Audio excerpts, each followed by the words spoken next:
much. Super chat already from my brother.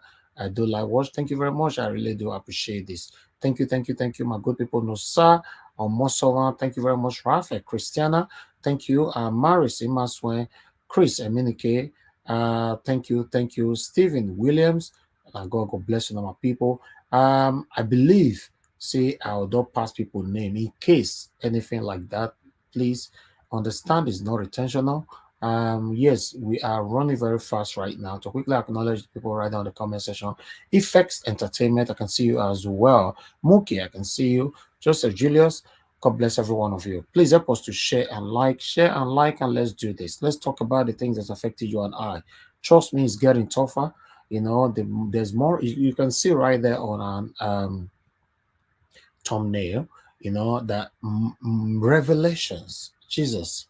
Yes, this is shocking revelation. We'll have a lot to talk about today. But before that, I'd like to quickly welcome in my panelist. I'm going to post the link right now. I just wanted to join me while I'm talking or analyzing these videos for you. But remember, you're going to hear more from them, my panelists. And also, I want you guys to understand. Thank you, DJMTV. Thank you very much for the super chat. God bless you. I really do appreciate this. Thank you. I want you guys to understand that we only have 10 spots here. One is gone. Now, me sit down for you, so only 9 left.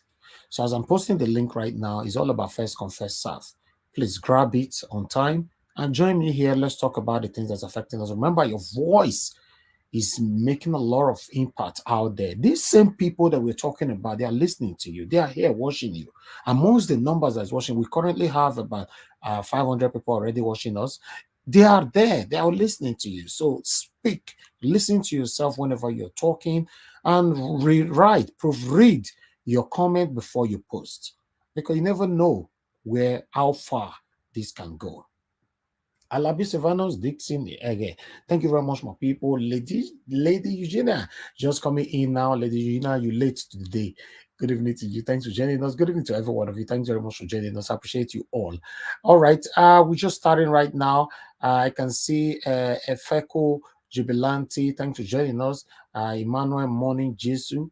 Thank you very much. God bless you. Ahmed Saliu. Can see right there. Thank you, my good people. I appreciate you all. Please, let's do this together. Let me post a link quickly so that I can have more of you right here, so that at least I will not say I'm not alone. Not say this is our journey. So the reason why you say that they attack Rufai all the time, but Rufai is alone. Yeah, it looks like he's alone, but for me, I did here with so many people. My panelists, they cover me. Then my commenters, my spectators, my team. You know, okay, look at my team now. Iris Finest in the building. Good evening to you. Thanks very much for joining us. I can see Wisdom Lucky is right there with us. Thank you very much. Peter Ife, God bless you all. Well done to every one of you as well. I appreciate you all. Thank you. Zilos, I can see right there. Zilu, okay. I'm not sure I pronounced that properly, but thank you. Okay, my people, I want to post a link. Click on it. We already have about 600 watching us. Okay, I'm posting a link right now.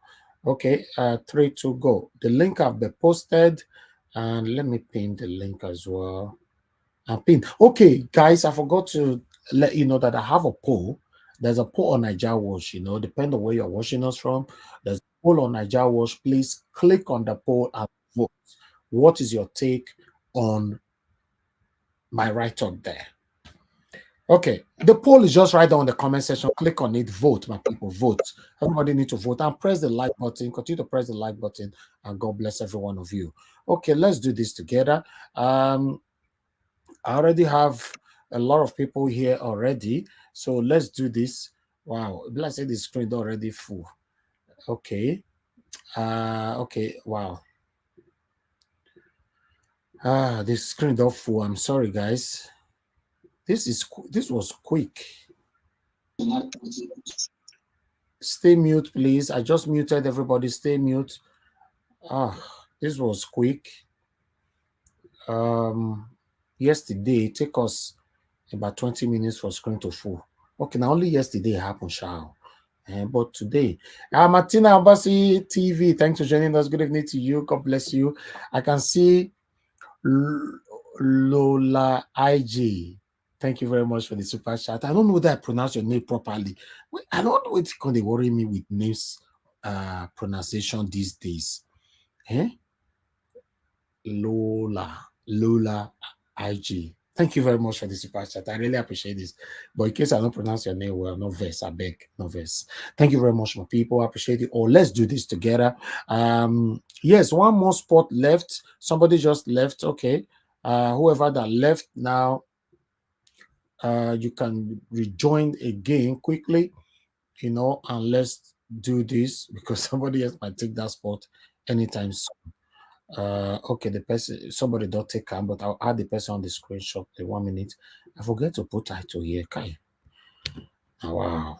Sometimes you claim perfection, you the malfunction. I guess I don't do everything if I click on go live. I don't know, say my title is not even there. I'm sorry, guys. I need to do this right now. Okay, let me go on a quick break. Let me add the other person here quickly before I go on a quick break. I'm going on a short break. Then when I come back, we move on with it. God bless you all. I know they do competition with anybody. If I offend you, forgive me. Show me love. Go there, biza. Kama bara wa lo nínú ìfẹ́ kan akanbi. I know they do competition with anybody. If I offend you, forgive me. Show me love. I go show you love. Kama bara wa lo nínú ìfẹ́ kan. But I know they do competition with anybody.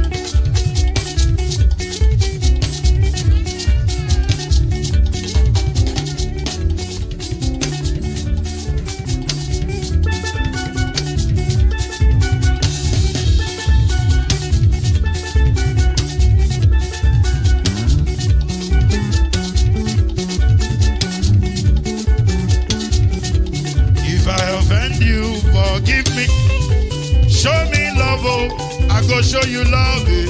Kama bara wa lo nínú ìfẹ́ kan. I know they do competition with anybody. If I offend you, forgive me. Show me love, I go show you love.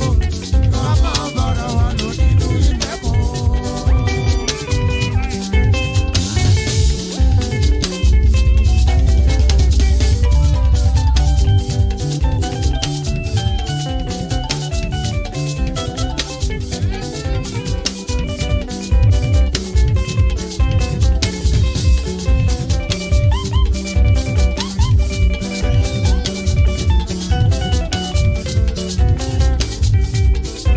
They do competition with anybody.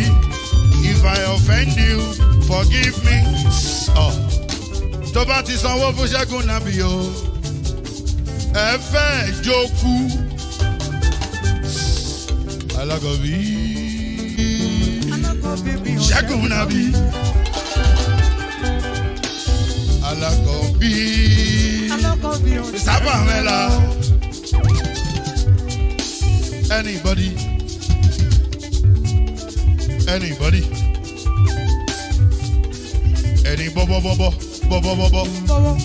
Anybody? Mo ló ń fọlú, ó gbà mí bó ṣe rí mi láti kíníṣí. Délé mo ló ń fọlú, ẹ jẹ́ ń sọ̀rọ̀. Délé o.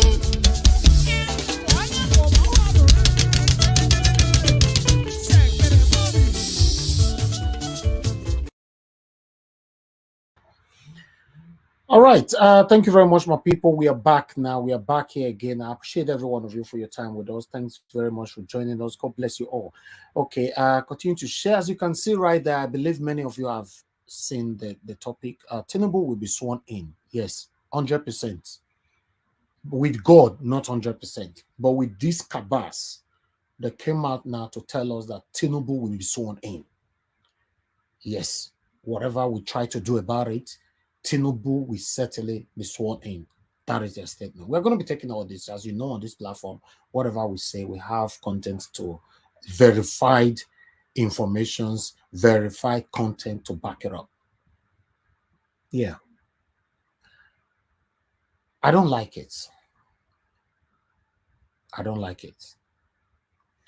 Everything's beginning to look reality to me. INEC Sherma deliberately did this. Everything you're seeing right now was deliberately put together to hurt Nigerians, the good Nigerians. I don't like this, but it's the fact. Although we have other analysis that might likely give us hope, maybe after we listen to that. This is sad.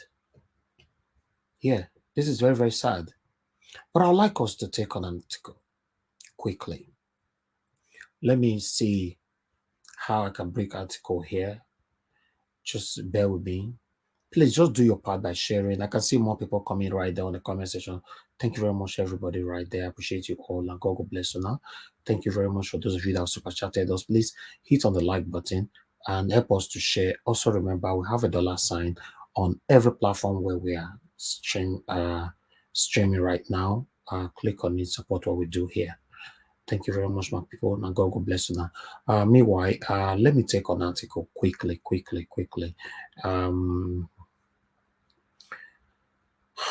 Okay, we have one moment. Just bear with me, my people.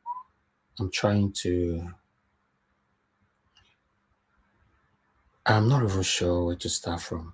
Okay, let me start from here. I think from here.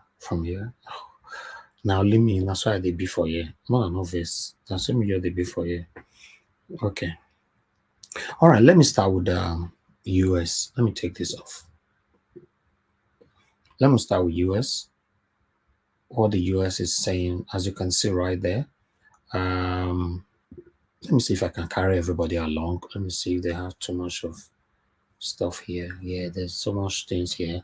You know, bringing it live and ready together is not very. It's not healthy for my channel. So, all right. Meanwhile, let me read from here with the title that you have right there on the screen. I'll just quickly read from here. Although I'm not going to read all of them because it's very, very long. I'm just going to let you know what this People's Gazette is talking about. U.S. may designate Nigeria state sponsor of narcotics trafficking over Tinubu's drugs crime in Chicago. Lawyer explain in depth, the consequences that might affect Nigerians as a whole, or rather Nigeria as a whole, if Tinubu is sworn in as the next president of Nigeria. What is currently going on right now, the US is not happy about it, but although they are not taking any decision either, so I'm not going to read this. To be honest, I'm not going to read it because it's quite long here. There's a lot of constitution chapters here in US Constitution, Nigerian Constitution. So I'm just going to skip it. But in case you want to read it, it's just right there on the screen. It's People's Gazette. Okay. With that headline, you know what that means. So let me move on to the other headline that I have here. Meanwhile, these people have just 2 months to go. Look what happened. They applied for a loan of $22 billion. China rejected it. See how wicked these people are. Just less than 2 months to go. What's 2 months? Yeah, okay. May 29. Okay, yeah, it's still 2 months. 2 months to go. This satanic government applied for $22 billion loan. China rejected them. Say, no, we're not going to give you now. See them, see all of them, see them for there. See them with people who apply for them. You understand? Whatever they want to use the money for, obviously, it's not for you and I. It's not for the benefit of you and I. But because I'm only going to put headline for this as well. My happiness on this, let me put it this way. Yeah. The reason why I'm happy with this news, because of the rejection. The satanic leaders, or rather the satanic Cuban government, were rejected. That is my joy. They were rejected. In fact, they were disgracefully rejected by Chinese bank. That is my concern. I thought I should bring this here. If you want to read more, please go to Punch newspaper and many other mainstream newspaper.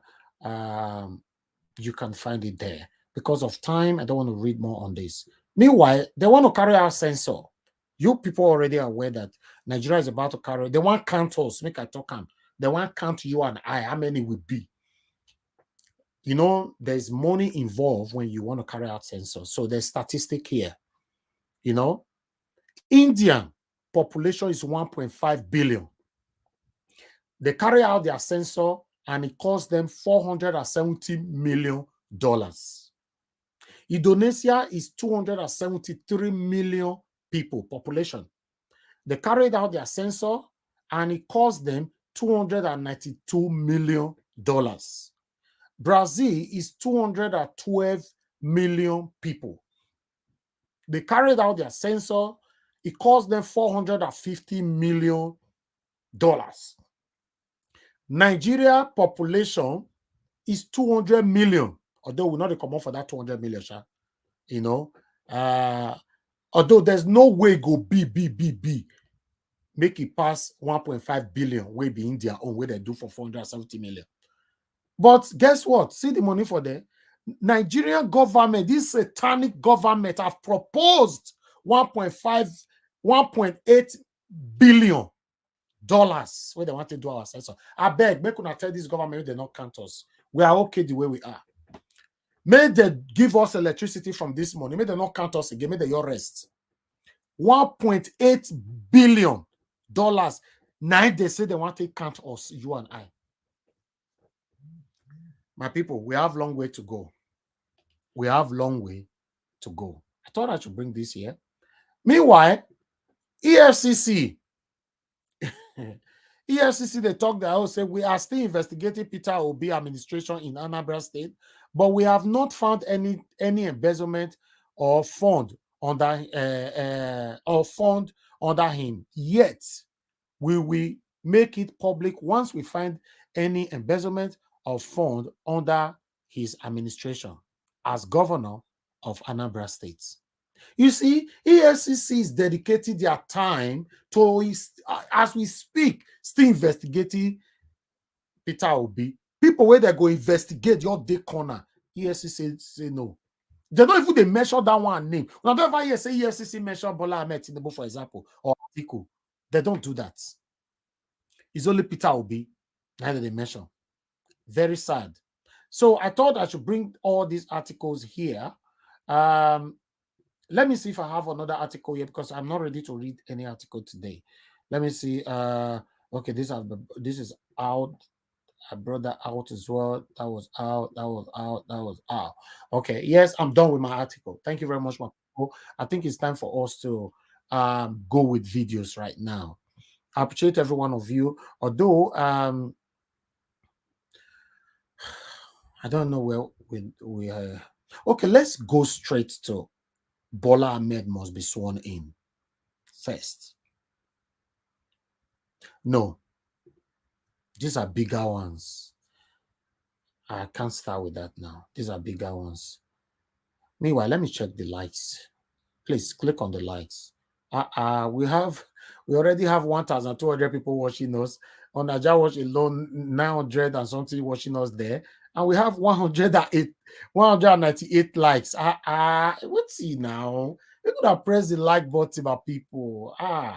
Press the like now. Press some. At least we should be having at least a minimum of 500 by now. As you're just coming in and you're pressing the like button, even though I know that many of us are watching us from the TV, but you can still do this. Press the like, my people. God bless you. Just continue to press the like button, the thumbs up, you know. Meanwhile, let's start with Zazu and the birthday of Bola Ahmed Tinubu. Now today, now be birthday, 71 years old. Some people talking for here the other day, they say Bola Ahmed Tinubu spent 5 years for 70 years. I don't know what that in me. Me, when they ask myself, say, what are they trying to talk about? No, I don't see who digest me, they tell me, but they say finally don't reach 71 now. So, although, person can still talk and say his senior daughter na 65. I can say 61. The senior daughter is 61. Okay, 61. Sorry. Okay, if him be 71, it's not than 61.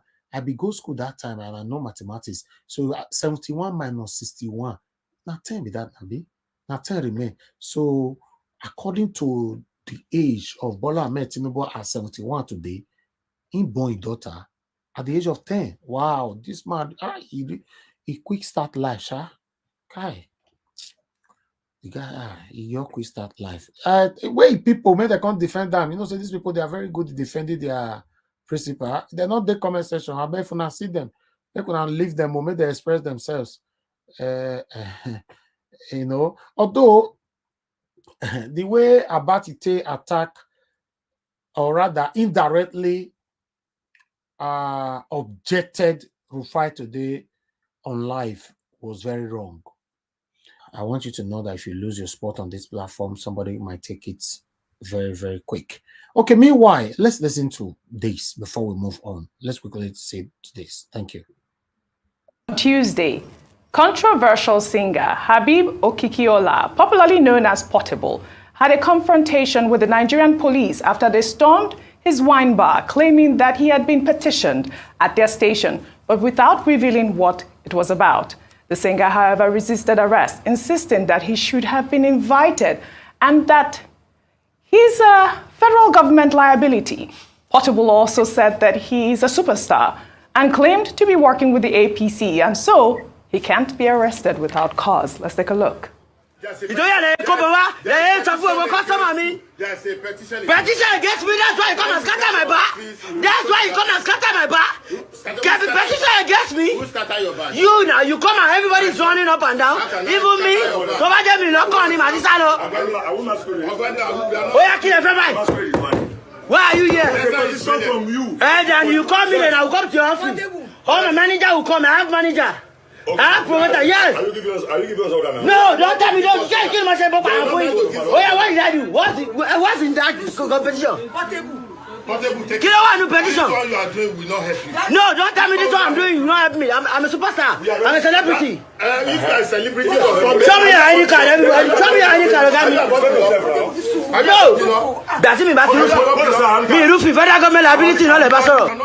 You don't let me know. Federal government liability. I want to check with I work for APC. I want to go to Nigeria. Who are those people? Now here where he talk and saying they work for APC. So in be federal government liability. That's why you talk about. So more hear that part again. I work for APC. I want to go to Nigeria. Who are those people? Who is fighting? Well, what are you talking Zazu, I'm a babu. I live in the zoo. Zazu. Okay, all right. I already have my intro as my break. One of the intro I'm going to be using for my break now. I'd already prepared. I might play that one for now before we continue for this one. We need to play them. Zazu, I'm a babu. I live in the zoo. Zazu. Zazu, I'm a babu. I live in the zoo. Zazu. Zazu, I'm a babu. I live in the zoo. Zazu. Oh my God. Okay, let's continue. Zazu, I'm a babu. I live in the zoo. Zazu. I can't help it. Dr. Martin, I heard Zazu from the first time. Zazu.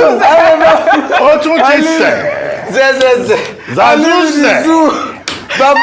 I heard that from you. Anyway. What could happen? Let's listen to this. Inauguration of the new administration, Ahead of the May 29th inauguration of the new administration, the Transitional Committee has assured Nigerians of a smooth handover despite ongoing litigation and threats. Chairman of the committee, Boss Mustafa, says that they are working hard to ensure that the fourth handover ceremony since the return to democracy goes according to plan. There will be a formal handover on the 29th of May. It's a constitutional matter, and it has to be resolved. All litigations, whether resolved or unresolved, will not in any way stop the formal transfer of power. Now hear that one. Now hear it means even though the case is resolved or not, they have decided they are not interested if INEC have lied or if INEC have fraudulently issued out the certificate. They are saying this man is called Mustafa, Boss Mustafa, Chairman Presidential Transitional Committee. Is the man that makes the decision of the handover, right? He don't come out now and tell us that whether we not like him, we hear from court or we not hear from court, we will hand over to Bola Ahmed Tinubu. This video shocked me today. I thought I should bring it here. Let's listen further. It's a constitutional matter, and it has to be resolved. All litigations, whether resolved or unresolved, will not in any way stop the formal transfer of power. President Buhari is not spending a day extra after the 29th. He would hand over power to whoever has been declared by INEC. The court processes will continue, and whatever determination the court does, even after the swearing in, it has always been accommodated. This is not the first time we have run elections. This is not the first time people have assumed offices, and litigations continue. We are doing everything to ensure that the process of the transition is not truncated. Federal government has issued a statement.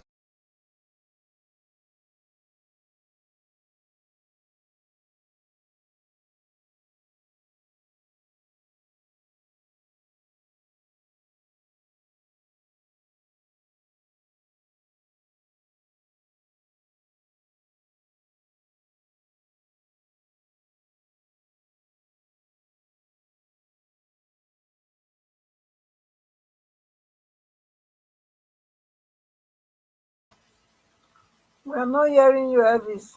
You are muted. Can you guys hear me? Can you We hear can me hear now? you now. Yeah, we can hear you now. Sorry about that. Sorry about that. What I was saying is this. According to what you just said, okay, let me play that part again for more analysis. Everything to ensure that the process of the transition is not truncated. Federal government has issued a statement to that effect. The parties that are involved. We will do everything possible to make sure the process of this transition is not truncated. You know what that means? It means no matter whatever that will happen, it cannot stop Bola Ahmed Tinubu to be sworn in. That's what it means. That is the situation we are. You see, some of us still call into this show saying that, oh, the people in Nigeria should go for protest, the people in this should go for protest and all that. But we that live abroad, I have not seen any protest yet, still. Although some of them have scheduled their protest, some in April, end of April, some even after May. We are looking. Let's continue. Let's listen to this. It has always been accommodated. This is not the first time we have run elections. This is not the first time people have assumed offices, and litigations continue. We are doing everything to ensure that the process of the transition is not truncated. Federal government has issued a statement to that effect. The parties that are involved have also issued statements to that effect. But as far as the Presidential Transition Council is concerned, and that's the essence of our setting up the various committees. The Inauguration Committee, which has responsibility for the processes of the inauguration, the swearing in, the parades, the activities preceding the formal handover of power. The Security Facilities and Intelligence Committee has the responsibility to ensure that nothing happens to truncate the process. Dr. Batik? Well, the key issue made by the Secretary to the Government of the Federation, who is also chairman of the Transition Committee, is that whatever happens, irrespective of what happens in the tribunal and with regard to litigations affecting the presidential election, on May 29, Asiwaju Bola Ahmed Tinubu will be sworn in as president of Nigeria. And you see, on May 29, that's their stand. They are not interested of the plight of the people. They are not interested of any kind of protest that you are carrying out. They are not interested of any kind of prospective protest you are planning. They are not interested of any litigation or whatever. They are just going to swear in. To be honest, my people, Bola Ahmed Tinubu will be president. He will be sworn in while the case is still going on. You know what that means? we all came from Nigeria now. You know what that means?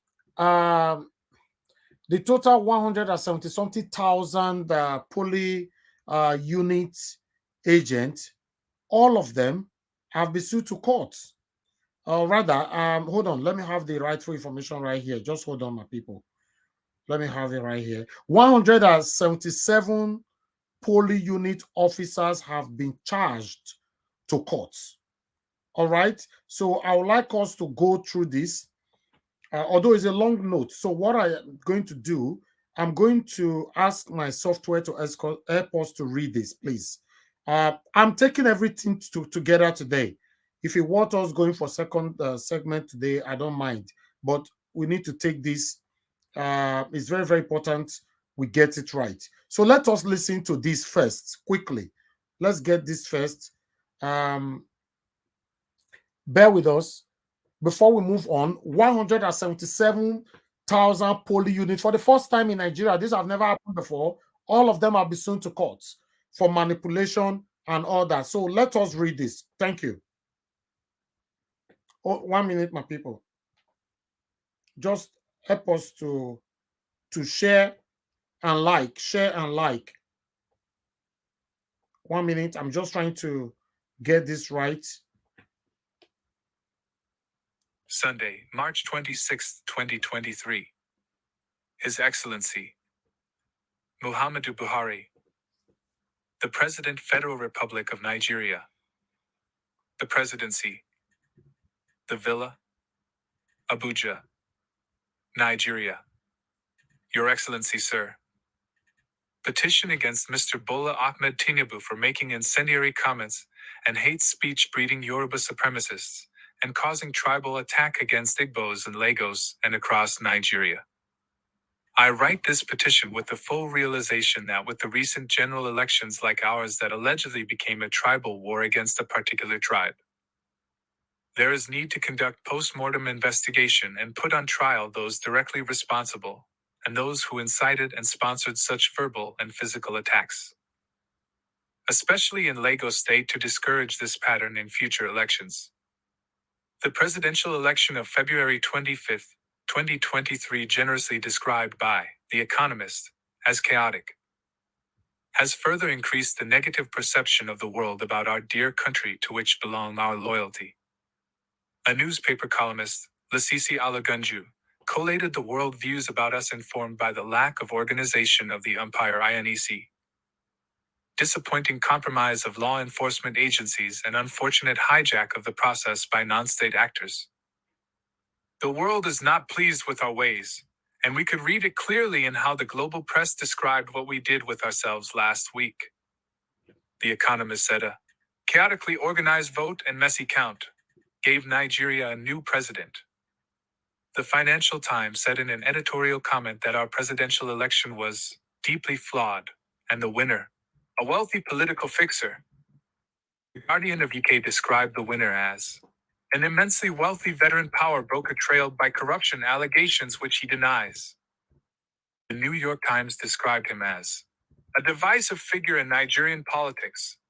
Robert Rotberg, founding director of the Harvard Kennedy School's program on interstate conflict, wrote an opinion for Canada's influential Globe and Mail.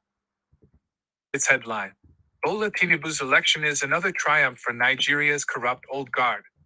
The Times of London was the most disrespectful. They used this very bad phrase. a wealthy kleptocratic godfather of politics, to describe the person who will replace our very clean Buhari on May 29, 2023. As bad as those characterizations are, they are not as damaging as the Financial Times revelation that it personally witnessed armed men remove a presidential ballot box in Surulere, Lagos, on election day. The CNN last Friday played back a part of Bola Tinubu's acceptance speech where he described what he got as a serious mandate. A CNN anchor then asked if it was really a mandate, with less than 10% of the registered voters behind it. He must be wondering what kind of people these are. The CNN and that anchor were not the only ones bemused by our electoral culture, our elections, and their outcomes. One of Germany's largest newspapers, Süddeutsche Zeitung, had unflattering words for the winner.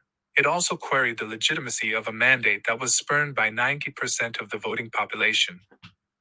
Al Jazeera ran a special report on how the election was disrupted in Lagos last Saturday. The headline is, "How Violence Robs Nigerians of Their Votes." The Washington Post quoted Matthew Page, associate fellow with Chatham House's Africa program, as accusing INEC of making both deliberate and unintentional mistakes. They raised the hopes about the election and its transparency, and then they dashed them. When the opposition says the process was broken, it's hard to argue with them. Foreign election observers from the U.S. International Republican Institute and the National Democratic Institute summed up their opinion of the election as falling well short of Nigerian citizens' legitimate and reasonable expectations. Lagunju went further. I have spent the past 5 days reading informed commentaries and listening to credible voices. I have not seen, read nor heard a single positive review of the election in any credible media in any country of the world. All right, people, sorry, let's move on. Please bear with us 1 minute. I'm just trying, should we? Okay, let's stop it from here. In case this document, I'll send it around so that every one of you can go through it. That is the situation we find ourselves right now. You know, it's a long document. The total 177, let me see, the total 177 polling unit agents, all of them, including the student as well, all of them have been sued.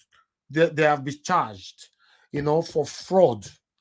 You know, so should we continue with Falana or we should just start talking? I want my panelists, please answer me. Should we start talking about this right away? Yes, please. Let's start talking. Okay, good. All right. Thank you very much, my people. This is a very, very important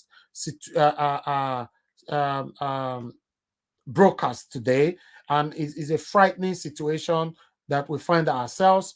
You can see they came out now to say they will certainly sworn in Bola Ahmed Tinubu on the 29th of May. That nothing at all can truncate that movement. Let's talk. The first person with us today on this panel, let me check quickly. Let me take this off, my people.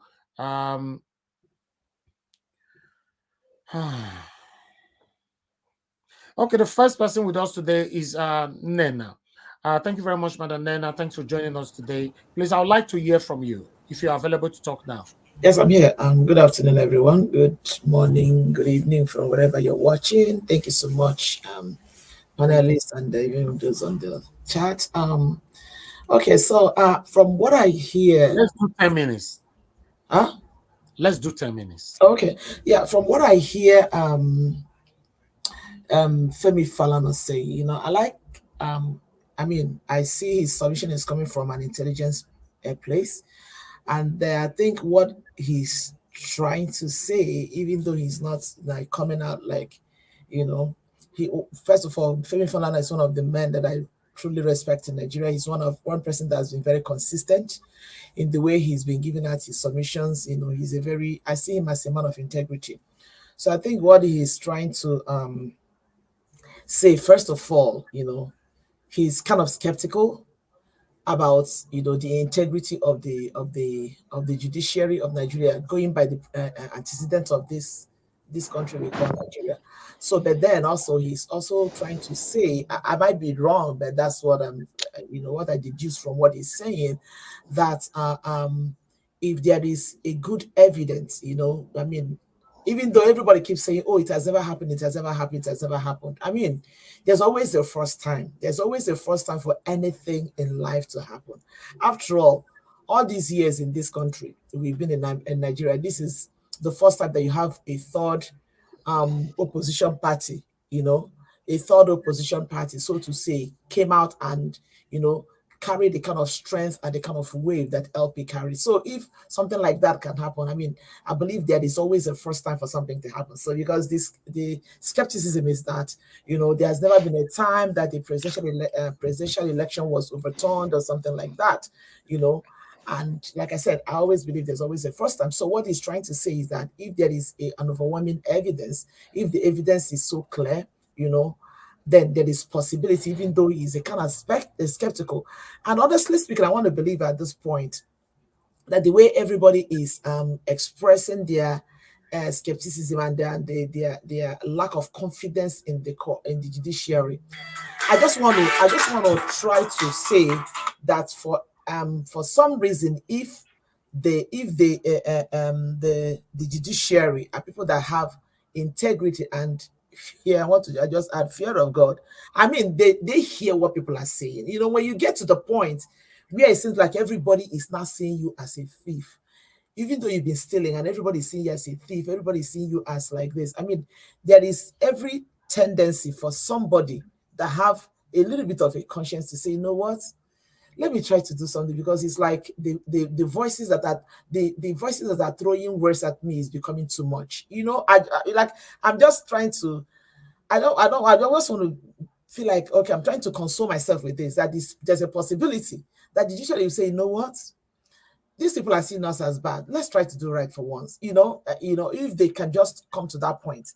So that's what I understand from what Femi Falana is saying. I mean, there is possibility that they can still swear Tinubu in, and then there's also a possibility that with a good evidence and with the the judiciary not trying not to mess up their own integrity, we decide to do the right thing, and the right thing is done with the good evidence, that the whole thing can be overturned. That is the way I see. Are you telling me that a sitting president can be removed in Nigeria? No, that is exactly the point that Femi Falana is trying to make, because he was skeptical. He was not. He was scared. That is what I'm saying. That is the skepticism that everybody is expressing, because going by the antecedents of the country we call Nigeria, people say it is something that is not possible. But I'm just trying to toe the same line that he's trying to say, and everybody, like I said, I stand to be corrected, that everybody is saying that if for some reason that this judiciary decides for once in their old life, decide to do the right thing, that could be the first time, they say, for the first time in history, a sitting president has been overturned, because it happens other places. So why can't it happen in Nigeria? You understand what I'm saying? So that's why you see that skeptic, because this is a country that is known by criminality. This is a country that is that has been run by criminals who are not even ready to change their criminal ways. So that's why everybody is skeptical about if this man who can fight like this to get into power, if he eventually gets into power, will he allow his mandate to be overturned and everything? That's why you see this skeptic. And honestly speaking, like you started when you started, I know it scares me. It scares me to even hear, to even imagine that Tinubu will be sitting as the president of Nigeria for 1 hour. Like, it scares me to death. Honestly, it's something that really scares me, because hearing it alone, it puts this goosebumps all over me. Like, so is possible that we can just wake up one day Tinubu is actually the president of Nigeria? It's something that's really very scary. So I mean, I don't know, and the thing that this what's his name? Portable or what? Honestly, I just want to say, I don't know. Maybe other people know him. Honestly, I didn't even know who this guy was before. It's just recently I got to know about this person. I don't know who he. Maybe because I left Nigeria a long time ago, I don't really There are a few Nigerian musicians that I know. They say he's a musician. I don't really know any song that belongs to him. I don't know what makes him. He calls himself a superstar. Unfortunately, I don't know him. Maybe people do. Maybe he's truly, but I don't know him personally.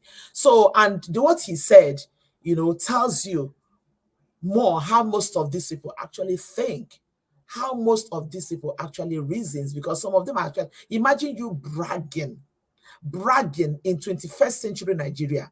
I work for APC. I am a super, like saying that I work for APC. For that reason, no police has the right. Do you really blame him? When a tout like MC Oluomo walks around the streets of Nigeria with police escort, do you really blame him? And that was why when Abati was talking, Rufai interjected, say, yes, they do. So a lot of them do. A lot of them are really thinking that way. This is our own person. So for that reason, we are above the law. It's so like that's why I say that it scares me to think that someone like Tinubu will even get to power, because you begin to see things like this, coming out every single minute. You see things like this happening, and you ask yourself, what kind of society will that be at the end of the day? Honestly speaking, I pray. I don't even know how else to say it. That God, please let this not happen. Let this tragedy not happen to us, because this is a tragedy waiting to happen. Let this tragedy not. God, please. I don't know what else to say. It really scares me to think of it, to imagine it in the first place, that Tinubu will be sworn in as president. I'm sad. I don't know. It saddened me, honestly. It makes me sad, because the man that is saying it, these are people who are already preparing and getting ready for the swearing in. And Favour Falana, of course, he's talking from the angle of a son. This is a man. He's a very sincere man. He's very truthful. But you see the skepticism in his voice. Like, I don't trust these people. I don't trust them to do the right thing. These people are not people that are to be trusted. Even with their gray hair, they still don't think it's right. It's time for them to do right. These are people who are nearing their end. And yet, you still cannot soak off all the money I've got. How many years do I even have to live in this life? For once in my life, let me just do something right. Let me do something right. I don't know. I don't know. It scares me, honestly. I'm just short of words. It scares me. May God just help us that let this tragedy not happen to us. Let this calamity not befall us. Let this evil not come near us. Because I was asking somebody, was it yesterday? I was talking to a friend. I said, wait, where are the 8 million that voted for Tinubu? Where are they? They say 8 million voted him, right? Where are they? They elected the president in Nigeria. The whole Nigeria went into mourning. Where is the 8 million that voted for this man? Except for the few that are talking about fear and fear. Where is the 8 million that voted for him? Because if 8 million people were celebrating in Nigeria, the whole world will hear the celebration. Where is the 8 million? And these are people who is very obvious to you that these people don't want you. You are rejected by the people, yet you are forcing yourself. I must be here, whether you like it or not. And at the end of the day, you ask yourself, is it really about the people, or is it about you? Is it really about the people, or is it about you? The likes of Femi Fani-Kayode, I've been, in fact, yesterday somebody compiled, I saw something that somebody wrote on the Nigeria Watch this thing about Femi Falana's father, Fani-Kayode's the father, how he started and how the guy has taken. You see this kind of human beings are the people that will occupy a place in the polity of this Nigeria, in the government of this country. And you ask, oh my God, Lord, it's something that is really, really scary. It gives me more. It's like at some point I was like, my anxiety about the whole thing is going down, and then hearing this is like it raised my anxiety again. It's really very scary, honestly. Okay. I don't know what else to say. Thank you. You said it all. It's scary. It's also shocking, for them to come out now to let the people know that they are not interested. No any kind of agitation or any kind of cry that can truncate the process of this transition. You know what that means? So I would like let's hear from Mr. Pansat. Mr. Pansat, thank you very much for joining us. Good evening to you, sir. You have 10 minutes. Please talk to us. Gee, thanks, Elvis. I appreciate that. And fellow panelists, those who are in our special chat section, and Nigerians all over the world, plus those who wish Nigeria very well. Now, it behooves me how we went to the polls and we voted for a great pair, great candidate, courageous, honest vice president, Baba Ahmed Dati. So we basically voted for them due to their incorruptibility and things like that. These are well-grounded Nigerians. You have to know who we voted for. Why are we afraid? The battle is on. What Boss Mustafa said is not a special invention. That's the way it is. On the 29th of May, somebody's got to be sworn in. It's constitutional. Now, there are a lot of bad actors in this administration. Boss Mustafa is one of the benign ones. He's an educated lawyer, helped craft the 1999 Constitution, and it's doing his job. Look, trying to liken what's transpired in the past with some of our politicians and our military to Tinubu's issue, it's like comparing apples to a bicycle or something like that, right? It's not just Tinubu. The ball is at INEC's side, right? Mahmoud turned off the presidential election. It's an offense for him to do that. INEC chairman should be arrested for what he did. The section 60 of the Electoral Act, subsection 6, prescribes what the punishment is that he should be undergoing right now. He turned off the presidential election result collation. So we are not going to let him do that. But since everybody, including Mr. Falana, is allowed to speak, he took what's a fifth amendment by saying that he doesn't want to talk about something that's sub judice. So you should discount everything else he said on that if he cannot talk about it. But let me give my own opinion. I think that if you are giving credence to the possibilities of what Buhari could do, or the possibilities of what Tinubu could do, Tinubu Shetima, also give Peter Obi and Dati Ahmed the same possibilities. Let your imagination just rise to the zenith. What if they form their own government, even if it's outside, and declare that they're going to form a cabinet and you have a competing government? Many countries have done that in the past and eventually come in and remove the illegitimate government. You cannot turn off a presidential coalition that our laws stipulated on what you have to do. You have to transfer the results electronically from the polling unit. A photograph of the EC8 form. So at the middle of the night, you shut it off, and then what he does, Mr. Mahmoud does after that, then tells us that he's doing it deliberately. Somebody could make a mistake. Somebody could be bequeathed with adventure, and the machines doesn't work. But then what you do is to shut off the machine, declare somebody before the Nigerians woke up in the morning, by 4 in the morning, and then abscond, and two of you are not available. You don't make yourself available to the press.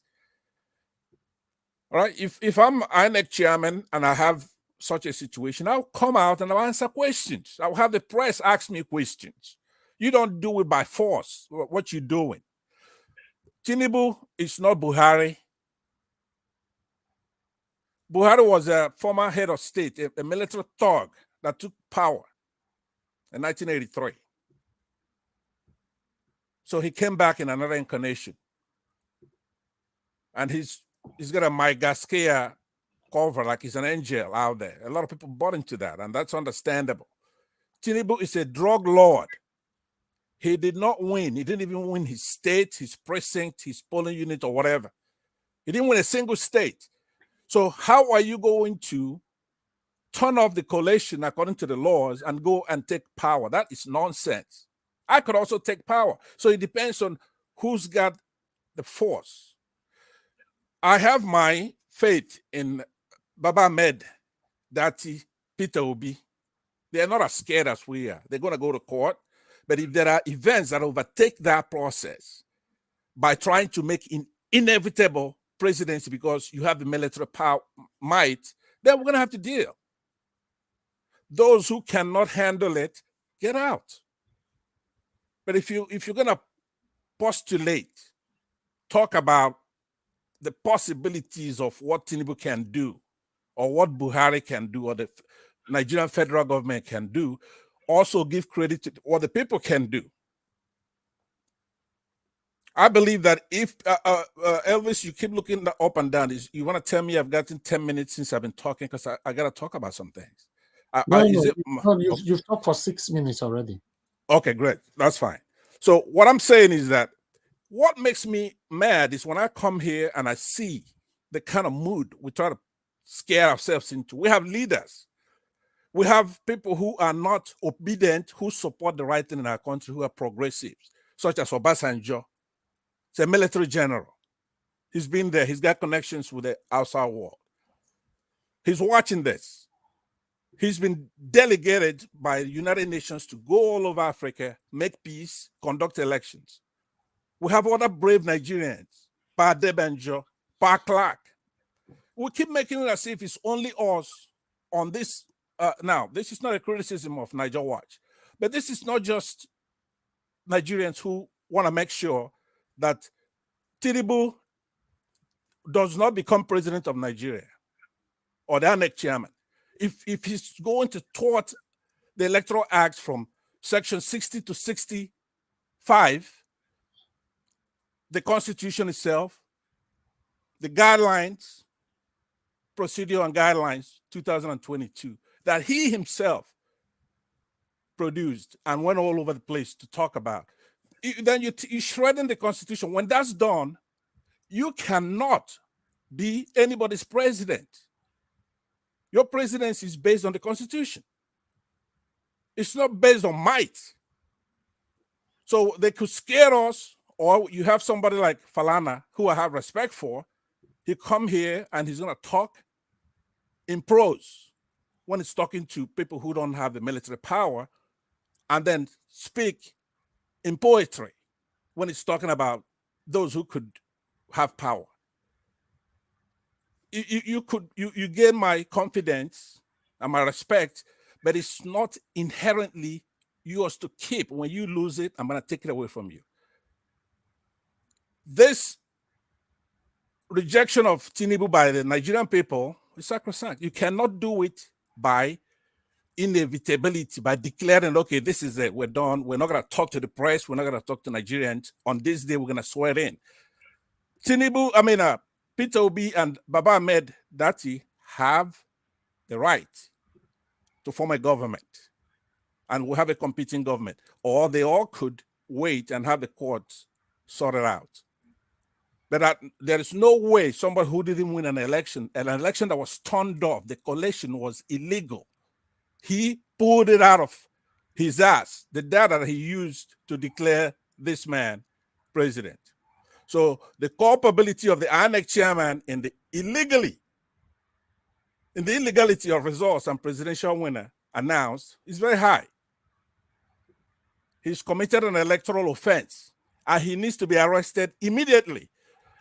Now, yesterday I was saying that the advantage that the Muslims in Nigeria have is populating all our parastatals with their people, such as just 1 second, let me land on this. Because if you read the papers today, you're going to see that Babio is on the run. They're out to arrest him, right? So why can't Mahmoud be on the run? We know why he cannot be on the run. He's committed. The whole world is watching us. So I say to the last speaker, don't be afraid, because our principal and his vice president, he came out the other day and he spoke. Baba Ahmed Dati spoke and he says, if you try it, You are shredding that constitution. Okay. And he's not joking about that. So, and I believe him. That's who I trust, not Falana or anybody else. Thank you. Thank you, Mr. Pansa. To be honest, the world is watching us. For me, I've not seen any reactions from the world as we speak. For me, I don't know. The whole situation right now is frustrating. The world is watching us. The world is watching us. I've used the same word. You are using it right now. Many of us have used the same word. Where is the world right now? Where are they? Nobody is saying anything. France is not talking. England is not talking. America is not talking. All these big countries, none of them is talking. But the world is watching. Obviously, they are. But what are they doing? Nothing.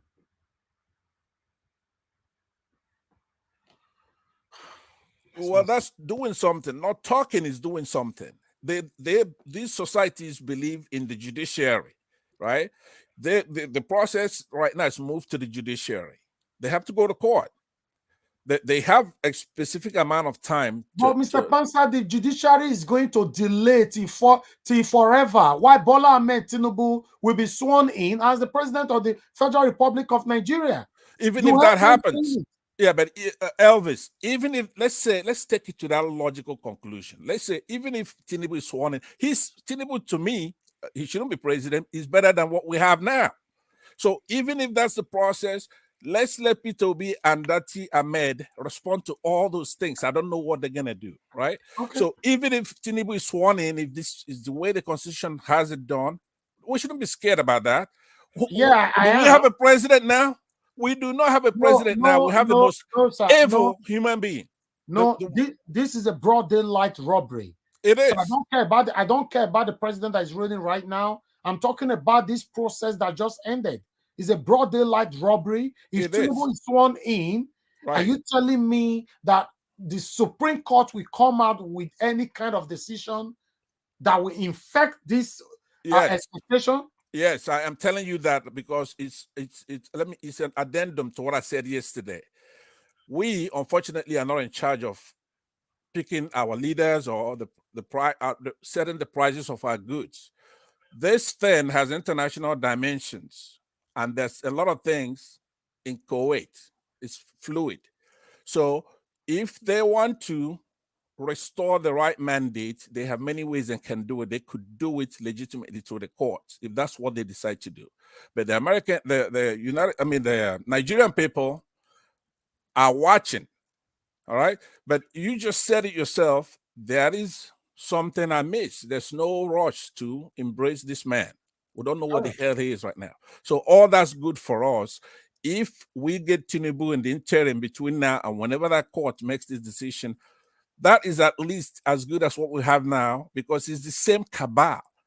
Buhari is like a tree. You could tell from the fruits what kind of person he is. This is the kind of child that he gave birth to because he is an evil man. Thank you. Yeah. All right. Thank you very much, every one of you that have super chatted. Also, I don't like watch DJMTV. Luila. Mr. Elvis. Very much. Please hold on, sir. When I'm giving this kind of speech, nobody should stop me. It's not nice. Thank you. Abo Azi, thank you very much for the super chat. I saw the comment that you put in there. Obviously, you know I won't take you to court, my dear brother. I really do appreciate you. Thank you. Thank you. I know you. That is very, very funny. That is what is really now. Everybody should go to court in case anything is happening. Meanwhile, I appreciate you all. Please, guys, we currently have 1,700 watching us across.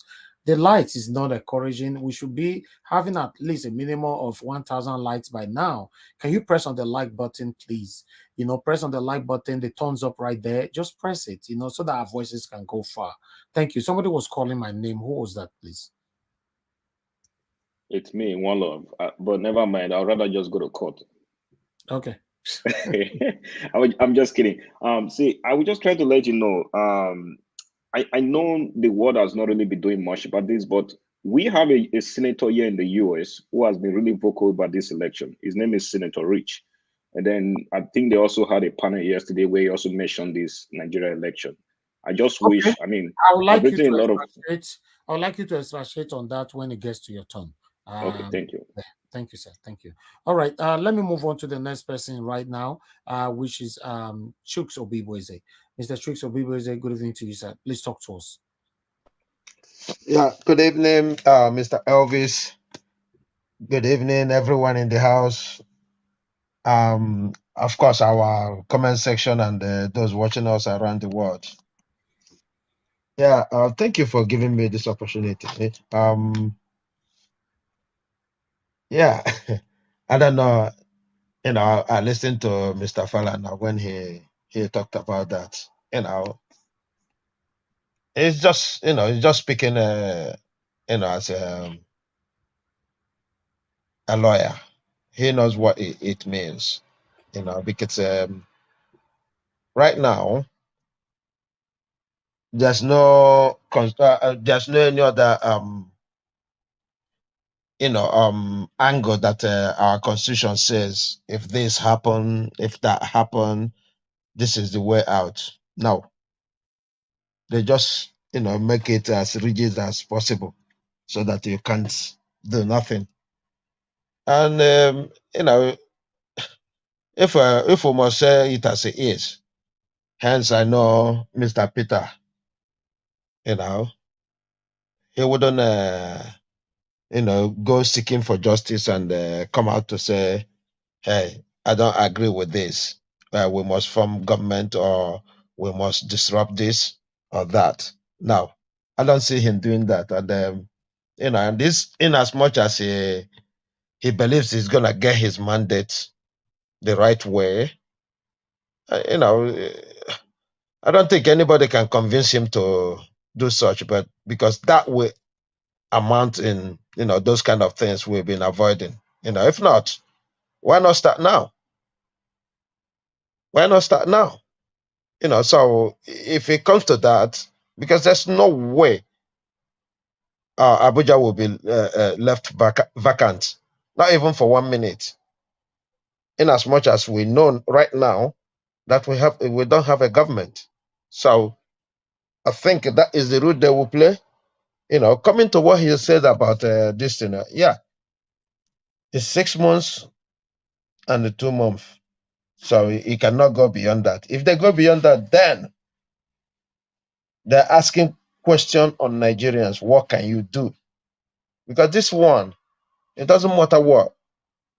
Look, Buhari can do whatever he wants with the constitution, right? But if he has this kind of challenge and he goes to court and he loses, and he went up to the Supreme Court and he loses, are you telling me he will say no and we will be looking at him? No, that can't happen. He is saying all those ones, citing security reasons and others. He always come up with excuses. We know what happened about the Nnamdi Kano's case. They cited security. So, and the people will think, yeah, maybe. But right now, if he goes to court and he lost an election, he goes to court and loses the same thing, and you're telling me he's gonna say no, I won't come down. No, that is not gonna happen. Don't even think about that, because it's not just Nigeria that will say he is illegitimate government, but the rest of the world. There's no place he can go. That can't happen at all. So let's forget about that side. We're not even thinking about that. What we're thinking is let the Supreme Court justices do what they expect them to do. Let them do the needful. That's it. So I'm not gonna waste too much time on that. I go to the Professor Nenna. Wow, that lady.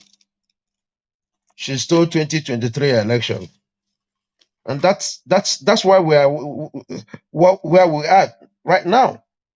If others could stand up like her, we wouldn't be here discussing this. We would have moved on. We would have moved on by now. Looking at things, being excited of the next 2 months. That's exactly what we should have been doing. Now she's I mean, I don't know what to say. I don't know what to say. She deserves everything she's getting. Everything, every praise she's getting, she deserves it. Look at the students she's, teaching. They're all happy. What do we think this will do in the minds of these students? Put them at the right side. Look how eloquent she was. Even these ones that rigged this election, you see them when they come, they can't even speak, making mistakes with numbers. I mean, she has done it all, and may her days be long. May she witness those things that made her to stand firm. May she witness it in her life. I pray she will witness it in her life, because that is how it should be done. I can't say much about that. She is one in a million. And look, most of these professors, you see, some of them are suffering today. Those who read 1985 and thereabout, they are right now complaining about their pension. And these right ones, they can't understand that. Same goes with our police and our military. It's exactly the same. We've seen the protests in Israel. They are reservists. All of them refuse to join the police and their military to deal with their citizens. That's how it should be done. Because whatever you do today, you will meet it tomorrow. Whatever we do today, we will meet it tomorrow. So there's no escape about that. Yeah, I'll quickly go on Portable. Well, this is the height of Abureoism. I don't know how they say it. It shows the kind of level these people have seen Nigeria to be. For somebody thinking that because you are a trash man, is the president, you can do anything, you can, no laws, you become a liability. Because that was what he said. He becomes liability. Look here in the UK, the two most important country in United Kingdom are being ruled by foreigners. Scotland just elected a foreigner again to be their first minister. That is how democracy should be done. And this one is there boasting because he works for APC. Nobody can touch him. I just don't know what to say about that. I just don't know what to say about that. And that's why we need to, open up our eyes and do the needful and make sure that these people don't go there, because this rascality, enough is enough. We can't take it any longer. I yield here. Thank you. Thank you, sir. Thank you very much. I appreciate you. Okay. I would like us to quickly get the next person here. Please, guys, can you press on the like button? Just help us press the like button. The thumbs up, press it. Let's go far from here. We currently have 546, while we have 1,510 watching us. Just press the like button. I don't know why it's difficult to press, but press it. Thank you. God bless you. Let me hear from the next person we have here, which is President Peter Obi. Okay, who's on that there? Who's President Peter Obi? Hello, good morning. Greetings, everyone. Mr. Elvis, good morning to you and all the panelists. Oh, God. Well, Mr.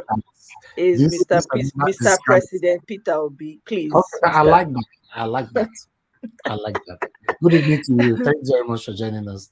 Greetings, Mr. Elvis. Yeah, greetings, everyone on the panel. Thank you very much for another opportunity. Mr. Elvis, thank you for all that you do and your consistency.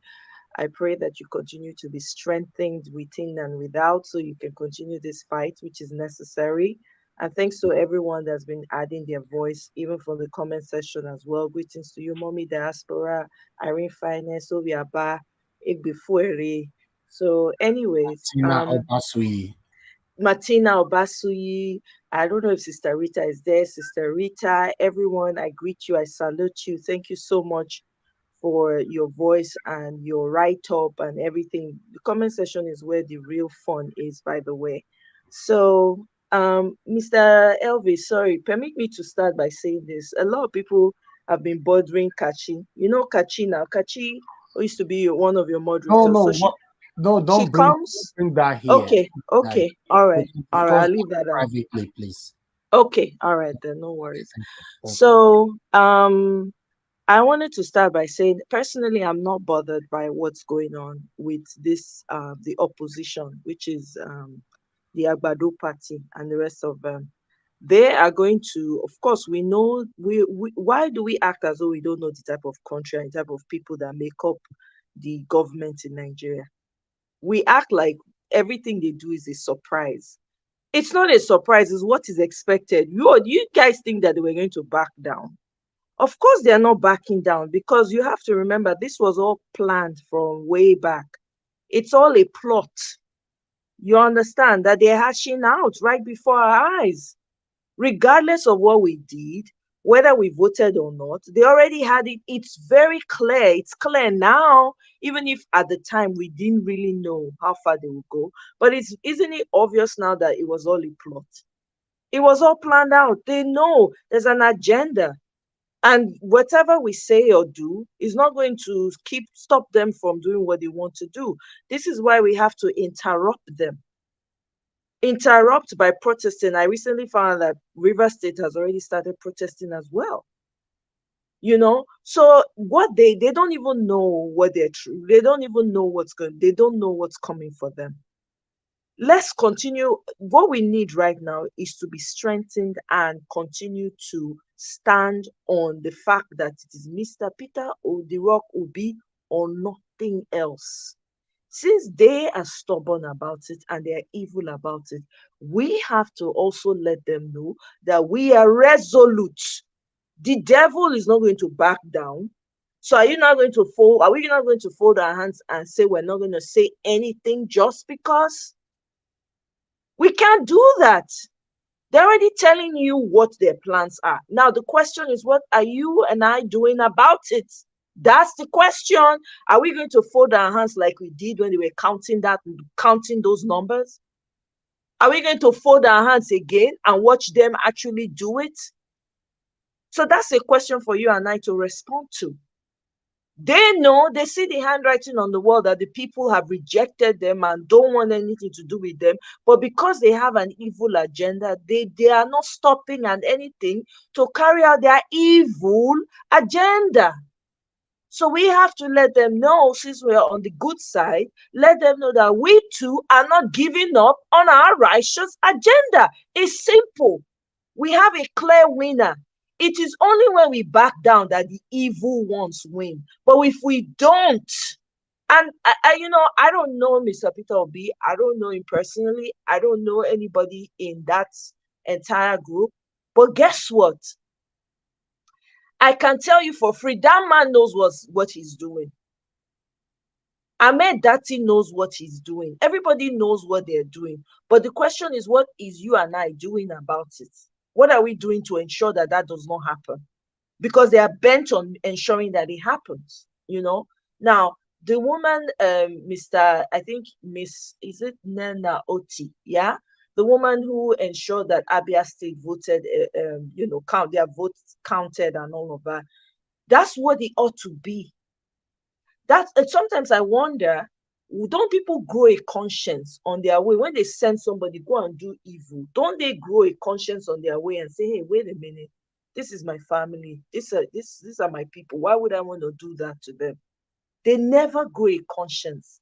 This is the only woman out of many that has stood her ground and said, no, I'm not going to soil myself with this. I'm going to do what I know I can sleep at night for. I will not allow myself to be used. One out of many. That's problematic. That means we have a society that is full of flawed people that have lost their conscience. That's what it means. It speaks to the character of who we are as a people. And it's a monumental shame that in this election, we're all fighting for everybody. Nobody here is fighting for their selfish desires or needs. Nobody here is saying, oh, what am I going to benefit? What am I going to gain? Nobody is doing that here. We're all here talking with one voice. We're all from different ethnic groups in Nigeria, but we are here standing firm and saying we want the good for everyone. Why is it? The question now is, why is it that we have people that are in leadership positions in Nigeria that don't have a conscience? What happened to their conscience? And there are too many to name. It's embarrassing, to say the least. You see people's grandfathers coming on social media to embarrass themselves and their lineage for a morsel of bread. For how much? This woman, this Professor Nena Oti, the amount of material gains that has come her way since she stood her ground is monumental. In her lifetime, I'm sure she never thought that what she did that very day is going to translate to everything that has come to her. What she has gotten today is much more than what those people promised her or promised to give her. We have a problem with character in Nigeria, unfortunately. And then we have leaders who do not show no example at all. People that have come here, and the article that you read earlier on, Mr. Elvis, about Nigeria being at the danger of being named the narco state or whatever. Well, hell yeah. That's what it's going to be. This is why we need to fight for it. It's only when we give up that can happen. But if we do not give up and we keep making our voices heard and keep standing on the truth and be as resolute, because evil is resolute. So question is, are you resolute too? Because if the evil sees how much resolute you are, they will back down eventually. But if we are not resolute and we just fold our hands and say, oh, well, this man is going to be sunny, what are we going to do? It's typical Nigeria attitude. Guess what? Now see us go affect. If not us directly, but we have relatives, we have distant relatives there. Some of us still have family back there. You know? So I would just end by saying, whatever it is that's going on. And to talk about Zazu, I mean, the guy is just telling you, I'm even happy that he said it with his full chest. I'm APC. Hey, hello. Yeah. He's not hiding it. When people come out and say who they are, I'm not going to, please, thank you for telling me who you are. So we know which boat and the people that are sponsoring them. It's important for us to know. So I'm glad that he came out and he said what he had to say. So I would say, let's keep talking. Those of us that can do, let's keep doing to ensure that the evil is not sworn in on the 29th. Thank you very much. Thank you very much, Amoyeskona. Thanks very much for your submission. If I have to add to it, yes, about the do or not do. For me, I think Nigerians are just too quiet for my liking. Look, since on the 25th of February, today is 29th of March, Nigerians are still like this. We are still like this. We are still, contemplating. But Mr. Elvis, you have to understand, remember that our principal, Mr. President Peter Obi, came out and he said he calmed everybody down. I know that he cannot come out and say, yes, oh yeah, all of you get on the streets now. But guess what? If Peter Obi comes out now, right, the guy is just biding time. He's trying to follow a court so that everybody can see that, look, I took the righteous path to the end. If that does not work, that man is not going to back down. I don't know him, but I know he's not. He's the reason why a lot of young people chose not to come out and burn the city down. I'm telling you for free. We listened to a young man, I think you played a video a couple of days ago about a young man who came out and said there are 10 million people, young people waiting.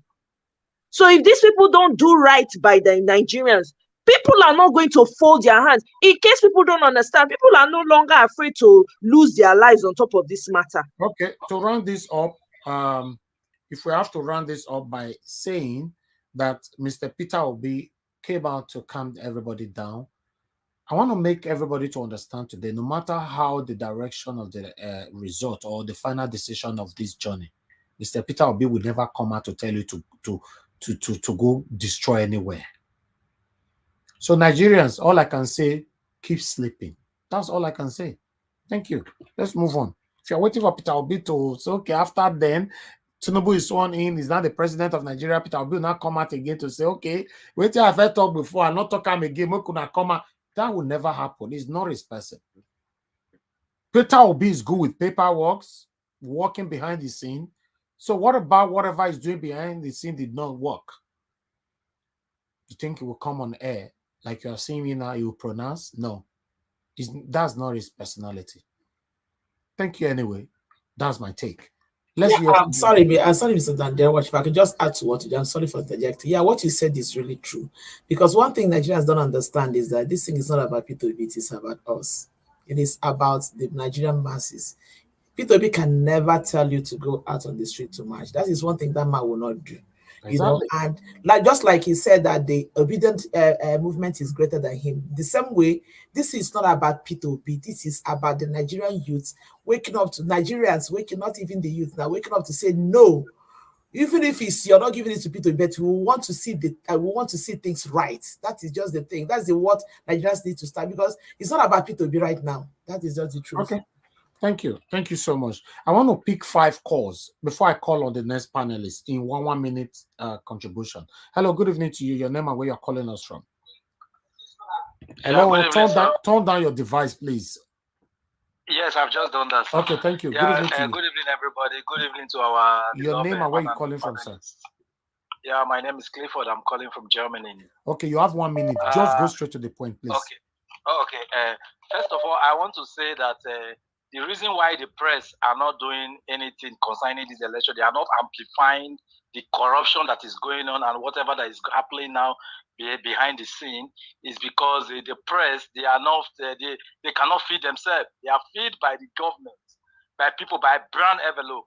That is why you see only selected ones that have the courage, the confidence to speak and say to their face that, look, this is what we are doing, what they are doing is not right. Because the press cannot work like the pretty press who are for the people. Yeah, as far as I'm concerned, my brother, the only person we have inside the press that is talking is Rufai. Others are not talking. So as far as I'm concerned, we don't have press in Nigeria for now. But yeah, thank you very much. And what I also want to say is that it will not going to be a business as usual. Peter Obi have taught these people, have taught them a lesson, because Peter Obi have come to preach the gospel of good governance, which have never been preached in the political history of Nigeria. So this good governance that makes you and I to buy his idea of what he have for Nigeria. Okay. So what I want to say is that no matter the outcome of their judgment, because definitely they are going to compromise, but we should not give up, because why? It has set the stone. Yeah, but I'm doing my part now. But someone like you, I don't know what you are doing, my brother. You live abroad. What are you guys doing? We shouldn't give up. Then what are you doing? What are we doing? Especially those of us in diaspora now.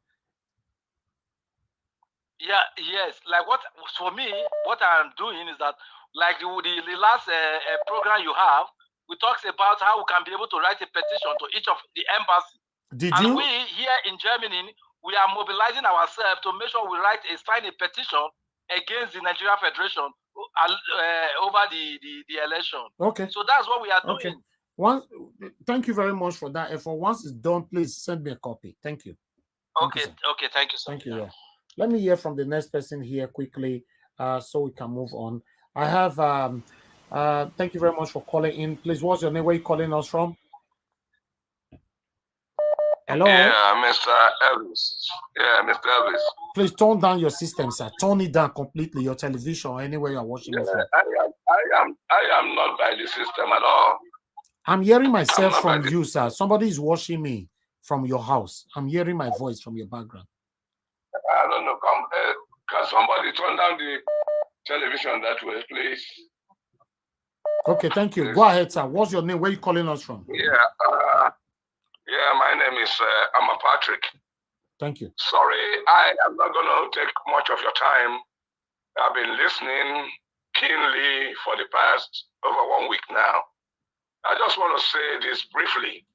One, I thank you for what you are doing and for all the panelists there. And I want to say this, just like somebody said there that, P2B will not come out to tell anybody to go to the streets. And I want to add just this to that before I say what I want to say. There's an Igbo adage that says, "Na ana sombabu aga ogu." And what is that supposed to interpret? That nobody fears death before you get out to say you are going to war. We are not praying for any evil to happen. Anybody that saw the Biafran war will pray that there should be no war again in Nigeria. But those who have not seen war are behaving like my So people. what's your point, sir? What's your point? You are telling us stories, Yeah, sir. the We don't have point I time. want to make, the point I want to make now is this. The current president there is encouraging, what's his name now, Bola Ahmed to come in. Meanwhile, Nigerians who are seeing the evil happening cannot tell those who are supporting Ahmed to please back out and allow. See, when this thing eventually comes down to what it is culminating into, many of them cannot stand it. I don't want to talk, honestly, I'm offended. I'm forgetting some of the things I want to say. My head is not here now. God bless you all. I can see you. Keep doing what you are doing. Thank you, sir. God bless you. I can see you are not happy. God bless you, sir. These crazy people, they want Nigeria to catch fire, and if they are not careful, it's going to catch fire on them. Somebody, the Indian that spoke initially, talked about the people in the judiciary, and he said there can be a first time to everything. That first time is coming. Whether they like it or not, the entire world is watching them. I am calling you from somewhere in the United States. If they try and venture something that Nigeria can't handle, they will see it. People are keeping quiet. It's not that they are not watching. Please, Elvis, don't be scared that people are not talking. Something is going to happen. They cannot put Tinubu there. Simple. Thank you, sir. Goodbye. Thank you so much. Thank you. Hello. Yeah, good evening to you. Your name and where you're calling us from? Yeah, good evening, Niger Watch. Thank you, sir. My name is Ifi Kas. I'm calling from Basco in Spain. Okay, talk to us, sir. 1 minute. May God bless you, first of all. In fact, we always discuss about you. This is my first time to calling here, although I have been listening to you. Thank you so much. And all your parents. In fact, we call you when we are discussed without you. We call you the messiah of our time because you are number one. You are not tribalism.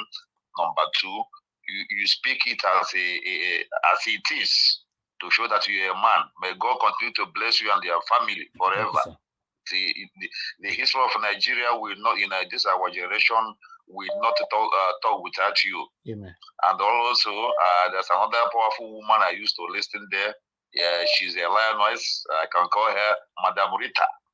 I love her so much, and all the people will love her. May God bless her and with the family and Pansat. You people are doing very, very good work.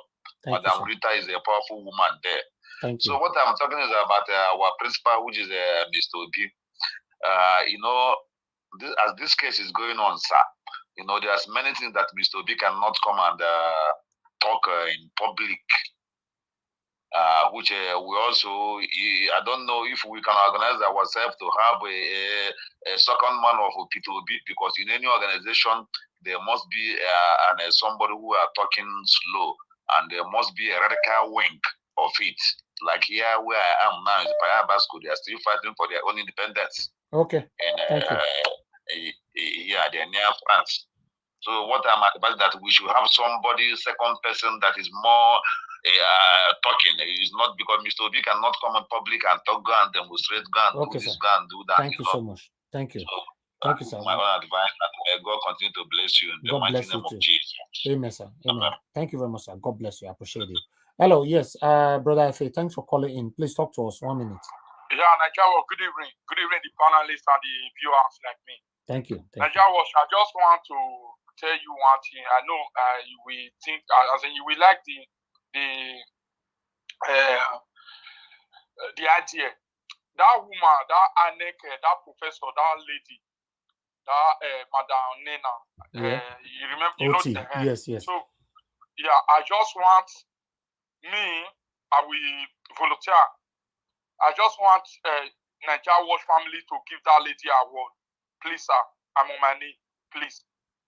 We have to show good example, sir. I will support. Please. Okay, we'll see if we can bring her here first. If we can bring her here, sir, we take it from there. Yeah. Yes, all right, because no problem. That woman deserves an award from you. Please, sir. No worries. Thank you. Yes, she's one of the best ever. Yes, thank you so much. Yeah. I like the fact that everybody's singing the praises of Madam Inena Oti. You see, I ask you guys all the time, what do you want to be known for or remembered for? This is it. Good name. Why? But some of you will choose money. No problem. Continue to choose money that will kill you. All right. Thank you very much. Let's move on. I'm not very happy this evening. I'm just pretending here.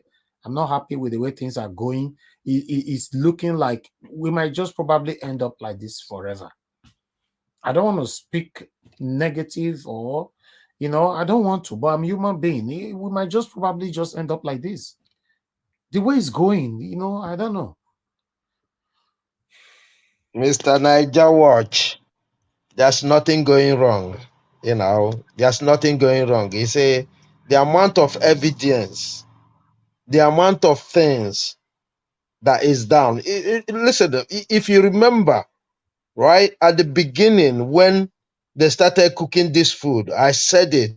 They just want to delay time just for him to answer president for one day. They knew this. It is a game. They just did him 419. They knew this, that he's gonna go there, but he's gonna come out. That's all they care to tell him. That's what they did with his money. That's why you see immediately they do this thing. INEC refused to bring allow them to inspect that because they will shorten the time if they have had access to those equipments they use in conducting the election. They would have fastened the whole thing. They delayed it. Look now, they have to seek for a court order for them to even serve him the paper. Because if you don't serve him the paper, he never starts until he acknowledges. That is when the court acknowledges, and then they work from there. Because they have to have time to prepare for any defense or something like that. So don't be discouraged. They just want to kill the time. We might hear what we don't want to hear, that he was sworn in or he is sworn in, right? But at the end, what comes at the end is what matters to us. That's all I can say. Thank you. Thank you, sir. All right. I saw a comment that I don't supposed to respond to, but I'll respond to it with your fake name, Yemi. That's only with your 3 names. That's the only thing I can say. One thing you must understand: you don't even know me because I know the person you are following. Both you and the person, all of you are so fraudulent. But I want to let you know that all my life, I didn't say some part of my life. All my life, no politicians have paid me no cover. And I've not had any conversation with any politician or any kind of negotiation. I'm too bigger than that. I'm not like the person that you are following.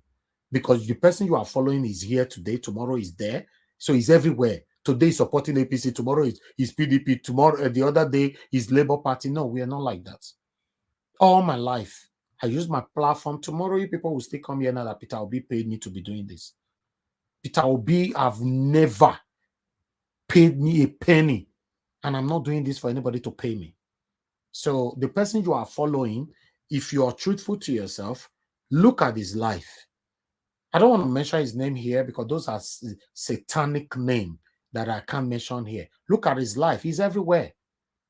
The other day, he was calling on Bola Ahmed Tinubu to come and pay me my money, come and pay me my money, APC must pay me my money. And at the end of the day, they didn't mind him because he's just like a mad person. But at the end of the day, he moved to Labour. Now Labour, Peter Obi, Then the other day, he was celebrating the victory, the fraudulent, satanic, broad daylight robbery of Bola Ahmed Tinubu victory. He was celebrating it on air. So you see, we don't entertain confused individualisms on this platform. So check my history and check the satanic person you are following, and tell yourself the truth if you are truthful. So that is the last. If you comment on another thing again, you'll be blocked on earth and in heaven. Thank you. Let's move on to the next person. Patricia, thank you very much for joining us. Good evening to you. Thanks for your patience. Please talk to us, madam. Can you hear me? Okay, I can hear you now. Thank you very much. Okay. Good evening, and good evening to all our participants, on the platform, and my co-panelists. Good evening. Yes. So, there's a song that I think is Bob Marley that sang that song. He said, "Who that fights and run away, lives to fight another day." You know. But I don't know why anybody should leave a fight for future. I don't see any reason for that, because if something is wrong, I think we should just deal with it and get it done, correct it and move on. Not leaving this type of fight or any fight for tomorrow when you can correct it now and move on. That's the history of Nigeria. I believe that the fundamental problems we are having as a Nigeria, as a nation, is because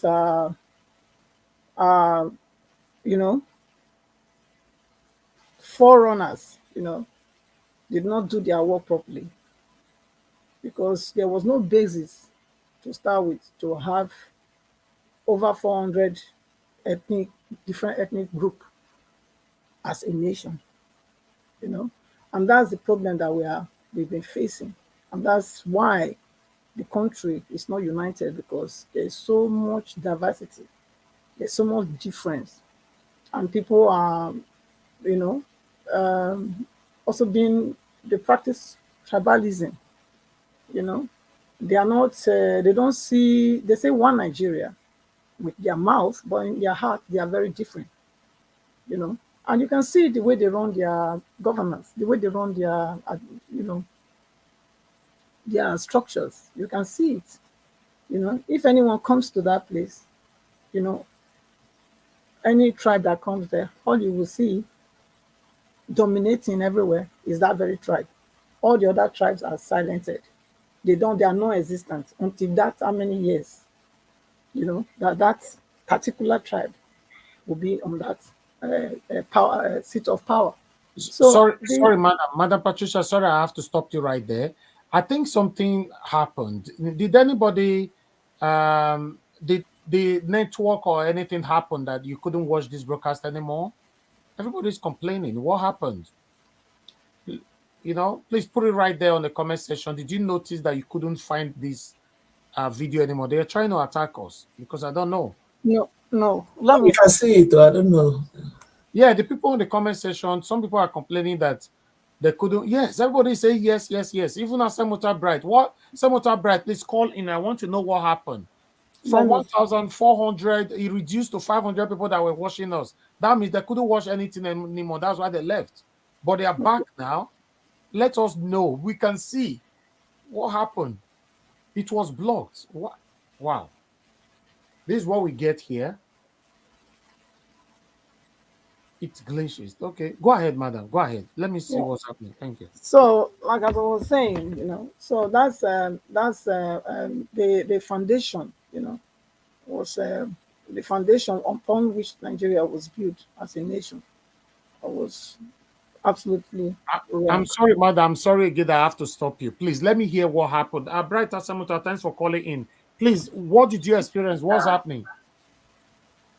Good evening, my brother. Good evening to you. Nigeria Watch family.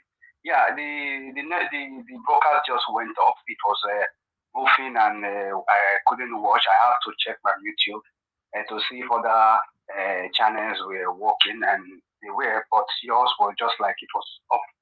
So I thought maybe it was a problem from YouTube. Maybe there was something going on your side. So I don't know why Can you it was imagine? for, We didn't for me. notice it here. I was almost 2 to 3 minutes. I was out. Yes, I noticed from 1,400 it dropped to 500 people watching. That means something happened. Yeah, something really happened. It's strange. I was calling earlier to make a few contributions to what is going on in Nigeria. I don't know if I can use this time to just. Okay, but make it brief, okay? Quick. Go ahead. My observation, I don't know if some of us have been observing what is going on globally. You see, the way the issue of the Supreme Court, the petition is going on, everybody feels kind of what is going on. You see, I am suspecting something now, because globally, you see that the United States, they are having a kind of issue with them falling out from the global order. So you see China and Russia, they are working together with a lot of African countries to, put them to take their countries by themselves. So I think these politicians in Nigeria, you see, most of the time they go outside Nigeria to go and have meetings, and we don't know the kind of meeting these guys are holding. So I think this Nigerian election is going to be very deep, because if the Americans are losing ground in Africa with a lot of countries, and Nigeria is one of the biggest economies in Africa, I don't know if these people might have an agreement, and at the end of the day, we might not find it easy in court. So a lot of things is going on around. You see, these people have been keeping quiet for a long time. Nobody is knowing what is going on in Nigeria. Everybody is just quiet. Even the sanctions that these people are saying they will sanction. Bad governors and bad politicians have been in power for a long time. Now, nothing has been going on. So I'm not expecting much of what is going on globally, because I'm kind of worried. So that is my contribution. You can go and do your research and see that there's a lot of things going on right now in Africa. So Thank you, my brother. Thank you, my dear brother. God bless you. Thank you so much. Yeah.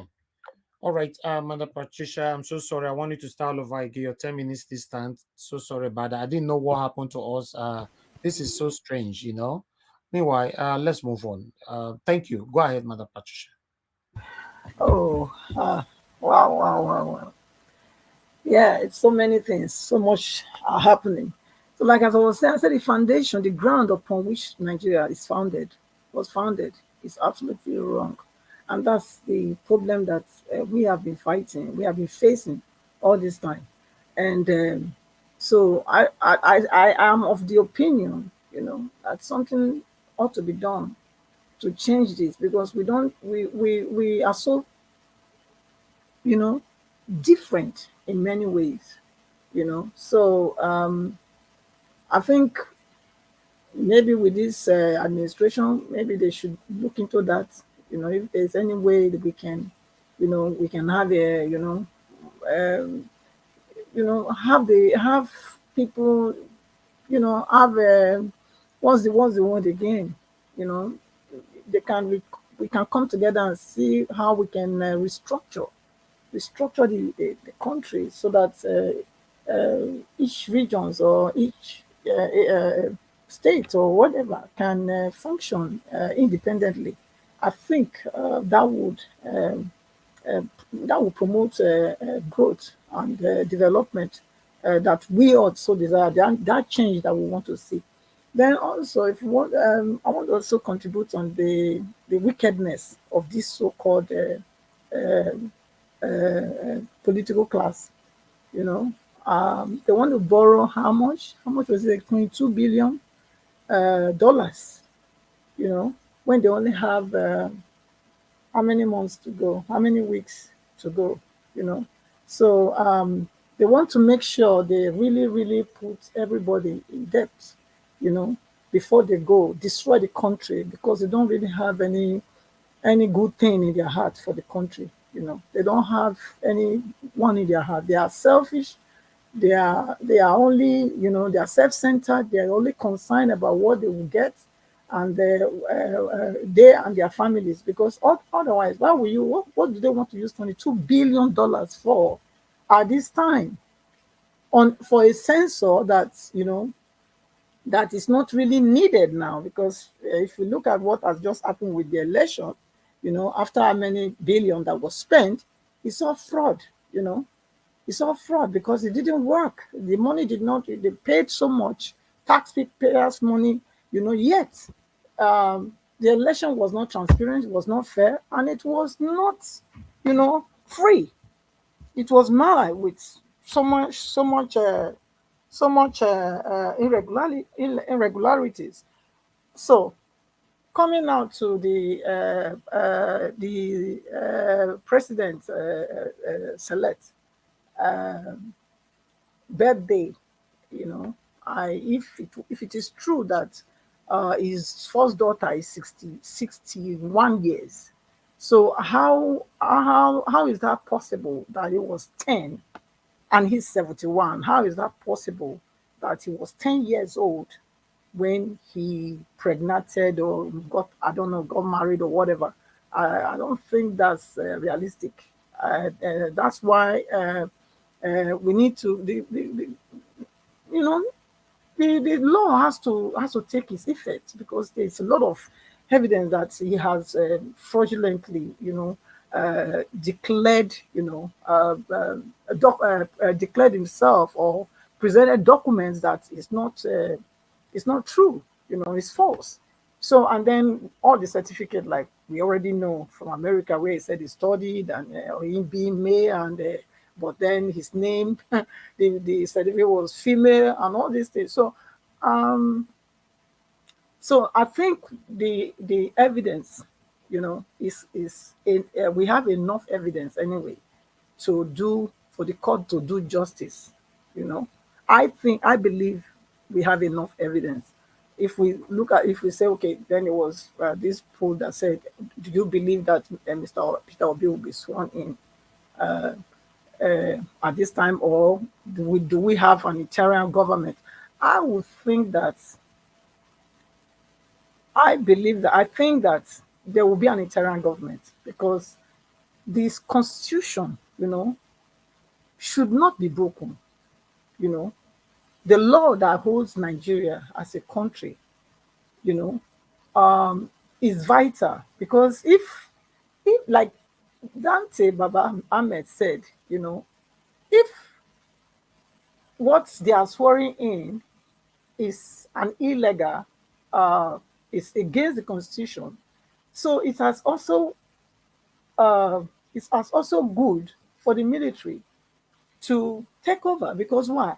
You want to state or swear in somebody that came in a fraudulent way, yeah, breaking all the constitution, that everything that makes Nigeria a country, you break all the laws, and then you want to instate that person.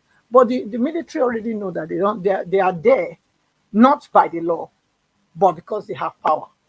Do you understand? So I believe that on that day, Nigeria will be out for a very big shock. I'm very sure that something will happen. Just like the man from the US said, that something will happen. I'm 100% sure that something supernatural will happen. Not only natural, supernatural. Something supernatural will happen. Because God is not, you cannot mock him. You know, you can't mock God. Can't mock God. Many Nigerians, they have been crying. You know, they have been crying. Many souls, many blood have been shed. And this is one time I see the unity, you know, of up and down the country, you know, wanting this change, this desire, you know, to have a new Nigeria. And these wicked satanic people cannot thwart this desire, you know, because the Bible is clear. It says, if my people, those that are called by my name, will pray, you know, he said he will hear our answer. So let them be doing what they are doing. But we have to continue to do what we are doing. Let them be doing whatever they are doing. Let them be doing it. But we know that definitely, because we are praying, and because God's word can never be broken, we will see on that day the hand of God. We will see great things happening in Nigeria. He will not be swearing. Yes, they will make mouth. They will want to swear in him. It's something that they have predetermined. It was all a game. They are playing out the script. But we have a script that we have to play. And let they play their script, and let us play our script. And also the other one that we said, okay, Obi will not come out and tell people to go and tell the youth to come out. Yes, he will not. He will not tell them to come out. But I believe that the Nigerians themselves, they are tired of all this. I am absolutely convinced that they are tired. They are just waiting to see what will happen. They will not be able to withstand the force, the problem that is coming. Because these are people that went out to vote. They casted their vote, and they took all the risk to do it. Do you understand? So they are out for them this time. They're only just keeping quiet. They want to see what step they want to take before they will know what to do. So I believe they are really out for a very big ride and a very big surprise. Thank you. Yeah, thank you. Thank you very much, madam. I appreciate you. Thank you so much. Yes, before I move on to the next person, I would like to ask for likes, please, guys. I don't know what is happening. I'm sorry for whatever that happened to you guys. I'm not aware, and none of us on the panel noticed it at all, because normally when things like that happen, it's supposed to happen from here. It will affect all of us on the panel. So I don't know. I'm not seeing what you are seeing, but I believe that we're back now. We are good now. So please press on the like button. Let's take that to 800, so that we can have more protection from YouTube. Thank you very much, my people. I appreciate you all. Thank you very much once again, Madam Patricia. Okay, I would like us to hear from Madam Victoria. Madam Victoria, please, let's hear from you. Good evening to you. Okay, Madam Victoria, it seems you are not available right now. I am available. Okay, good. Thank you very much. Talk to us, madam. Yeah, hi everyone. I have a few things to talk about, and if Bats, what is his name? Tinubu is going to be sworn in. I said it here before. I said you are innocent until proven in the court of law guilty. We all know that, yes, it is glaring to the whole world that he stole the mandate. But unfortunately, that is not how the court system works. So he is presumed innocent. Hence, everything needs to go as expected until he's proven in the court of law guilty. Having said that, I've been saying it, that Tinubu is smart.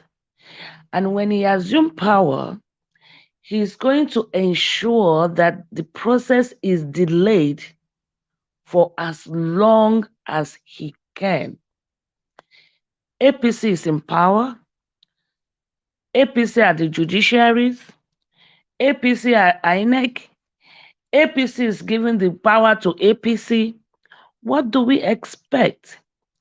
Whichever level they can interject and stop the process of the mandate of the people, he will do it. That's number one. Personally, though, I do not believe he's going to come back to Nigeria anytime soon because of his health. They are still going to find a way to pronounce or announce that. How they're going to present that to the public. I don't think he is in a good health. So personally, that's and we have exactly 2 months. Today is March, April, May. Today is March 29th. So there's still a lot, and there's a lot of time for a lot of things to still unfold. I think the chairman, or I don't know if it's the chairman, but the transition committee that spoke today had to come up with that statement or that press conference in response to our truly selected or elected vice president. That is Dati Baba Ahmed. They had to, it took them how long to respond officially to him when he said that they should not swear in an unconstitutional, president select. So I say we have to be logical and see how these things unfold. We all know he stole it. He himself knows he stole it. But then that's why he said go to court, because in the face of the court, he is innocent until proven guilty. And if that is the case, they have to continue with the proceedings until everything is squared out. Now, our elected president, Mr. Obi, His Excellency. Now, he's been through this pathway before. I think when his mandate was stolen in the past, the governor selected then was in power for 3 years. And Obi kept going to court until after the 3rd year, finally his mandate was returned to him. Okay, so because we have to look at the antecedents. When his mandate was returned to him, they said he has only 1 year, right? Because it's been 3 years he's been in court. Then after 3 months or 7 months, he was impeached. Then he went back and he won again. Then they reinstalled his mandate for the 2nd time. Do you know what Mr. Obi did? He went back to court. He said those 3 years, he didn't lose those 3 years because he was in court and his mandate was stolen. So officially, his first day in office starts that day. So Mr. Obi actually spent solid 4 years for the first time, and he was re-elected the 2nd time. So if God forbid Tinubu is ever sworn in, and in court Obi win, which I know he will win this case, take my word for it, and he wins, or not if he wins, when he wins, his time clock is going to start then. Yes, a lot of things must have spoiled, but the wrong is still going to be, we're going to rewrite the wrong. So as far as I'm concerned, I am not too sad looking at his antecedents, looking at the evidence, and knowing how the court works, the court system works, is everywhere in the world. So unfortunately, yes, Nigeria is the most corrupt country in the world. I will say I stand to be corrected on that, but truth always prevails because truth is sacrosanct. So that is my submission on that. Yesterday, when I said play the Sazu clip, I had a point, because Sazu clip is actually a sneak peek of Bala Blues regime. MC did his own. He instigated all those crimes. He went away. Sazu said, I am APC. We are in government. We are in power now. I can do whatever I want to do. And I can promise you he's probably going to get away with it. So people should start saying, this is just, we are just looking at the government or the era of Tinubu. I mean, when the foundation be destroyed, what can the righteous do? When the president himself, even when people start going to court under Tinubu, they will be referencing it that I should be the president too, stole now, waiting I do. They will reference this in the courts of law. Because I will say, if I'm taken to court, I'll say, why? Why do you have to punish me? The president too stole mandates. Nobody did anything now. So it's going to really be very shameful on the judiciary system. We don't have one to begin with, hopefully, you know. Now, when we talk about someone being not diabolical, I'm smart. How can you be 71 and your daughter is 61 and we are celebrating him? And Abati cautioned Rufai because Abati knew the angle Rufai was coming from. And he does not want any other brouhaha already for Rufai. That was why he quickly interjected him. And, you know, you just have to apply wisdom to get it. I don't think he did anything really wrong there. You know, Rufai is already being threatened. And Fayoshi already said, we know you. We know which party you're talking for. So Abati had to. He did honorable thing to tone it down, to dial down that line of conversation. So I think he did the right thing. So that's that. I want to say on that.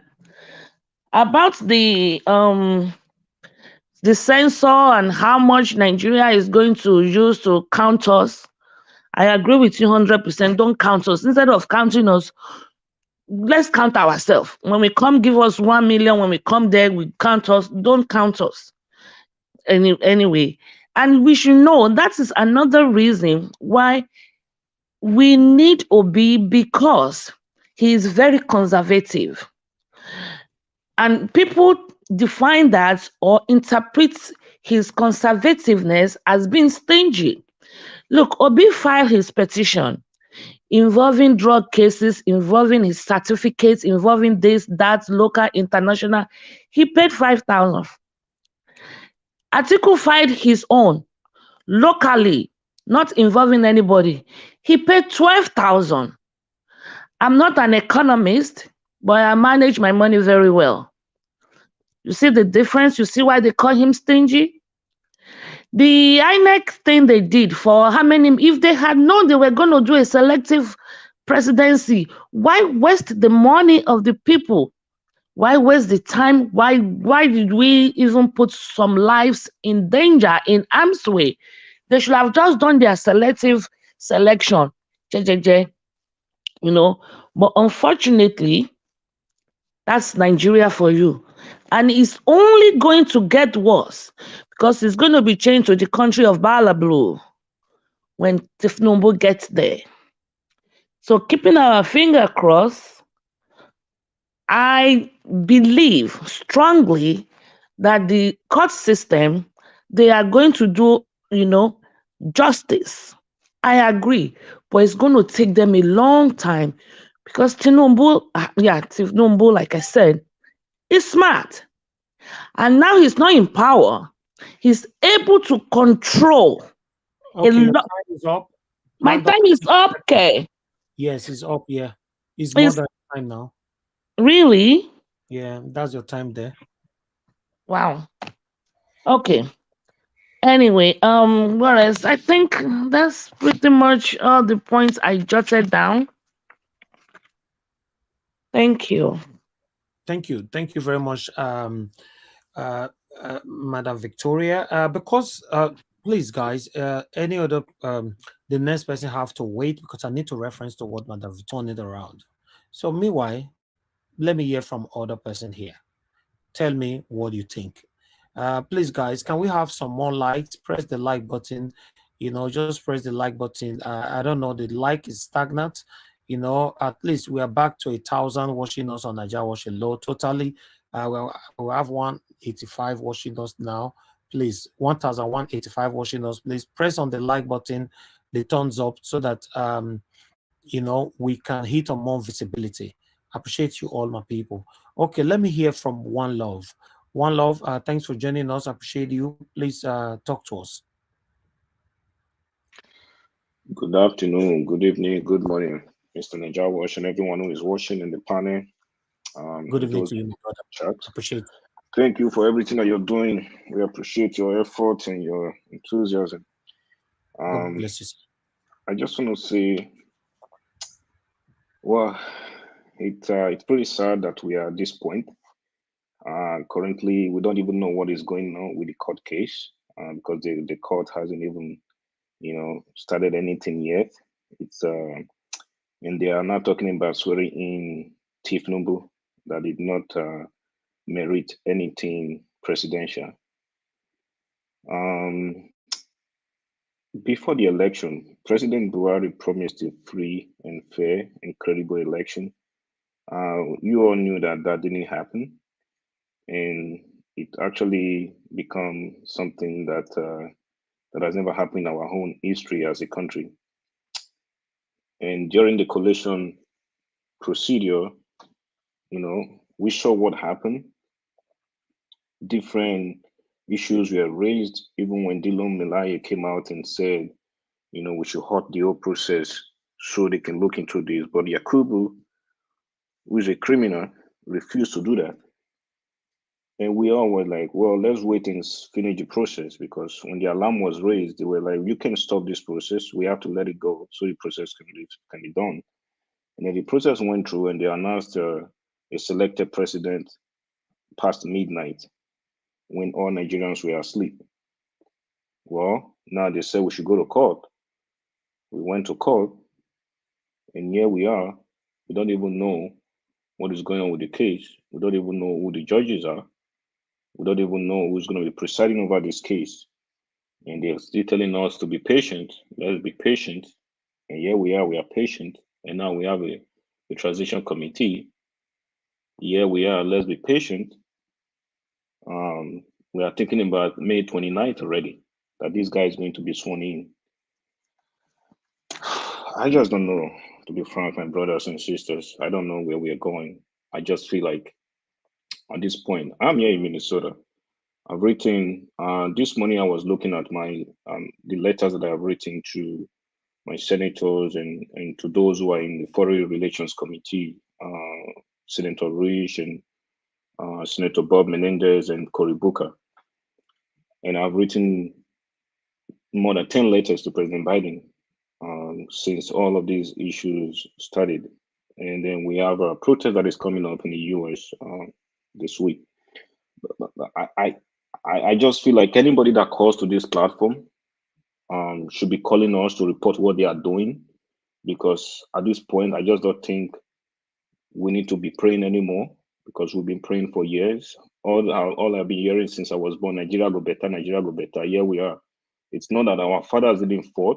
It's not that they weren't strong enough. It's just because they were suppressed by these evil and satanic APC and PDP leaders that have been holding us down for years. Yeah, I just think if you want to pray in your room, but I think this is time for action. I don't think any country is more religious than Israel and Palestine and those guys where we got the Bible from. But if you look at what is going on in Israel right now, those guys are not sleeping. And I don't think they slept even during the time of Moses. If they were all sleeping and saying, hey, we are praying because God is going to push us out of Egypt to take us across the promised land. If they hadn't walked with their horses and their bayonet and their and all their properties from Egypt, I don't think God would have catapulted them across the Red Sea to Israel. But they had to walk on their own as well, to go to where they are today. And that protest is still going on, even as we speak in Israel. So I implore you, my brothers and sisters, that this is the time for action. If you're in Nigeria, if you're in the UK or wherever you are, I'm not quite sure, but I think we all have to be using our platform in any way that we can. And I salute you, my brother, Mr. Niger Wash, for what you'll be doing by using your platform, to create more awareness regarding this issue. Like I said before, Senator Rich is one guy that I have much respect for. Although I don't want to declare what political party that I belong to here in the US, but I have so much respect for him, and he's been so vocal since this election happened in Nigeria, and he has been the one that is calling President Biden up for this, for them to be, less hesitant in terms of congratulating Tinubu regarding what is told from us, and I believe that mandate is going to be restored. And then what he said yesterday during the Senate hearing committee panel was that election that was promised to be free and fair. Even up to this point, we really do not know what happened with the election.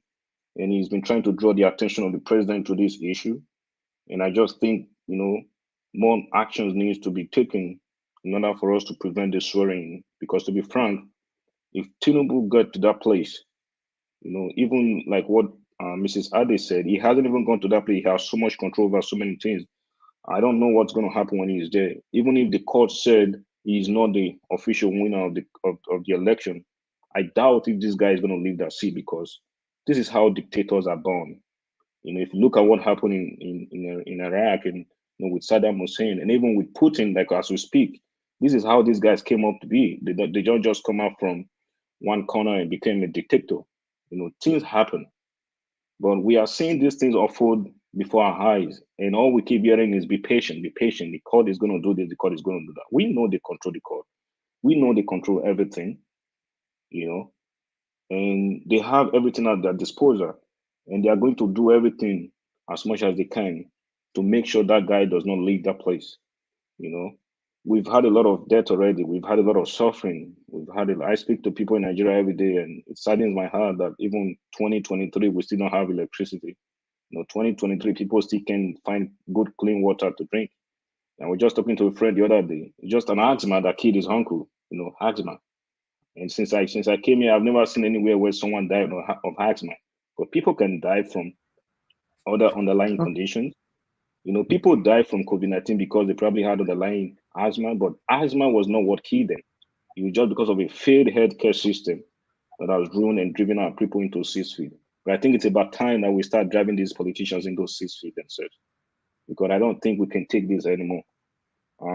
Thank you so much, Mr. Niger Wash, and I appreciate everyone who's here. I just feel like at this point, this is the time for actions. And anybody that is calling here, they should be telling you what they are doing on their own. We don't want anybody to call here and be talking. We are done with talking. We want action. Thank you. Exactly. That's what I was saying, because some of them call in to blame me. If you blame me, you should be able to show me what you are doing. Because me, myself, I'm doing my best. I've been coming on air since April 2022 till now. Every blessed day I'm here. And you that is watching me right now, you can testify to that. So you also tell me what you're doing, and I promise you I will help you to showcase whatever you're doing, on this particular situation we are facing right now. And for you, my brother that just finished talking, One Love, in terms of electricity, you are surprised that we still don't have electricity in 2023. My brother, make I shock you. If Peter Obi did not, at the end of the day, did not emerge as the president of Nigeria, in the next 50 years, we're still not going to have electricity. I'm not speaking, I'm not being negative, about my country, but that's how it's going to be, because there's a lot of No. That's the fact. You're right. That's the fact. You're just trying to be straightforward. That's the fact. Yes. A lot of cabals are earning from the darkness that we all are living in Nigeria. So the only person that can help us, we can hold accountable, who have promised us that hold me accountable, is Peter Obi. If he cannot get them, my brother, in fact, it's going to get worse. $1 will become 5,000 naira, while £1 will become 10,000 naira. I'm telling you guys, just watch out. Thank you very much for your submission. I would like us to hear from Isha Oluwa. Isha Oluwa, thanks for your patience with us, my brother. Good evening to you. Please talk to us. Isha Oluwa, are you there with us? Okay, it seems you're not available. Can you pass to the next person? I'll talk after the next person. Okay, that's fine. Okay, let me go to Mr. CM. Mr. CM, is your time to talk to us right now. Good evening to you, sir. But before I come to you, guys, what is happening? It looks like whenever I ask for this thumbs up, okay. Okay, thank you. You guys have done it. We have 720, but our target with this thumbs up today is 1,000. Continue to press on it, my people. Press on the thumbs up, and remember we have a poll right there. Continue to vote on that poll right there on Niger Watch, because at the end of this broadcast we're going to bring it here. If we can have 2,000 votes, currently have 1,000 vote on the poll. If we can have 2,000 vote there, that would be nice, because we currently have 1,110 watching us. Niger Watch, how many people do we have there? We have 929 people watching us on Niger Watch. Yes, we can have 2,000. Yes, why not? So continue to press on the like button. God bless you all. And then the dollar sign is just right there, smiling at you, and nobody's clicking on it. What is happening? Please, can you click on the dollar sign put a smile on our face, buy me coffee. I appreciate you all. God bless you all. Mr. CM, if you're available, if your audio is good, talk to us in the next 10 minutes. All right. All right. Excuse me. All right. Good evening. Good evening, everybody. Please, all protocols duly observed. Good evening, Yes. sir. I think I rather than paint a gloomy picture, I rather sell hope to the people. We all know that Nigerians, we've been having it rough, at least for close to over a decade now.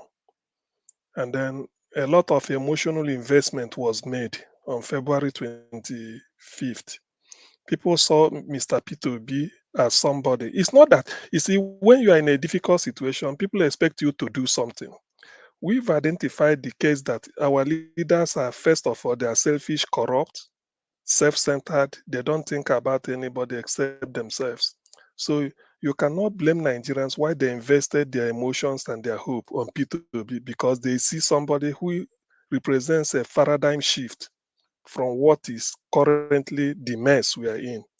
Now, at the same time, the fact that people are not really, the fact that events are developing this way in the sense that it's too slow, it's at a snail speed, and it's deliberate. Just like the presidential election result was not uploaded, that was deliberate. So all they are relying on is technicality. Oh, the time has passed, then why didn't they file it? But they contributed to it. You see, I tend to reckon with what they call a principle of unintended consequence.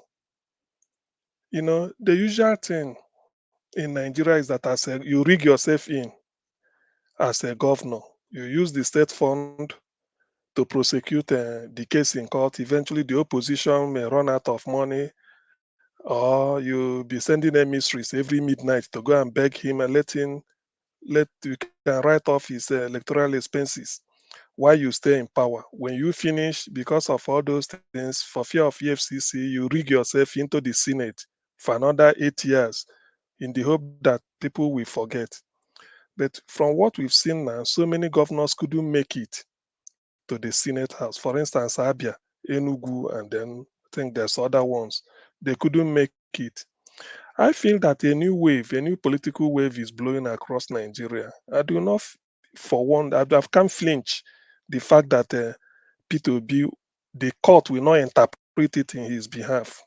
If you listen to, in his favor, if you listen to the interview of Femi Falana, all of us did. You see what he was saying. He expressed, I think the title of the interview said, he's quite pessimistic that they will do something.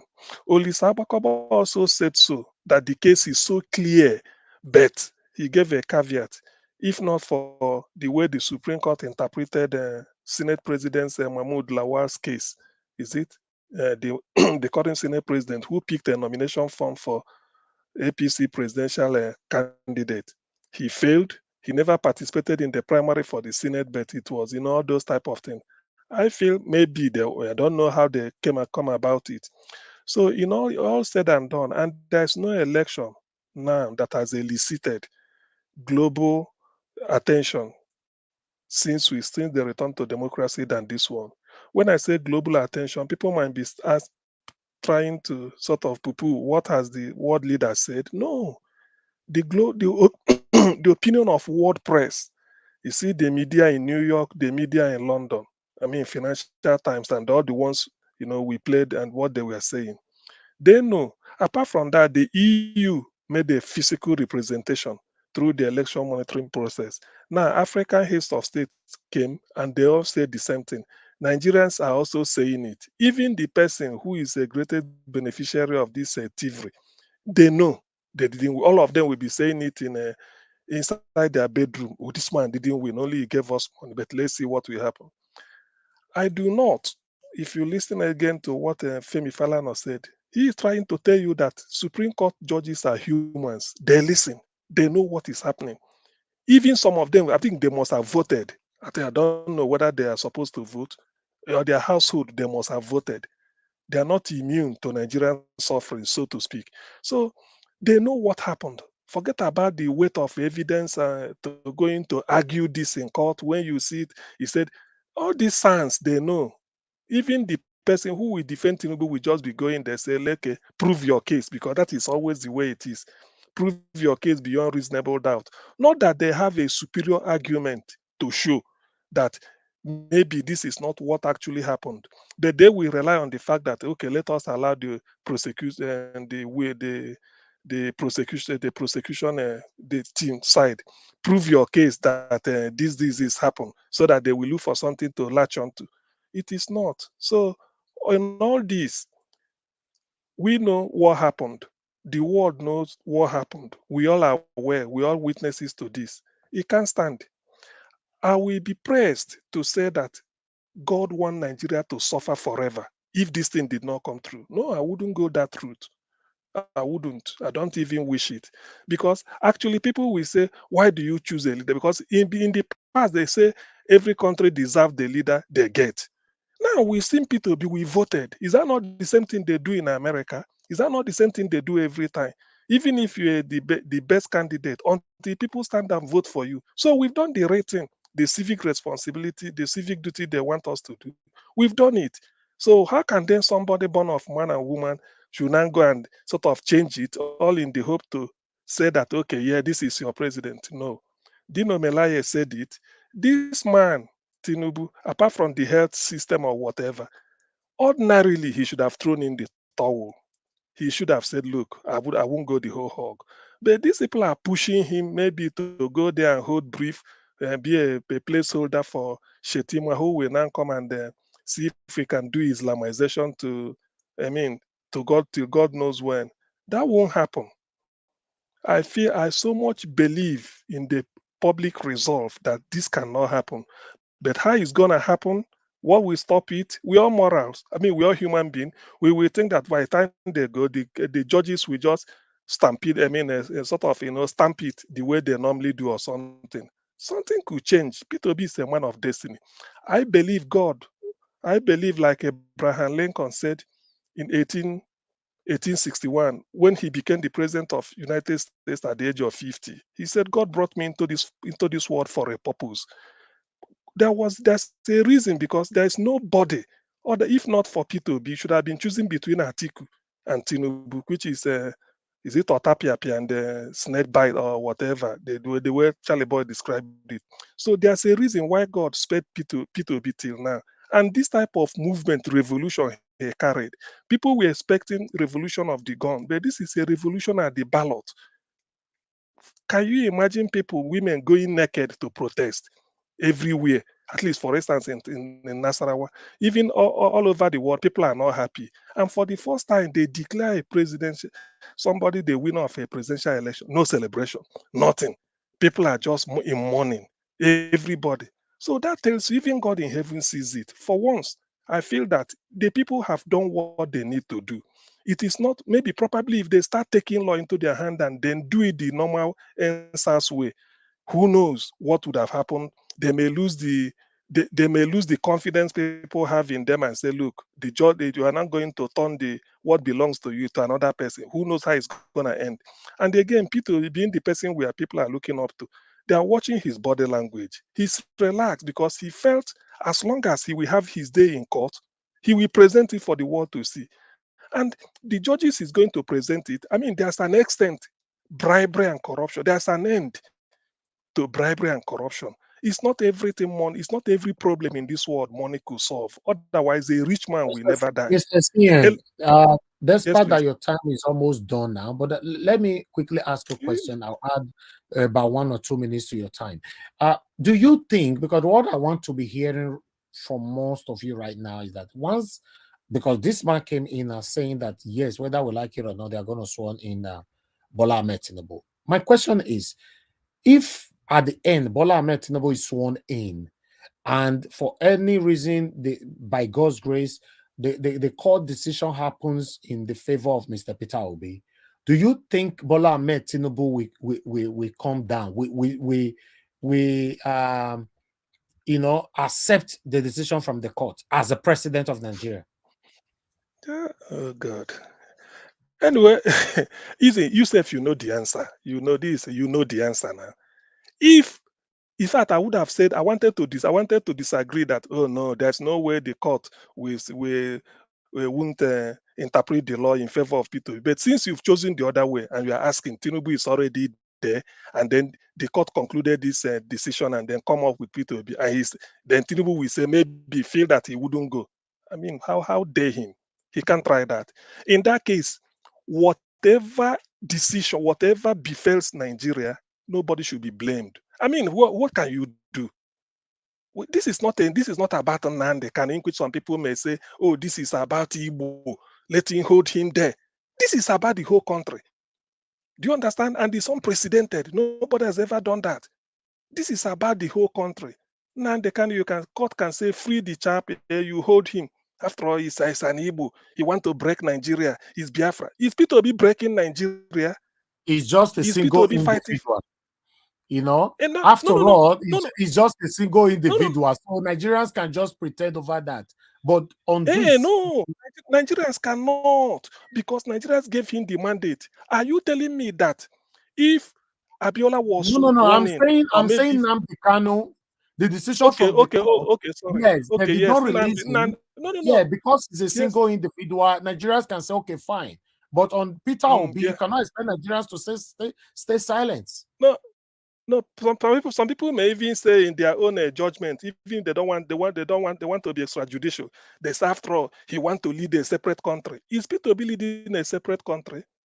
Nnamdi Kanu, I can agree, was not voted in for. So one can say because he's doing his own based on his conviction. So this is a case of from the southwest, southeast, south, everybody vote, and we are looking up to this man. And you are saying the court of the country now tells you, people that said no, you should go. And mind you, for you to be there is because of the fact that they couldn't conclude it before May 29th. Now that there's a provision to still carry on and conclude it even after May 29th, they've done their job. Now it didn't favor you and you say you won't go. Oh, no. There's an extent somebody can play God. Even then, I don't even have that in mind. I have everything, because if APC and Tinubu, they have a case, they would have been the first person waiting at the court, say, let us start, let's press. But they are just using delay tactics, running here and there. Tinubu went run maybe nowhere to be found so that he could be served the paper, but the court can always serve either the deputy or whatever. They know how to do it. So the guilty are afraid, according to James Hadley Chase. All these things they are doing, we know. Because, okay, the fact that when they announced your name, there was no celebration nationwide. Where are the 8 million? They say he won everywhere. Because of the rigging they did, they fix it. Oh, Northeast, he won the state. Northwest, everywhere. Then why is the celebration not showing? Why is the celebration not showing? So all these things is just common sense. I'm not even having. That's why I refuse to. I refuse to, to delude myself into believing that this will not. The mandate will be wished away. It won't. It's a sacred mandate. Nigerians gave it to P2B based on his character, capability, competence, and his style of and his integrity. He's very clean, and Nigerians wanted a clean departure from the past. The West are laughing at us, and this is the type of man they are waiting for Nigeria to get it right. Oh, my time is so fast. Well, let me yield here. Thank you very much, so that I do not monopolize the whole thing. Thank you. Okay. Thank you. Let me wait. I'll come back to you again shortly. Okay. Thank you. Sorry, I think 3 minutes into. No, that's fine. No, because I came in. You only spend about 10 minutes plus or 11 minutes. So I used 2 minutes to talk to you in there. So it's not part of it. Okay, yes. Let me quickly ask for more likes. My people, please press on the like button and help us to share. And the last person we have on the panel now before we listen to another video quickly is Mr. Edwin. Oh, Isha Lua. Okay, Isha Lua don't talk to us. Okay. Yeah. Said he will be coming back again. Okay, Mr. Edwin, thank you very much, sir. Good evening to you. Please talk to us. Thank you very much, Naija Watch. Thank you, fellow panelists. Protocol observed. I want to please quickly pass my message to those who are always, it's already my own mandate that Peter Obi is out. to give Nigerians good roads. All Nigerians who have been suffering, dying in the accident, suffering to market their product because of bad road and whatever. The man that is going to give you good roads has been voted by you people also. The mandate is now being attempted to be robbed of him. Fellow Nigerians, you people should fight to make sure your mandate stands. Nigerians have been killed every day. Human parts have been harvested like nothing before. A man who wants to bring security for you is out. Kidnapping has been going up and down. People paying millions, going through their nose to rescue their family from kidnappers. A man to produce and give you security is out. Electricity, judiciary, judicial welfare. When I grew up, judicial people, teachers, police officers, army officers, navy, name them, they have what we call car loan. They have what we call house loan. They have what we call welfare. All these things has for the past 30 years been buried. A man has come. He said he wants to give it to you people. His fight is not for only him, but for all of you. For your children, children, your grandchildren, your unborn children. That is what OB stands for. Better salary is what OB stands for. So if you know health, to provide you a standard health, which these people are running abroad to go and use our Nigerian money to go and afford, denying you, leaving you to die at the pains of nothing. Somebody is there now who wants to install all these things for you. And they are now saying there will be no chance for him to come in. If you know what you have been going through in Nigeria for the past 30 years is not worth experiencing, this is the time to do the need and the needful. Now, a lot of people have been saying the judiciary, listen, gentlemen, the judiciary, people are watching. The story to be told on court is just a mere story. All of you had your TVs. You listened to radios and news. You saw photos. You saw happenings. You saw talking. And you saw people boasting. You were all first-class witness to this issue. And as judges, you should be witness of conscience, because you all saw it. A little or nothing need to be told, because you guys saw it. You had the TVs. If it does not affect you negatively, it affects one person you know, your family, those people around you. That was it. And mind you, the most dangerous of all is what God has promised man. When light come, darkness vanish. And the evil place, evil home, for all sort of tragedy, wickedness, destruction, all move with darkness. A man is here now to restore light for you, so that darkness will vanish from our life perpetually. Otherwise, pray for it.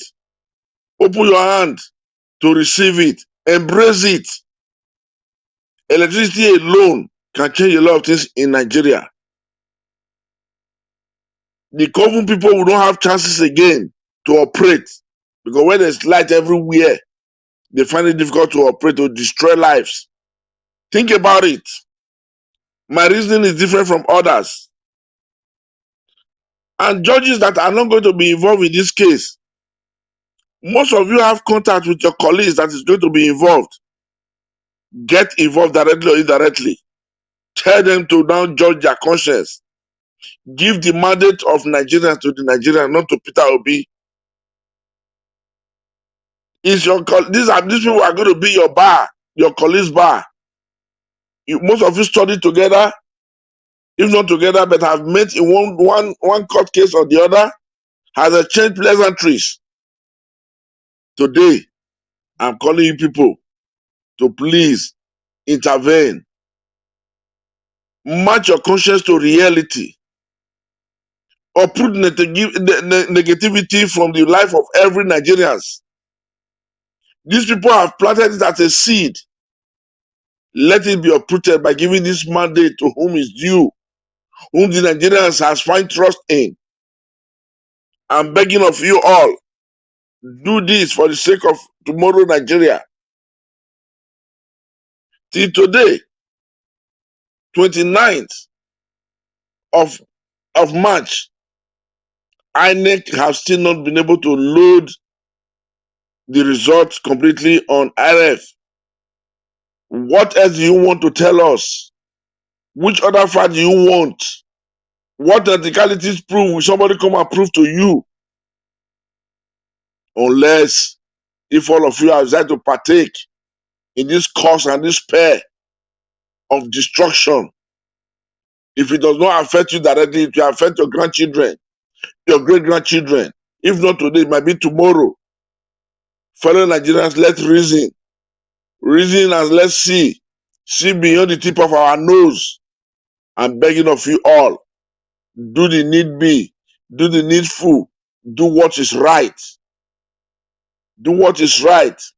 Those that will be involved in this case, sleep and wake up. Ask yourself one thing. If I am satisfied, does it mean my entire family is satisfied? Ask yourself. These people are going to share a peanut to give to you. I'm begging all of you, fellow Nigerians, be at alert, be awake. And my Nigeria watch, brother, what is happening in this in your Nigeria watch when you are on? I am suspecting they've hacked you. Control all your system. Control your system. These people, they are evildoers. They don't want anybody that is just. They don't want anybody that is real. They don't want anybody that is truthful. They don't want anybody who wants to show the actual picture. All right. Control this system everywhere. I will. Please. And I will not beg on the Western world. They are seeing what is happening. They don't need to be told. The information is first class to them. They have a better idea of information even more than we. Please do something. Let there be no war in Nigeria. Let there be no breakout. Perpetual wickedness has nothing to do but to destroy the entirety of the society. I yield. Thank you very much. God bless you, sir. Thank you very much for your submission and thanks for your advice. Yes, we are here for them. You know, we understand that many of them are not happy with what we are doing here. They want to fight us back, but yeah, we are good to go. Thank you, sir. All right, we have Madam Rita here with us. Madam Rita, good evening to you. Talk to us, madam. Yes, good evening. Good evening, everybody. There are just two things I was wanted to say. First of all, it's very difficult to call you Nigeria these days. Very hard. I called like 17 times, but anyway, that aside. Sorry, so sorry. 17 missed calls. Wow, I not pick, no verse. No verse. Anyway, the first one, let's talk about what's his name? Femi Falana, yes.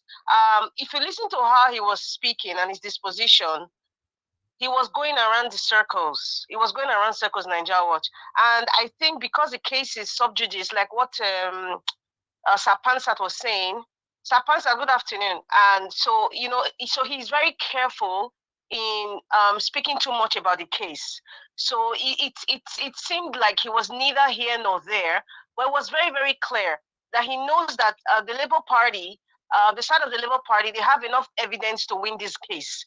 But he's very careful, especially in a case that's sub judice. So, you know, there's no cause for alarm. And I just want to say that, you know, whatever you read every day, tomorrow, I'm telling you, I can bet you between now and Friday, you're going to hear news that would seem like it's breaking your heart. Please, my people, the fact that Peter the Rock Obi is silent, it doesn't mean that he's giving up. So you shouldn't give up. like Nigeria, what you're doing now, what every other person is doing, everyone is doing, keep doing what you're doing. Like the gentleman that called from the US, he's writing letters to his representative. That's awesome. That's amazing. So we should all do the same, but we should still hold the candle high. Hold the candle high. We are winning this case. I have so much faith that we are winning this case. Even if you think that the likes of what's his name, the Supreme Court judges, or the head of the Supreme Court, or the Chief Justice of Nigeria, even if it's kind of partisan, or you think they are compromised, please, my people, everything doesn't have to go peaches and cream. The world doesn't work that way. But it doesn't mean that you should give up or you should feel down, because your disposition and your mindset should feel that you are going to win. We should have that mindset. I'm not trying to build castles in the air. I'm just stating what it is, because I believe that Peter Obi and his team, they've taken 10 steps ahead of Agbado, because that's why Agbado is dumb. He's not smart. I repeat, Agbado is nothing close to smart. He just has surrogates to do his dirty job. He's not smart. So sometimes when we're talking as if maybe, Peter Jerome Obi or his team, maybe they don't know what they're doing, or, like somebody earlier said, like the weight of all this proceeding is not on our shoulders, right? But we are doing what we can, however we can. If those people that want to go out and protest, fine, you're doing awesome. If you want to write to your representatives, in the National Assembly, fine, do that, but we should continue to focus on the light at the end of the tunnel. And then back to Boss Mustafa very quickly. Boss Mustafa is doing his job. He already has issues with APC already, because he did not win even his state, even his polling unit, he didn't win. So Boss Mustafa is doing his job. To be truthful, May 29th, 2023, Buhari will not spend one single day after that in Aso Rock. That's a fact that we should get. That is a fact. So what happens now, whatever the case may be, what happens now? Somebody's got to be, the entire country cannot be headless. They have to put somebody there. And I believe it's either Peter Jorokobi will be declared, or there'll be an interim government. But the fact that he was stating that nothing will stop it, he's talking based on the processes of Buhari exiting. Listen, there's a budget for it already. These things are aligned in government. It's aligned. So he's speaking based on what is written down. No, Madam Rita, it was very clear. He said Tinubu will be sworn in. He didn't say. My dear brother, Boss Mustafa will call Tinubu. Do you know why? Number one, Boss Mustafa is APC. Number two, as far as he's concerned, INEC, on who they are controlling, has selected Agbado of 26 Bodilon Avenue as the winner. So don't expect the man to mention another person's name. It will be against the government that he's working on. Okay. Don't you understand? So whatever he's saying, he's just saying it. He's reading the paper. It's like he's reading a prompter, and take it or leave it. That's what they're giving him. That's what he's gonna say. But that doesn't mean that we have to believe that, because we are working. We are working. Peter the Rock Obi's team is working. Boss Mustafa has the right to say what he's saying. Now let him talk. There are many of them that will come again and talk. Malami will come tomorrow and tell us rubbish from the constitution again. So what else? We'll just be looking at it. Do you think Peter Obi is just quiet for nothing? Do you think Ahmed Dati is just quiet for nothing? Please, let us stay positive. That's what I call. Thank you. Thank you, Madam Rita. God bless you. Thank you. All right. We have another caller right here. Let me quickly take this call. She'll be calling, so let me call her back. Love of God is my strength. Okay. Give us a minute, my people. Just 2 seconds. Hello, madam. Thanks for calling in. Love of God is my strength. Please talk to us. Good evening to you. Good evening, my brother. I've called to get this your line now. Go help us. Thank you. I understand anyway. Good evening, everyone. Everyone on the panel. Everyone on the comment section. What I think that should happen. These people, they are taking Nigerians for granted, and I keep on saying this here. People keep on thinking that, what am I saying? They are now looking at us that what can we do? They took our mandate and they are choking their hands in their eyes, that they came out to assure us that they are going to swear in Tinubu, whether we like it or not. But in my own mind, I don't want Tinubu to be sworn in, because the moment Tinubu is sworn in, we will not be, we control everywhere. Tinubu will block everywhere, and you know what he's doing? He can start to kill people and do everything because he's in power. So what we should be looking at is how we are going to do something that will even make these people notice us for once, so that Buhari will stop this swearing of Tinubu, so that we can, in a way, take this case first to court, so that there will be an interim government before any other thing can be done. But if Tinubu is sworn in before any other thing, before we start going to court, in my mind, I think it's going to be difficult, because everything has to be finished first, then before they can decide who is going to be in Aso Rock. Tinubu cannot be in Aso Rock, and I'm standing my ground, holding on to who I am in the Lord. Tinubu will not enter Aso Rock. So that is my own. I would prefer that the interim government should to be there than before the case is solved. How can you put a drug baron to be the president of a country? Look at a vice president of America, went to Africa, they did not come to Nigeria. Why? Buhari has really destroyed this country, and they want to continue. And we have to stop them, because Nigeria is our country, and we will not allow any 2, 3, 4 person to hold us down and think that they can tell us what to do. Yes, they are leaders, but they are not doing the right thing. And we are ready in our own strength and power, anything, to take them down, because enough of all they are doing is enough. Thank you, my brother. Thank you so much, madam. God bless you. Thank you. All right. Okay, let's do another round now. We have Mr. Niger Wash, I've not spoken. Who is speaking? Ishaolua. Ishaolua, okay, you are back now. I called you earlier on, right? Yes, I was having the issue with my volume. Okay. All right, then. Talk to us now, then.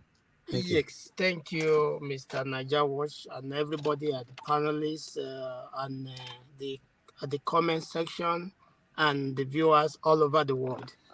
I thank you all for this great cause, which we embarked last year, and we are coming close to the trophy.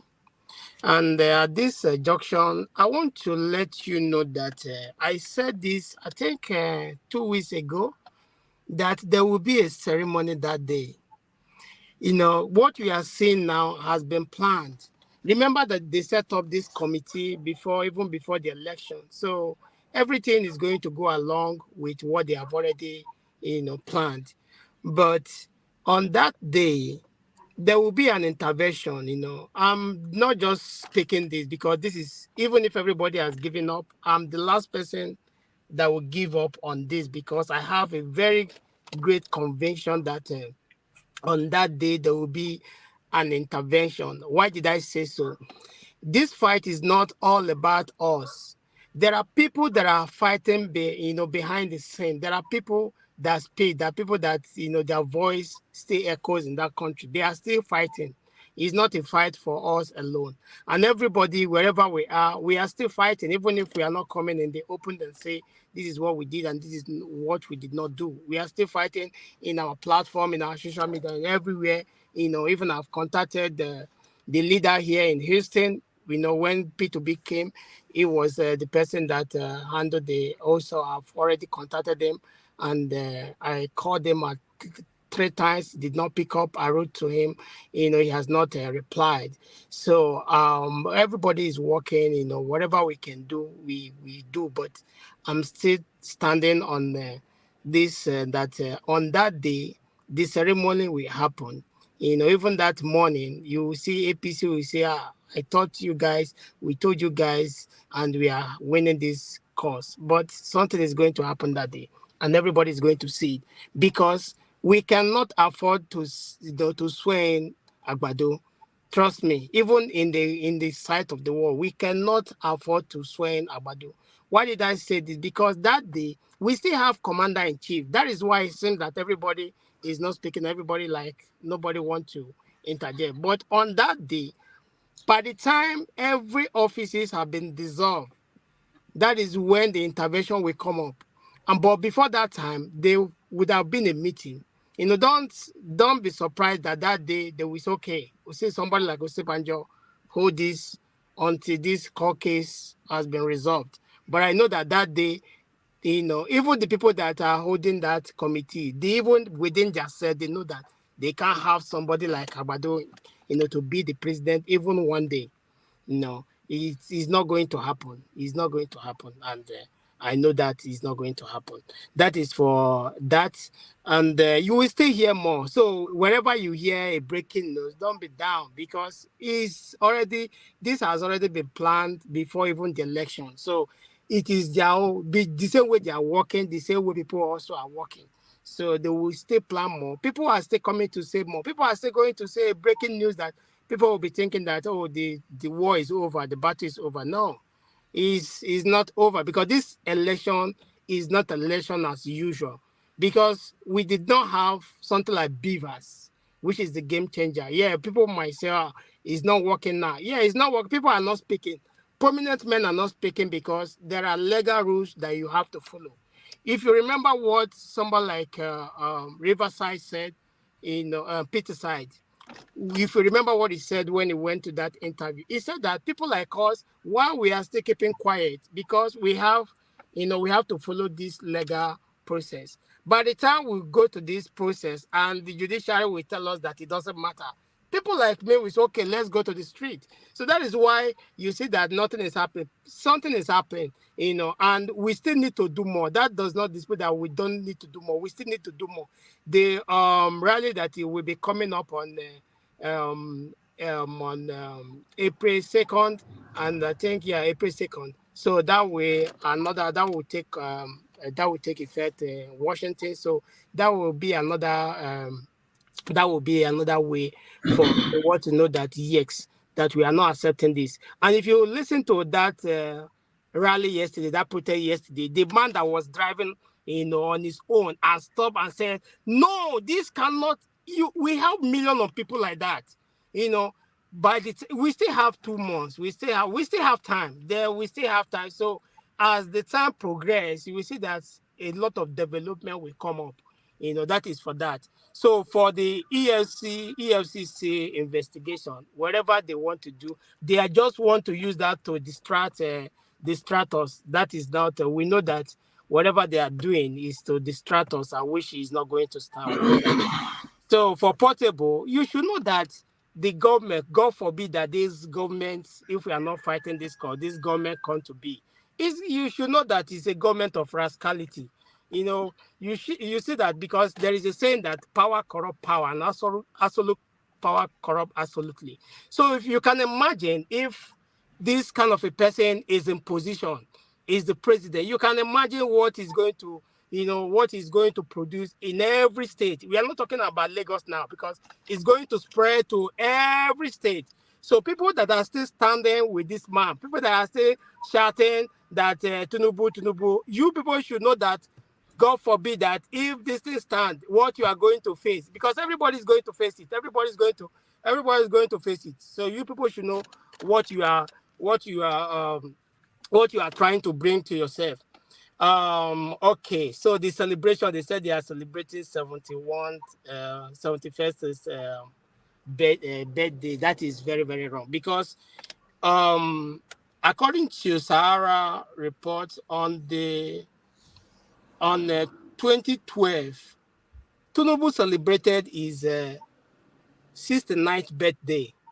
So if you go by that calculation, you should know that Tinubu should be around 81, 81 this year.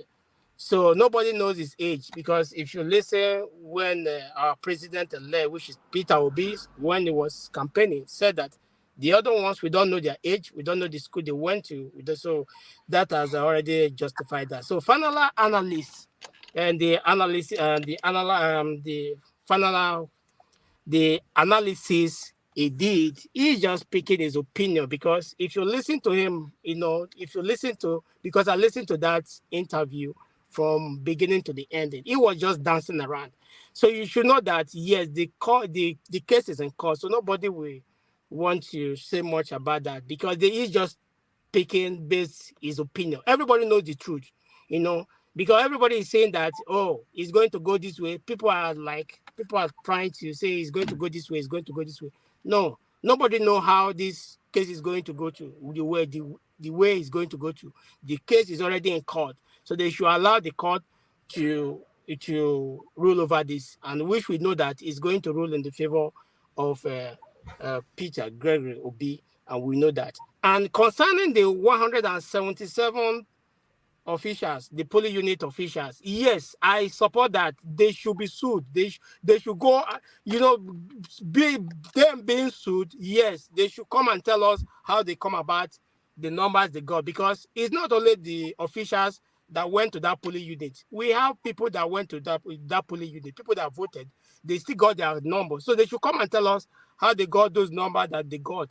And another thing, they will have to verify their signatures, because the signatures they presented, the one they uploaded in IRF, they have to compare and see if it's the actual, polling unit officials, if it's the same signature. So I support that all of them should be sued, and the ones that are found guilty, they should prosecute them, which is a way of development, and we are headed somewhere. So, and at this juncture, before I go, I want the judiciary, I know they are listening, I know they are watching all over. I want them to do the right thing, because what is coming upon Nigeria, they cannot see what is coming up, upon this country. They do the wrong thing. So they have to do the right thing. This is the time they have to do the right thing, because now they are on trial. So they are on trial. So the world is watching, and we also are watching. So they should know that this is not business as usual. It's not like, the one they've been doing before, because nobody has already, nobody has put their mind on judiciary. That is why people see that that area has not been checkmated. But now everybody is checkmating the judiciary. Okay. They should not. They already have. Oh, my time is up. Yeah, your time is up now. All right, so okay, let me land on this one. They should know that the one that happened to Areola, they should know that we have our GPS all over. So wherever they go to, they should know that people are watching. So they should do the right thing. That is what we wanted to do. Nobody is threatening them.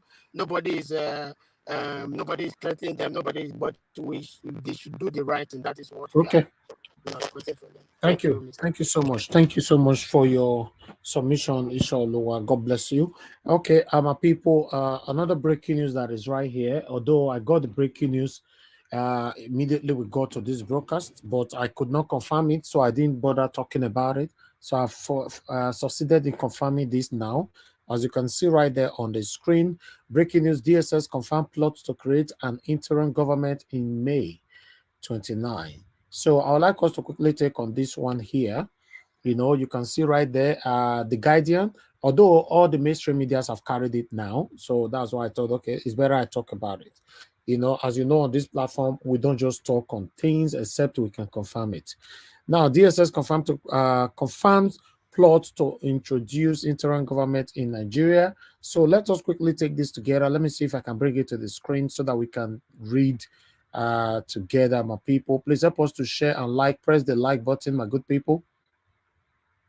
I appreciate every one of you. God bless you. Press the like button. Let's do this together quickly. Wow. You see, this is also part of the poll that we have right there, right? Okay. All right. Let me read from here.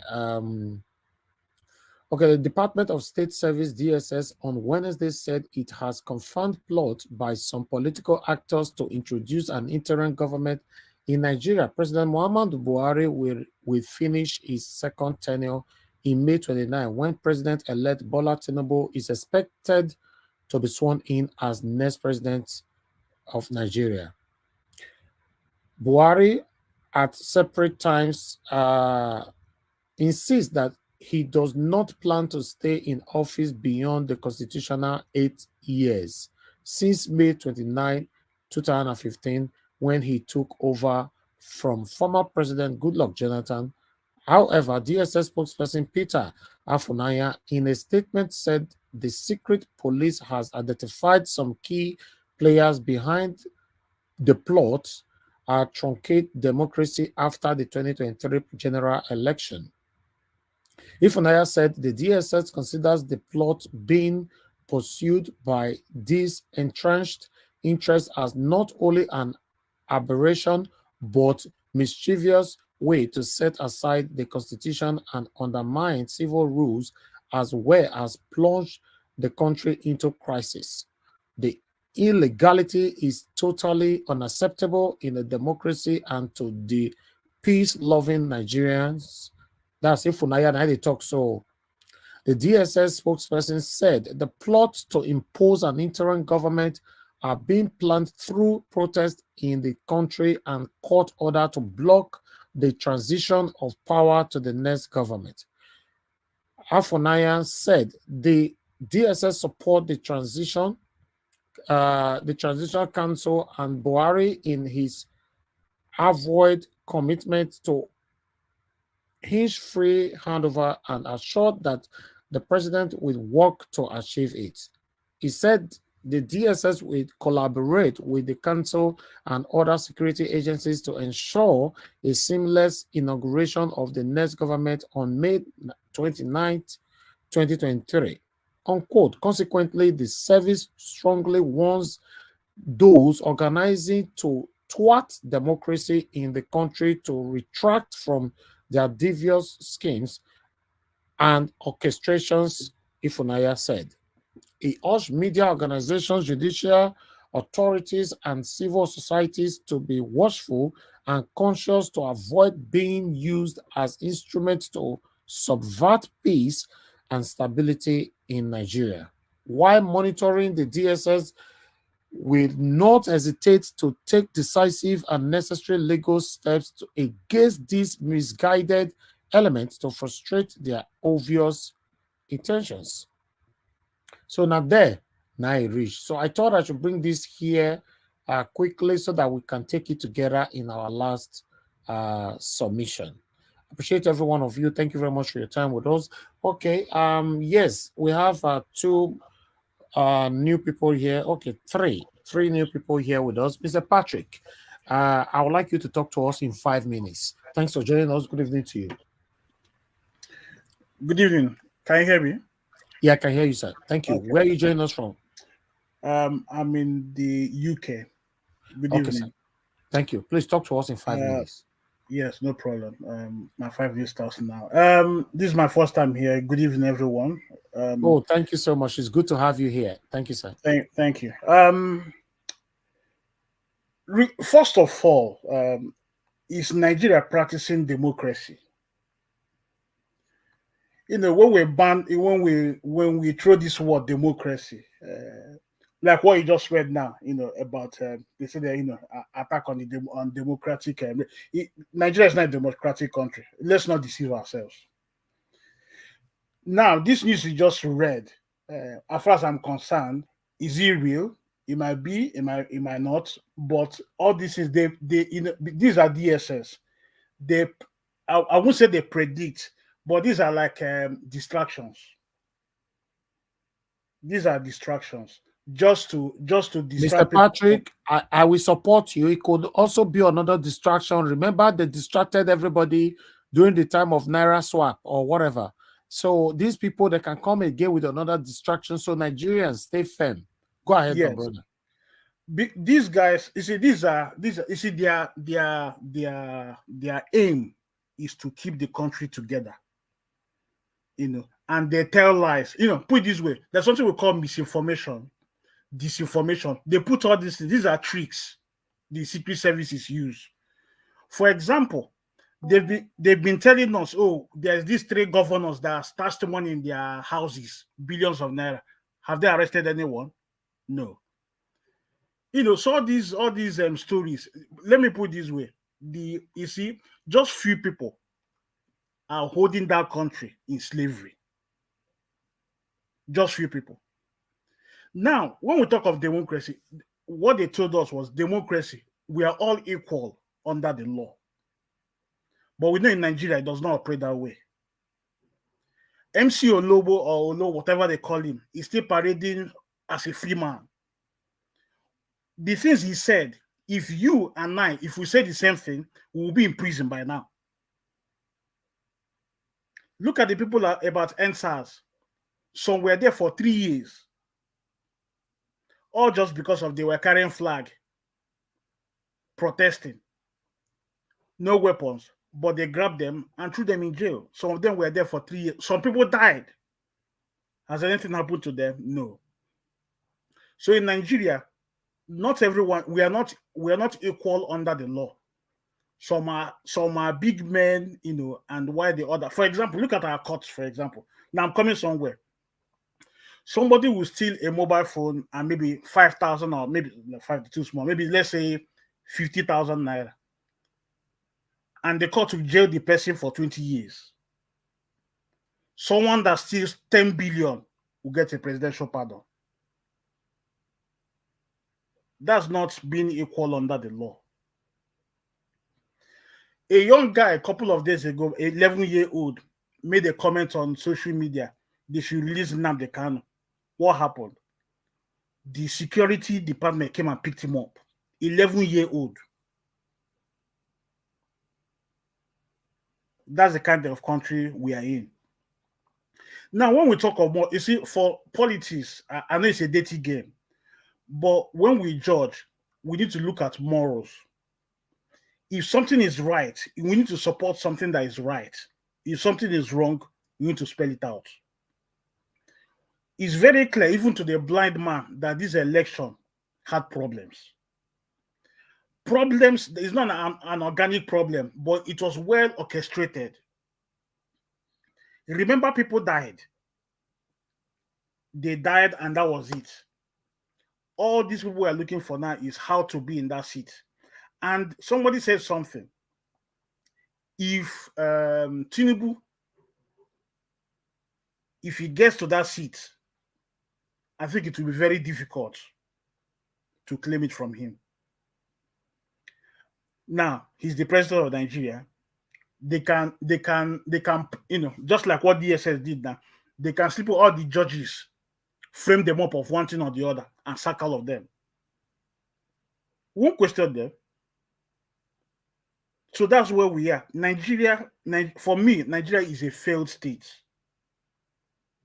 And the criminals will try all their best to maintain that failed state because it benefits them, not you and I.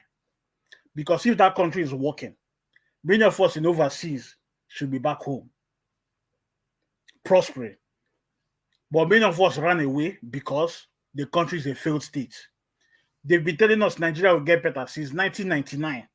And it looks like every year it gets worse, just going down the hill. So I'm in support. If Tinubu gets there, it will be very difficult to reclaim that mandate. It will be very difficult. Thank you, sir. Thank you. Thank you, Mr. Patrick, for coming in. I really do appreciate you. Please, we're looking forward to having you here again next time. Yes, for me, I don't want Nigerians to be distracted from especially this breaking news now. Although we should take it, but we shouldn't be distracted. Thank you. All right, let me quickly hear from Mr. Alex. Mr. Alex, thanks for joining us. Good evening to you. Please talk to me, my brother. Yes, thank you, Mr. Najawash. I want to thank everybody on the platform, those on the comment section, our viewers worldwide. I thank you for your tenacity and for keeping hope alive. You know, we are fighting the very strong forces of evil, but God is with us, you know. I don't know. I don't know if they want us to believe that the DSS were not alive when Deborah was killed. The DSS were not alive when Tinubu's drug cases emerged. The DSS were very quick with their so-called intelligence units around the world to kidnap Nnamdi Kanu. They kidnapped him in spite of his dual citizenship. The DSS have been alive. When Abuja Kaduna train was kidnapped with 960 Nigerians, 20-something killed immediately. A lot of them were killed and many had to pay themselves to the tune of 6 billion naira. The DSS was alive. When our church massacre took place, citizens were murdered in cold blood. The videos are all still on YouTube and all other platforms. The DSS was alive. When we have this Abuja Federal Maximum Prison, Kuje, the bombardments, the DSS was alive. So I don't believe in this caricature, Kaba-controlled DSS. I see what they are doing as capital rejectamenta, and I declare them persona non grata. I just believe they are just there as part of the political vavavoom.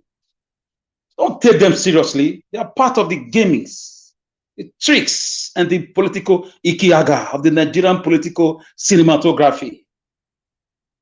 The DSS are part of the country's problem. It's an elite or elitics DSS. They're only powerful if they are going to invade the houses of freedom fighters. E.g., you saw the exploits or the escapades of the DSS in the house of one Sunday Igboho. They will track him down to Benin Republic. The Bible says, "He that sits in the heaven shall laugh." We don't have a DSS. We have a set of clowns that call themselves DSS. A set of comedians. My goodness. The DSS was alive when people were shot at Lekki Tollgate. Please allow me to laugh. Because these guys are just clowns. And they usually send either a Benin man or an Igbo man to us, or somebody from the minority, or one of the non-Northern tribe. So don't take the DSS serious. They are part of the, this double-decker anki-paki politics. Gentlemen and ladies, how did we get here? That cases upon cases, allegations, convictions, documents came out before elections. How did somebody that have drug stain at all emerge as a party flag bearer? Where was the secret or intelligence unit of the DSS, or the NDLA, or the ICPC, or the EFCC, whatever body that is responsible? How did a drug peddler, you can say he was exonerated, you can say he has service J10, but how I don't understand. Okay, who owns all the drugs that have been discovered in different houses in Lagos? Let alone emerging. How did he get his 8 million votes? Why are people not rejoicing across the nook and corner of the nation and across the world among the diaspora community? How did you win? Where were the votes manufactured from? These are questions we need to ask ourselves. And I call on the Chief Justice. Is it Ariola who went to London on wheelchair? He should resign from that case. He's not qualified to be in charge of that case anymore, because he's being compromised already in my own term.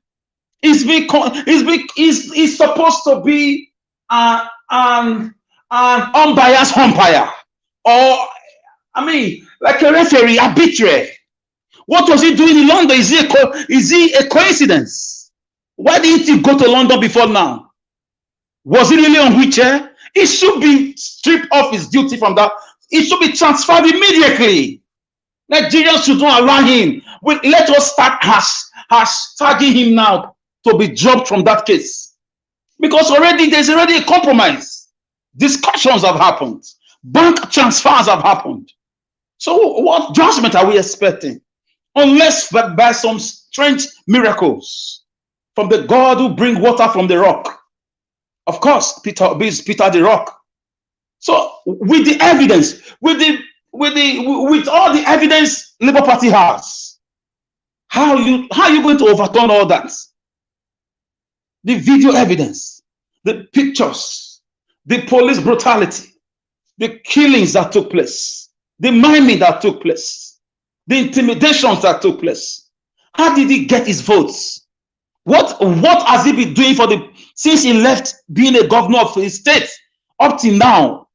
What has he been doing since 2007 till now? So how come he's popular? Where did the popularity come from? Name 5 states that celebrated his victory. Since he said he claimed that he won in 24 states, all those boogaboo that they are telling us, those fallacious boogaboo, those laborare est orare, those ducem est proportamur, those mystical figures. Give me 5 states in Nigeria that celebrated the victory of their leader. That should show you a lot of fraud took place.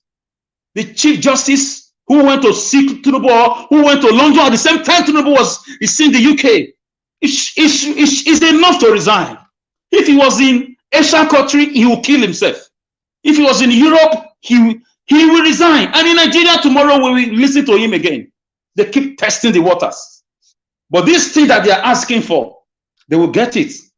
They should remember how Rwanda genocide started. It was a tribal thing, and it was insatisfaction. Some people felt left out. This thing that they are asking for, I'm warning the APC, they should be very careful.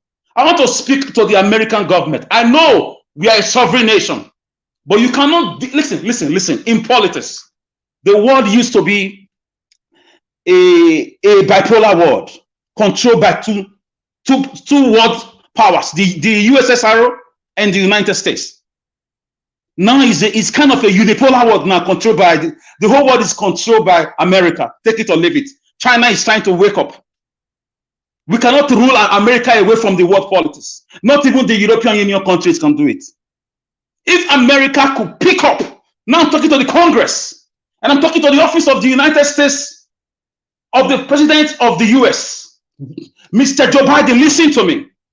If I must remind you of your history, I'm sure you are aware. America picked up President Noriega of Panama on human rights abuses and on drug charges. They picked him up from his bathroom. They said nobody who have had issues with drug can be a nation's president. That is a stain on the American leadership of the world as a unipolar leader of the world. The world is no longer the world is no longer bipolar since the fall of the Soviet Union and the USSR. These are political terminologies and political lessons I'm giving you guys free of charge. So America will be playing a double-decker game. If Tinubu, is not arrested, is not thwarted, immediately sworn in, or if there's anything they can do right now, I'm not asking you to help us. We don't need your help, but do your job as the police of the world. You owe it as a duty because you sworn to the United Nations Charter to make the world a peaceful place. And you've been doing that in many countries by acting as a watchdog to the whole, especially on human rights abuses and the drug charges. And America must also remember what happened in Lagos in the governorship elections, even in the presidential elections. It was more or less like genocide. It was a cataclysm. It was a crime against humanity.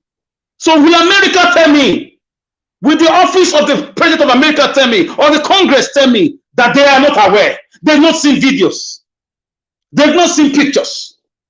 I'm not asking you as a Nigerian, I'm asking you not to do your job as the police of the world that you claim to be. And you owe it as a duty. So that no nation will bring up the drug cartel. It will affect Americans. Because the drug market is usually, the last bus stop is usually in America. America, Asia, America, let's say Brazil or Colombia. But America is always the problem. So please, Tinubu should be picked up. Do your job, thwart this man's, get him arrested. He cannot be a Nigerian president. He has bought his way through because of the waywardness of politicians. Look at, we all folded our hands. I'm talking about ex-governors, present governors, senators, rep members, commissioners, ambassadors, everybody who is at the helm of our political cinematography. So let me round up with this, Mr. Najawash. Okay. Obedient. You did very well. We've all done well. We've all done what is expected of us. Let's keep hope alive. We are winning. Let's see how a drug baron, somebody with drug charges, with evidence everywhere, can be a president. Kabutu the Jetamenta. Thank you, Najawash. I leave it here. All right, my brother, Mr. Alex, thanks very much for your submission. I appreciate you, my brother, for coming in. Okay, we have Victor with us as well. Victor, I would like to hear from you. Thank you very much, sir, for joining us. Good evening to you. Please quickly talk to us so that we can do the final round. Thank you, Mr. Najawash. I hope you guys can hear me clearly. Yes, very clear. Thank you for creating this platform for us to analyze and hear our view. And thank you, those on the comment section. Thank you so much. You guys are doing a great job. And those viewing us from all around the world, especially in Nigeria, may God continue to bless you guys. The struggle continues. Mr. Alex spoke very well. And but there's one thing, there's a clause in his speech. America has finished with the case of Tinubu, and he cannot be arrested anymore. America work with documentation. They work with documents. They don't work, they work with facts. But my brother, sorry to come in a little bit of your time. Yes, we are all learning here. You are right. But as they are done with him as a private citizen. If he continues his life privately and never contest for any nation's presidency, no problem. But when you arrive as a president, you can't come to the United Nations. They can't allow you to do many things. Name one person in the whole world who have had this kind of drug charges that became a president. It was only one man, Noriega of Panama, and he was arrested. He forced his way into government. They picked him up in his bedroom while he was bathing. He was on bosses. So they are not true with him as a Nigerian presidential elect. Trust me. They are doing. Yes, talk to me. Yeah, in the case of Noriega, I followed Noriega case very well. Noriega was in power, still functioning as a drug cartel. He was sponsoring the inflow of drugs into America. So they tailed him. They gave him a long time. They didn't want him. No one thing about American security. They will allow you to do everything. And as you're doing it, they are getting their facts, photograph, everything, the route, everything, the signature, everything is being documented by the secret agent. And when they decided to come in, they will come in and they will pick you up. That is how they work. They work with fact. If they have any fact that Asiwaju Bat is still involved, and in involvement is the influx of his involvement is in America, they will track him down. Even if he's in France, they will pick him up. That is it. But what I want us to do, we are doing it. A lot of people are submitting a petition through their representative from yes, that's a very good one. Yes, that's a very nice one. Those are the things we are going to put forward, and I believe our principal also has put in some petition that will involve the American State Security Service to come in and speak concerning the case they have concerning him, the president-elect of Nigeria. So those things are being coupled together. Those are the part of the point those are the things that will buttress the fact, and the judges will see the fact and they will make their decision. And I would like to come into the case of like interim government. I want us to really look at it. I was born into security family. You see, the Nigerian DSS, they are not different from the Nigerian police. The only difference between the Nigerian DSS and the Nigerian police is that the DSS are more closer to information, they have a right to go into every information details about every person in Nigeria, any business in Nigeria, without any other security apparatus stopping them from doing it. They act directly from the office of the presidency. So those are the difference. For in them say they don't take bribe and they don't wear clothes, they don't have a particular clothes. They go in and do their job. So there's no difference. Look, if you know the state CID of Nigerian police, they are just the same thing with the DSS. Only that the DSS, they use a more advanced weapon than the Nigerian police. So I would like to, what I want to speak here is to the judges, the 7 judges that are going to sit on that day to hear the case, and also to the judges that will sit on the panel hearing the first case.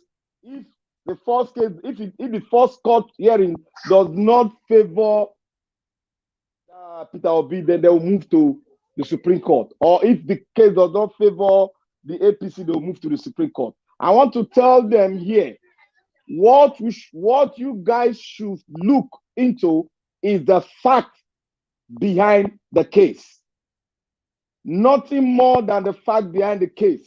You have a reputation, you have your career, you have a seat, you are honorable men of justice. And this is the last hope. Nigeria is on the threshold of either going the negative way or the positive way. And the power to make Nigeria go on the negative or the positive way relies on your judgment.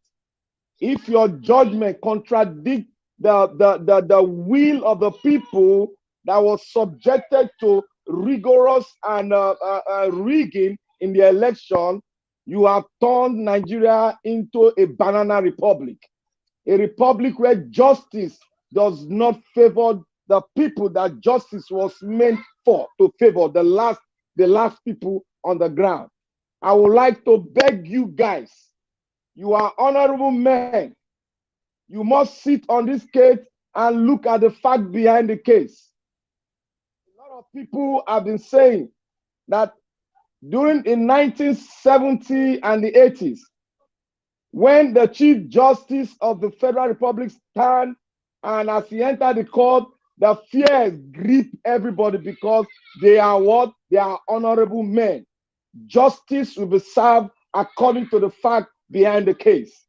But what do we have in the 90s and now, presently? We have a lot of judgment that have been subverted. But I will call out to you, judges of the Nigeria Supreme Court, judges of the Appeal Court, and other judges that are sitting on this case. I beg you, in the name of the God that we serve, that created the heaven and the earth, sit on this matter. Sit on the fact, not technical. There's no technicality behind when a man rig an election. When a man, turn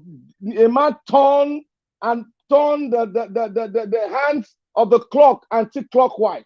There's no technicality behind. All we need is for justice to be served. You are our last hope. You are our last hope. If our hope is dashed under your judgment of technicality, the country will be subjected to ridicule outside the world.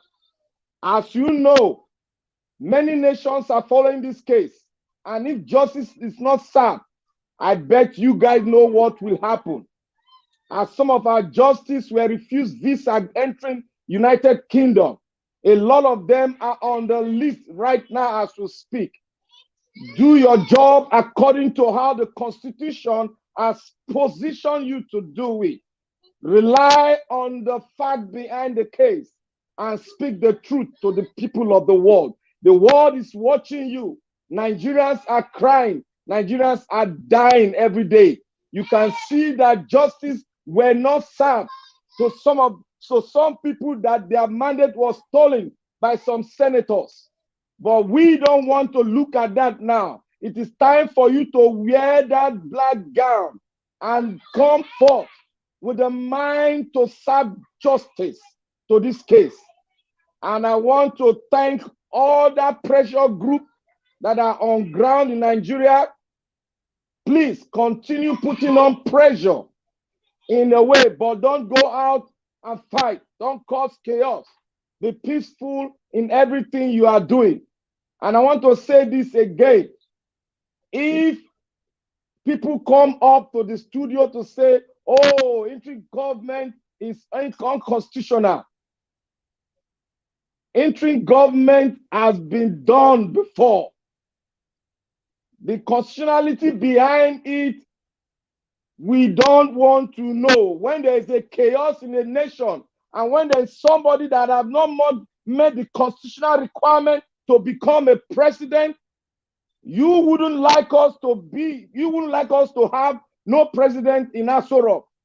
But what we can do, common sense demand that we can put in place an interim government that will stand and make sure the case is long drag in the constitutional court and judgment is served. Okay. Then the president will be, ushering as the president of the Federal Republic of Nigeria. When people say it's unconstitutional, can you tell me, even the constitution we have today, is it constitutional? That's a big question. That's a big question for you to answer. If you come on that premises, there is nothing unconstitutional in bringing an interim government. There is nothing, because the constitution itself was written by 4 military henchmen to us, and they said, we the people never approved that constitution. So please, let us serve our honorable, serve justice as is to be served. Please, I beg you once again. Thank you, Mr. Najawat. God bless you, my brother. Thank you so much. Guys, this is the time for us to do the second round right now, but I'd like us to have some likes. At this time, we still have 1,200 people watching us here. Okay. Can we press on the like button? Can we take the like to at least 8,000 like? We currently have 830 likes. Please press on the like button if you have not done so, and help us to share as well, please. I just want to see some people pressing it now because it's still right there, 8:30. I'm looking at it. Just press on the like button. I understand a lot of you already watching from your duvet. Continue to press on the like button, my people. God bless you all. Okay, let me hear from we're starting from top again. I'm going now to Madam Nena. Thank you very much, Madam. It's been a long while. Finally, we come back to you. So we are doing for 5 minutes now. Please talk to us in the next 5 minutes. Thank you. Give me 1 second, please. Let me just. Okay, yeah. I don't really have too much again to say. The first person that started talking that said something about Nigeria not having a democracy. In fact, it seemed like he just took the word out of my mouth. When somebody is talking about democracy, I don't see what is happening in Nigeria as democracy. That's my one. Plus, they are trying to thwart democracy. The democracy in Nigeria has been, as far as I'm concerned, was thwarted in 1993 when they annulled one of the freest and fairest elections Nigeria has ever had. So I don't even know what they're talking about. What we have now is not democracy. If you go by the real definition of democracy, it's a government that is established by the whole population of the people and or an eligible few. In this case, this is just a manipulation that they did. This is not a democracy, so we cannot call what we have it. This is just when you impose a leader on people, that is not democracy. So what we have is not democracy. So at this point in time, I don't even know what they're talking about. And again, okay, we can say that whatever the DSS, because this news about thing about DSS, I saw it earlier today, but I just took it like with a pinch of salt. I'm like, okay, let's see how where this whole thing is going. And now that it has been confirmed that is what it is. It can go either ways. It can be true, maybe just a distraction. But the bottom line is this, for every obedient person, for everybody that wants the good of Nigeria, we must not allow ourselves to be distracted by anything or by anybody. For anybody that is, that really, truly, truly want this, desire this change that we are talking about, there is need for everybody to keep their eyes and keep their mind focused on what we are looking for, irrespective of the angle they try to come from, irrespective of the game they try to play. We need to keep focused. We need to keep focused. That is just the reality of the whole thing. It might be a distraction, it might be true.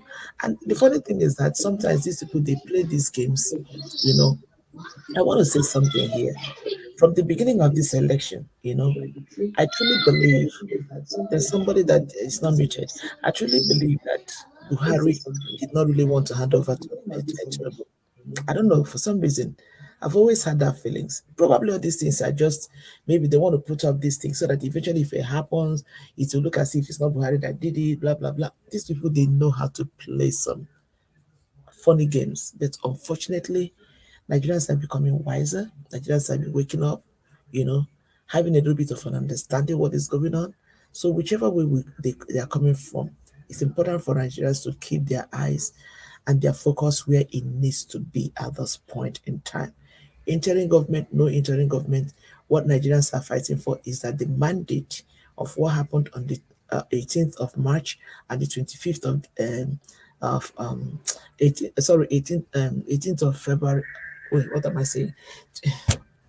Oh God, I'm missing the days up. The presidential election and the gubernatorial election. The bottom line is that whatever they did, the mandate that was stolen, Nigerians are fighting for it. Nigerians wants to make sure that the vote that we casted are counted, because that is what brought us where we are right now.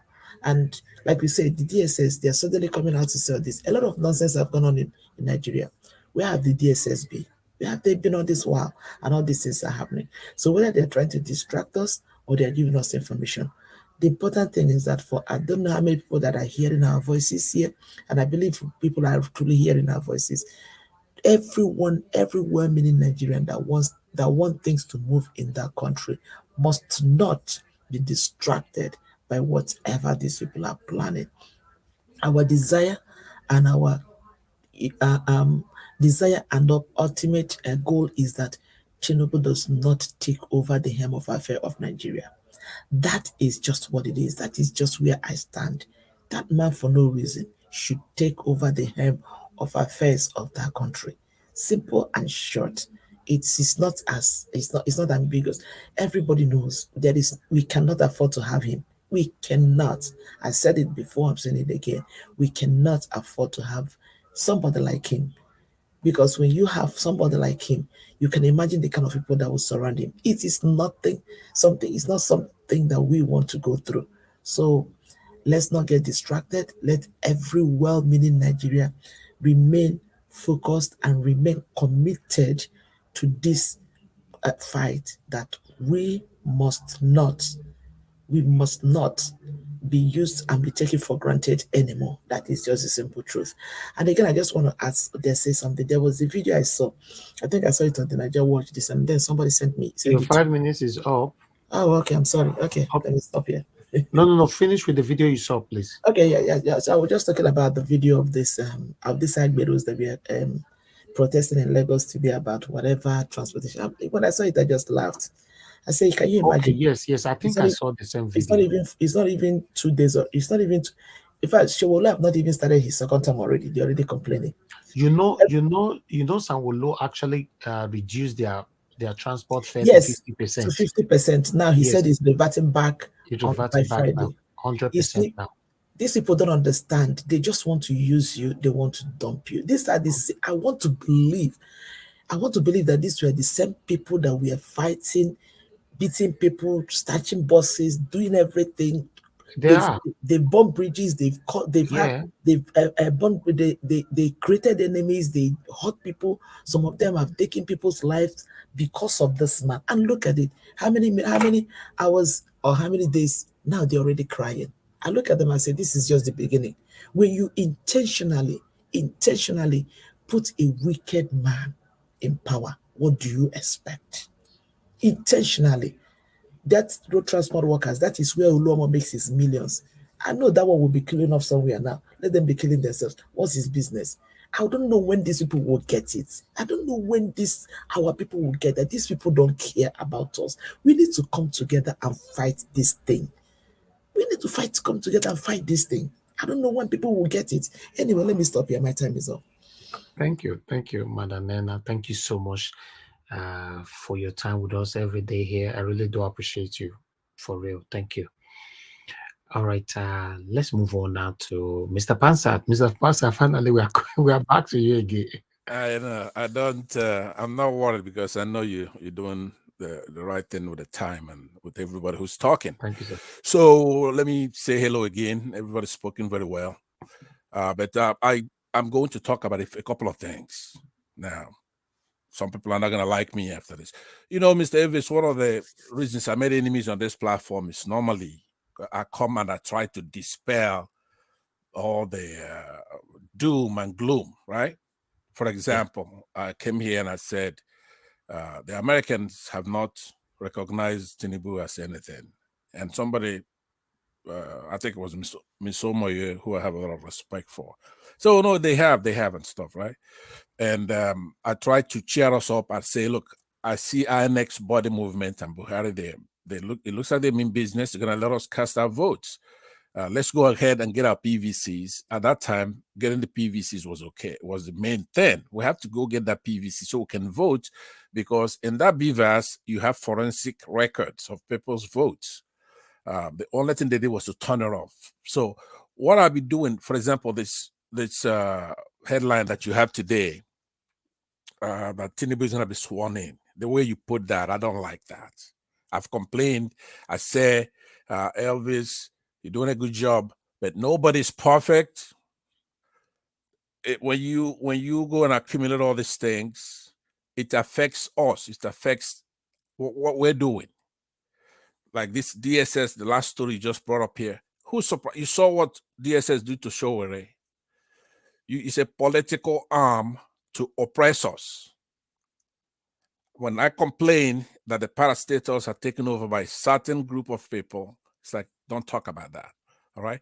So, but I'm going to say to you that I will never do it again. From today, when I come here, I don't care what the gloom and the doom is. You know why? Because now that I thought about it, there's a difference between me and you, Mr. Elvis, and many others who are here, and those who are listening to us, and our cherished comment section. You know what it is? There are 4 battles going on in Nigeria. You have this labor fighting a political thing with PDP and APC. Okay. You also have, for example, my southeastern people, Biafrans, right? You're not a part of that. We're not going to take this. So in the order, the pecking order is Nigeria. We want one Nigeria, but they have to be fair. Okay. I'm also a Christian. And I've complained here that there is a move to Islamized Nigeria. Well, as a Christian, I'm not going to take that. You may not have. I have all these 3 or 4 fights. So even if somehow Tinubu is imposed, he's not going to be our president. Then we're going to have to fight another fight. Okay, and believe me, you cannot defeat us. You cannot. So that's why I'm telling you, why I don't find it gloom and doom is that in a way, it might be a blessing in disguise. If Nigerians want to keep playing this game, all right, for over 60 years, it's not going to work, because right now you have no more excuse. We got great candidates. We got Baba Ahmed and Peter, they're good. But if you're going to sit there and keep scaring yourself to death, oh, DSS said this. So who is DSS? If they turned off that presidential campaign, that's where it is at. It's not anything else. Turn it back on. Let's see what that vote was, right? If it's impossible, revote. You cannot run. CM was here telling you a couple of days ago, or even maybe yesterday, that there are 3 simultaneous elections going on at the same time. The senatorial ones and the National Assembly ones, and then the presidential, and then the other 2 were uploaded to the portal, right? On time from the polling unit as the law says. And then you turn off. That is an insult. So for those of you who don't, I was thinking, why these people doom and gloom? Is because yours is probably monotonic. I have a tripartite concern here. As a Biafran, as a Nigerian of Biafran descent, if you don't want us to be together, this is going to be the last provocation. Take that from me, and you cannot defeat us. You can't. All that nonsense that's going on in Lagos, and we're being magnanimous and letting you just do the right thing. Right?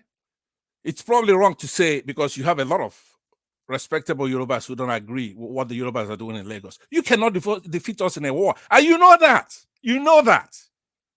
You can't. So we want to create a country, and I'm hoping that the United States, like Mr. Alex eloquently said, that they need to step in here and do the right thing. No visa banning and all that crap. That's nonsense. Elections was held. It was placed on the procedure and the guideline, right? If somebody turned it off, that's a prescription for the penalty. It's an offense. Start doing those things. Tinubu is not going to be the president if he didn't win the election, because we could be using euphemism, say go and protest and do this. It's nothing but declaring war. It's a provocation for war. As a Biafran, I don't want any more wars. So we want one country, but you haven't conquered us. You're kidding yourself. You haven't conquered. So a lot of us in diaspora, if we want to fund the war, we're gonna do it. We're gonna come down there and destroy you. So this is your platform, Mr. Elvis. You're a gentleman. You've been carrying on, but today's gonna be the last day. Yeah, let me land. Today is gonna be the last day. I'm gonna come here to try to tell you to stop putting this kind of headline. Tinubu will be swarming. Swarm him in there.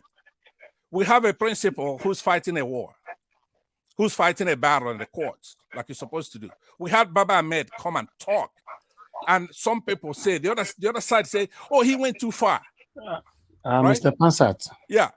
I don't know. Let me land on please, this. Hold on, please. I don't really. I'm trying to. Since you've been talking, I'm trying to digest what you're saying. I couldn't. Are you blaming me for my title? I am on that one. Yes. Why is the title?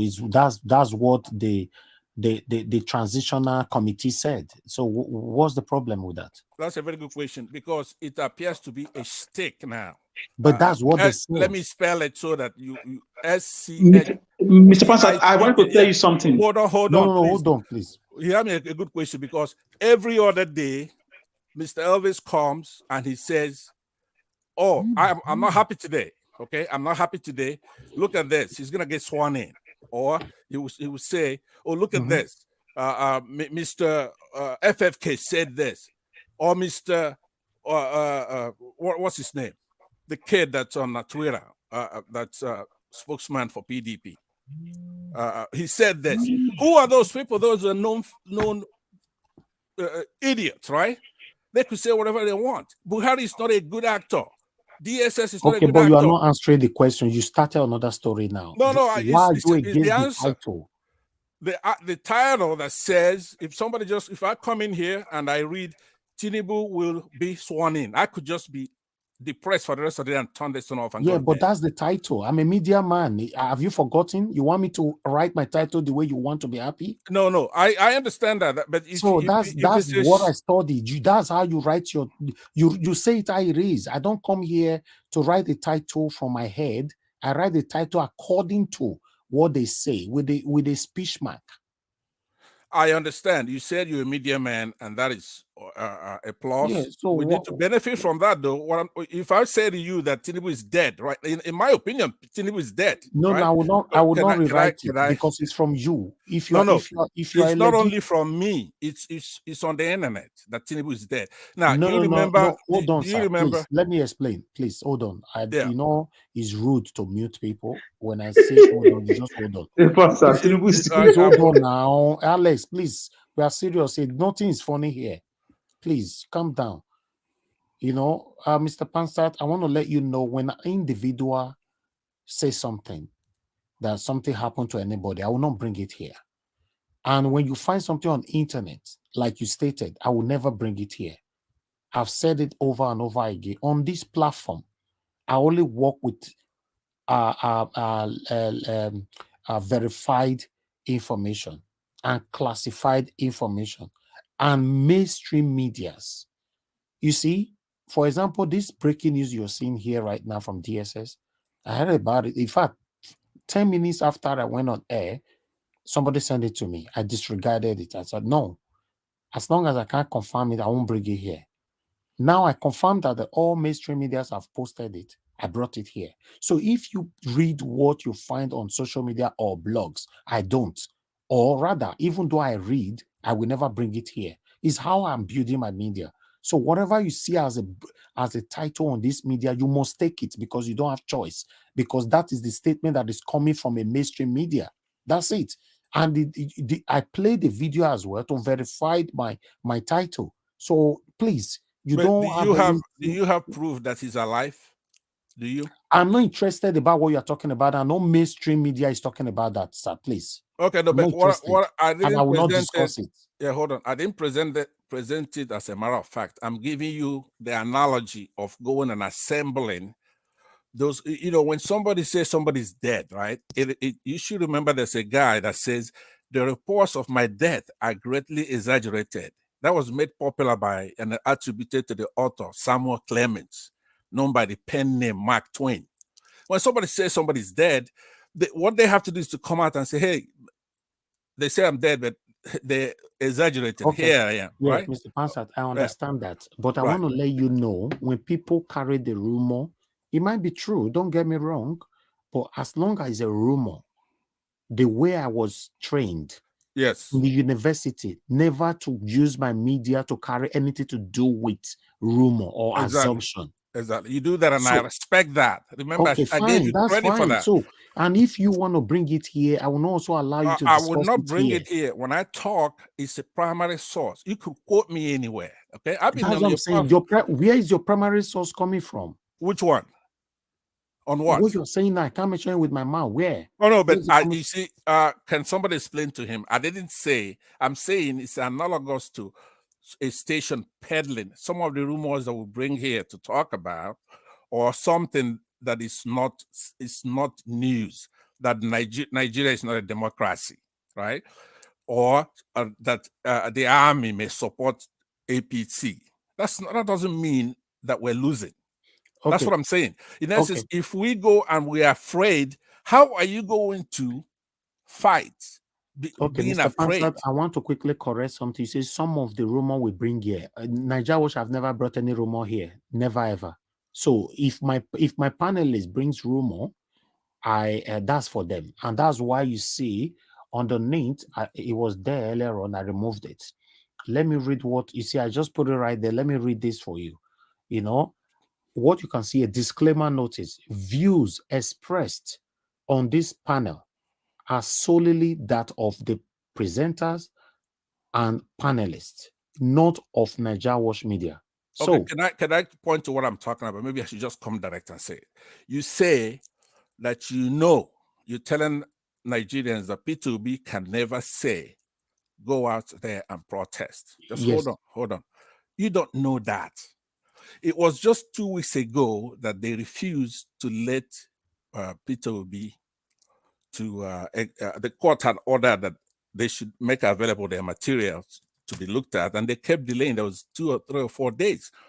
P2B came on TV and told them that is going to trigger, that he's been the one holding people back. But if they don't make that material available, and that very day or the next day, they made the material available.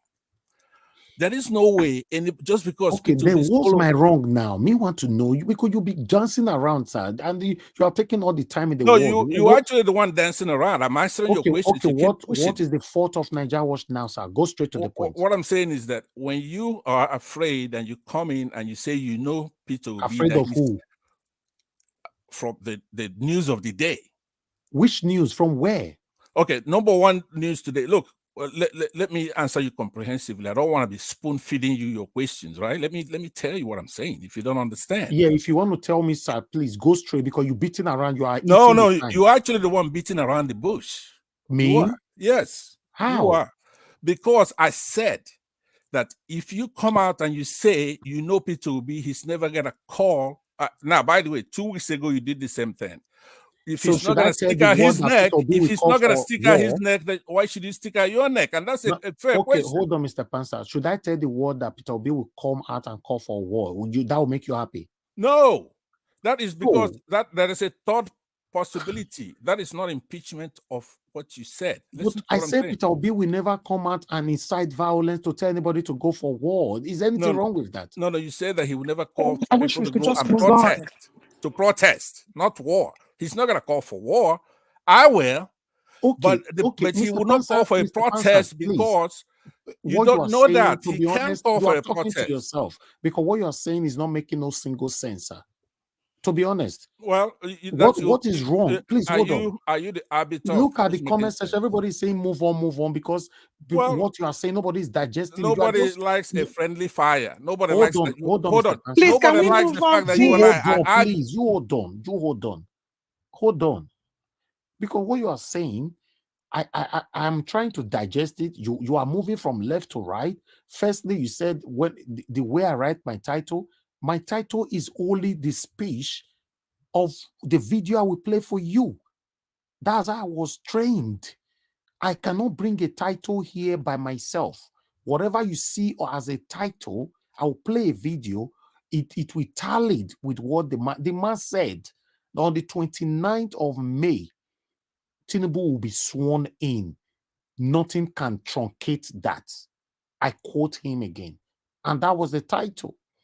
And for me to say, if Nigerians are waiting for Peter Obi to come on air to ask them to go for a protest, you are joking. I don't see anything wrong with that. So you're beating around, please, sir. If sometimes I don't get you, and I believe out of 1,190 people watching us right now, 90% of them are not getting you as well.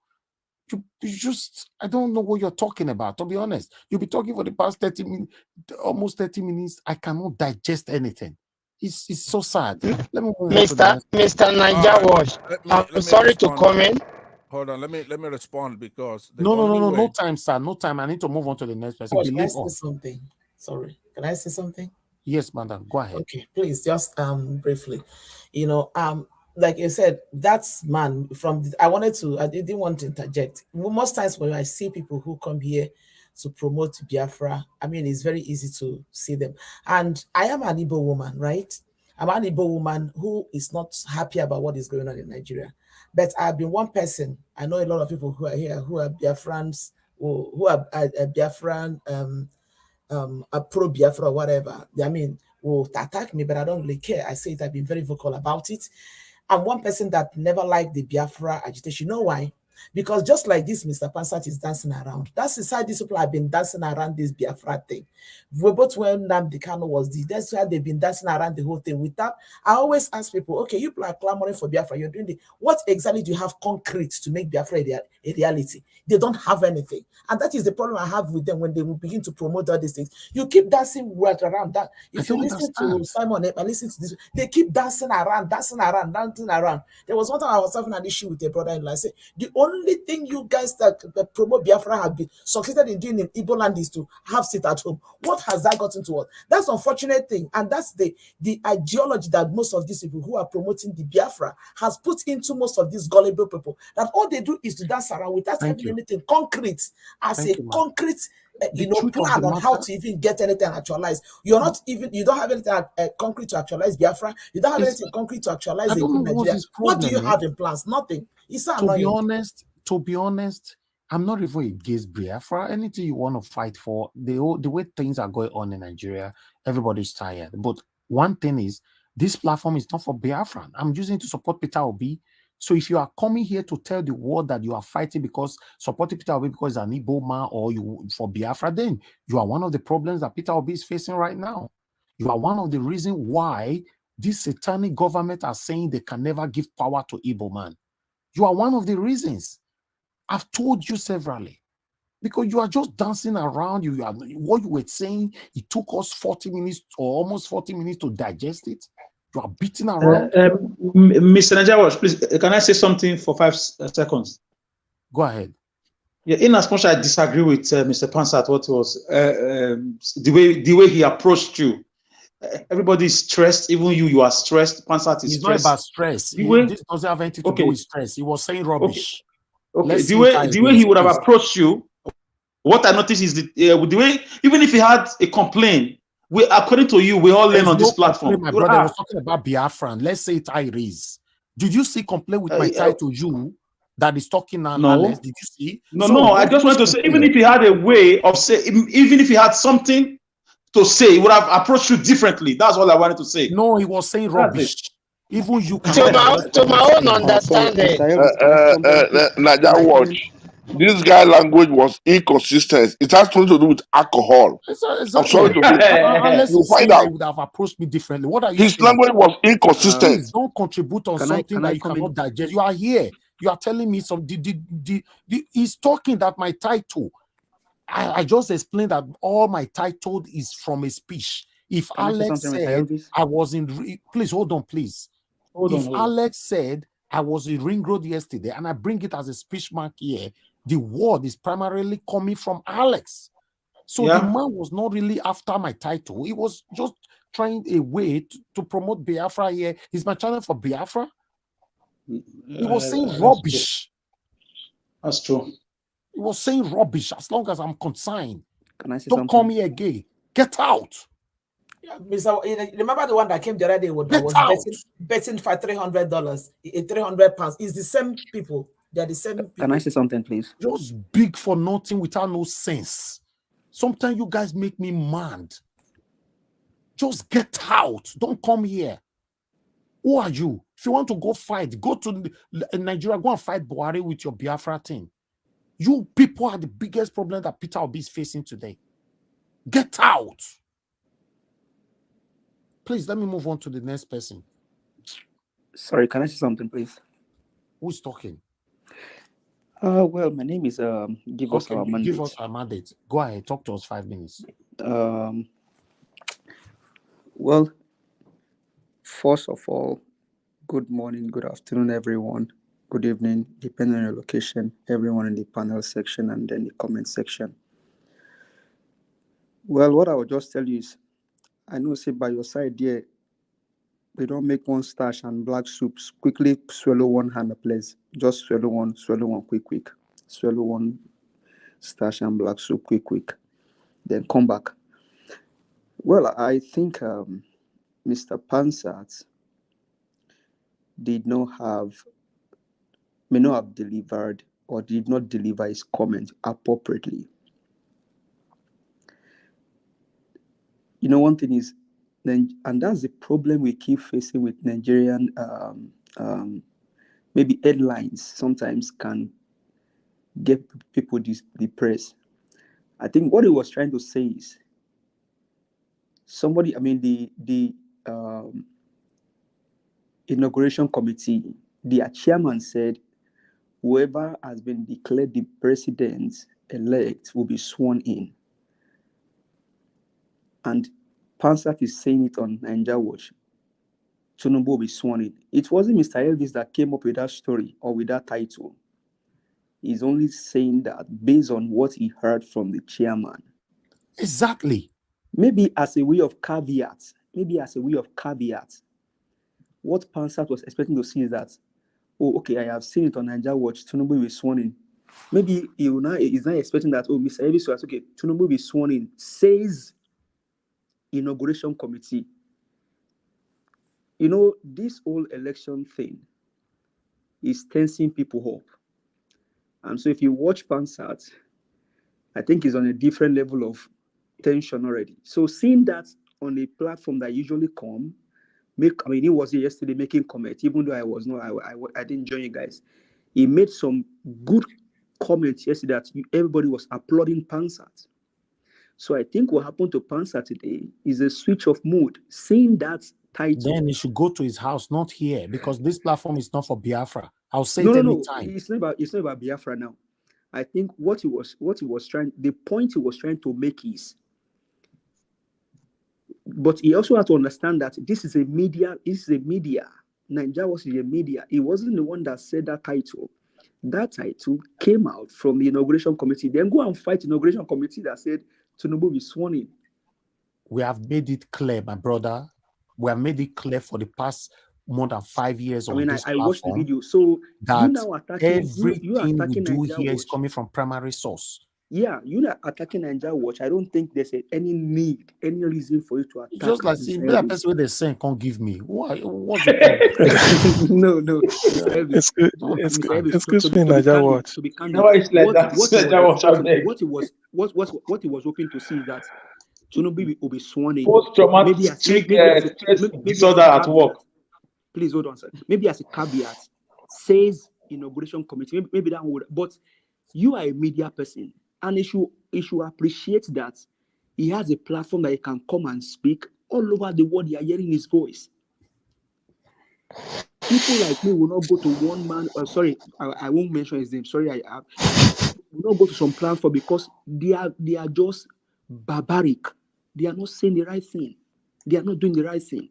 They populate lies and evil. But you guys, you come here every day. You come make your opinion here. People all over the world hearing you. Sometimes they applaud you for your comments. This guy has been here since last year. You're not paying him a dime. Maybe you think that because you give, sorry now, I'm not alleging, I'm not saying, maybe because you think you give super chat, you can now have the effrontery to talk down on him. I hope you are using your 5 minutes. You don't have that right to come here and then do that. Please respect this person for all that he has done. And so, I'm promoting Peter Obi. I'm not promoting Biafra. Let me say this to everybody. I'm promoting Peter Obi as a Nigerian president. You have said it from day one. Mr. Naija Watch. Yes. I want to put peace into your heart now. Kulu, temper. Everybody just calm down. Something has happened. Let us just oh my God. All right, hold on. Everybody's you guys are time now. Let Mr. Mr. CM talk to us. Actually, okay, yeah. Okay, hold on, CM. I don't give us the roundup in 1 minute. Well, please. I would just appeal to you, please don't be offended. Whatever might have happened, please just. He doesn't know how to talk. He's always like that. Don't be offended. Please. Thank you very much. Please hold on, CM. I have Mama Hesho here. Hello, Mama. Good evening to you. Thanks for calling in. I beg, talk to us. Thank you, Mama. I don't provoke you. Thank you, Mama. Talk to us. Make you go. Okay. Let it go. I've been to Alex platform twice now that they just come there and talk nasty. And when you try to address them, they won't even listen to you. Because they have a myopic mindset. Thinking that once America is feeding them, Biafra will come just like that. And they are not ready to listen to any other suggestion. So when they come to your space, instead of answering them, let them finish their ranting and move to the other person. Because it is either they get the so-called Biafra by going into war, or they should wait for somebody that is ready to sit down for us to come to the table for a referendum. There are only two options here. It's either we want to go to war, or we wait for somebody to come in that will sit with us to decide whether we want to live together or break. There's no in between. So don't let that upset you. Thank you, Mama. Thank you. So much time and money. The time you are spending is money. And those who are joining you in the panel, they're also putting money. But for those when they sit down for UK or sit down for Germany, sit down for this, and they think to get Biafra now to fight their people or coming to a place that they know they are not discussing Biafra and come and be upsetting people, please, anything that is not adding value to what you are doing, collect them with your right hand, right sir. Thank you, Mama. And when you get that, they put for your left hand. Don't allow that to stress you. God bless you, Mama. Thank you. Thank you so much. I really appreciate this. Thank you, Mama. All right. Okay. Let me pick one more call, then I'm done. Hello. Yeah. Good evening to you. Your name and where you're calling us from. Hello. Good evening, Mr. Nigeria. Yeah. Good evening, madam. Please talk to us. Yeah. First and foremost, thank you for everything, and then secondly, I would like to plead with you to please calm down, because I know you two, you've said it once here that you're not really happy, so everybody is kind of demoralized because we don't even know which way everything is going to turn out, right? For as long as we're on this platform, we are just, bringing forth different ideas. Nobody knows which one is going to. So just calm down. And let me just play the devil's advocate a little bit. I know Pansat, he was trying to drive at something. He just couldn't get his thoughts together, right? So I really understand the point where he's coming from, because honestly, before I even turned into your program tonight, immediately I saw the title, I was a bit demoralized. I'm like, okay, maybe let me just watch. And then I knew the angle you're coming from. So probably Pansa thing was start from the beginning, and he didn't see the video. He didn't see the video. I don't even know what he's talking. I could not even till now. I could not digest what Pansat was talking about. Because you're talking about title. I played the video. That's the same thing they said. So should I go and put my father? Should I put my father's name as a title before you will understand? No, I think I understand where he was coming from. Yeah, and he probably didn't join from the very beginning. So I think I'm just playing the devil's advocate a bit. I think I understand, although he didn't, put it down in the right manner. But please calm down. At this point, everybody's tensions are high. I really appreciate your courage, your encouragement. Thank you. God bless you, Mama. Yeah, amen. Okay, callers, I'm done. Let me go back to my panelists. Please, my people, I want you guys to know that we don't come here to confuse people or lie to people or come here with assumption. Everything we talk about here, I play it for you. I show you the source. I let you know where it's coming from. That's how we work here. When I was writing my dissertation in university, everything you talk about on your dissertation, you must put a reference to each one, all of them. And that's what I'm doing on this platform every day.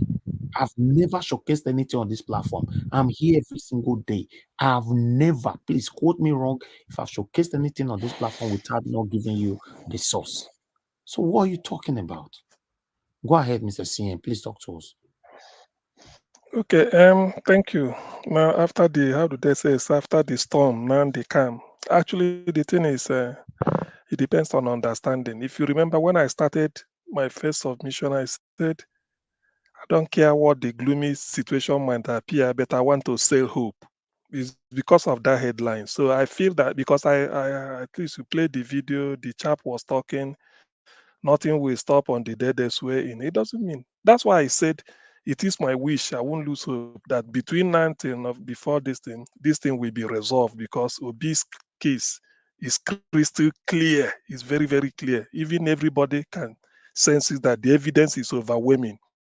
That's why I reiterated by saying those telling you to court should have been the first people to wait for you at the court to show that, yes, we want fair and square. Let them bring they're afraid or they're ashamed to bring the figure that led to their victory. Obi is ready to bring his own. So that says it all. This argument turn and forth should have been needless. Even if they say tomorrow that Obi has agreed to serve in Tinubu's cabinet, a big headline, I won't lose hope. All I will be waiting is there any interview where we can see Obi talking, saying that? Otherwise, any other headline so far is written. Mr. CM, let me quickly come in. Let me tell you, the way I run my media, everybody who studied media, we end up with one thing, which is called USP, unique selling points. For me, I will go extreme. What you talk, if you talk for 2 hours, I will look for something within that 2 hours, but I'll make sure it's your speech. That is what I will use as my title to bring you here to come and talk about it. As long as you stated it, that's fine by me. As long as I did not just form the title. So this man was not even for because of the No, title. it's okay. The thing is, I'm a scholar myself. That's why I remember whenever I talk, I said if I can't have a reference, I put it in context. That is the way to do it. Exactly. That is my own special way. I'm a scholar Exactly. myself, so I know what it means. If you let me just say this for the sake of those listening, they will tell you that if you have a doctorate degree, that means you've made a contribution to the stuff, to contribution to knowledge. But then, and they will tell you you must be original in terms of your logic.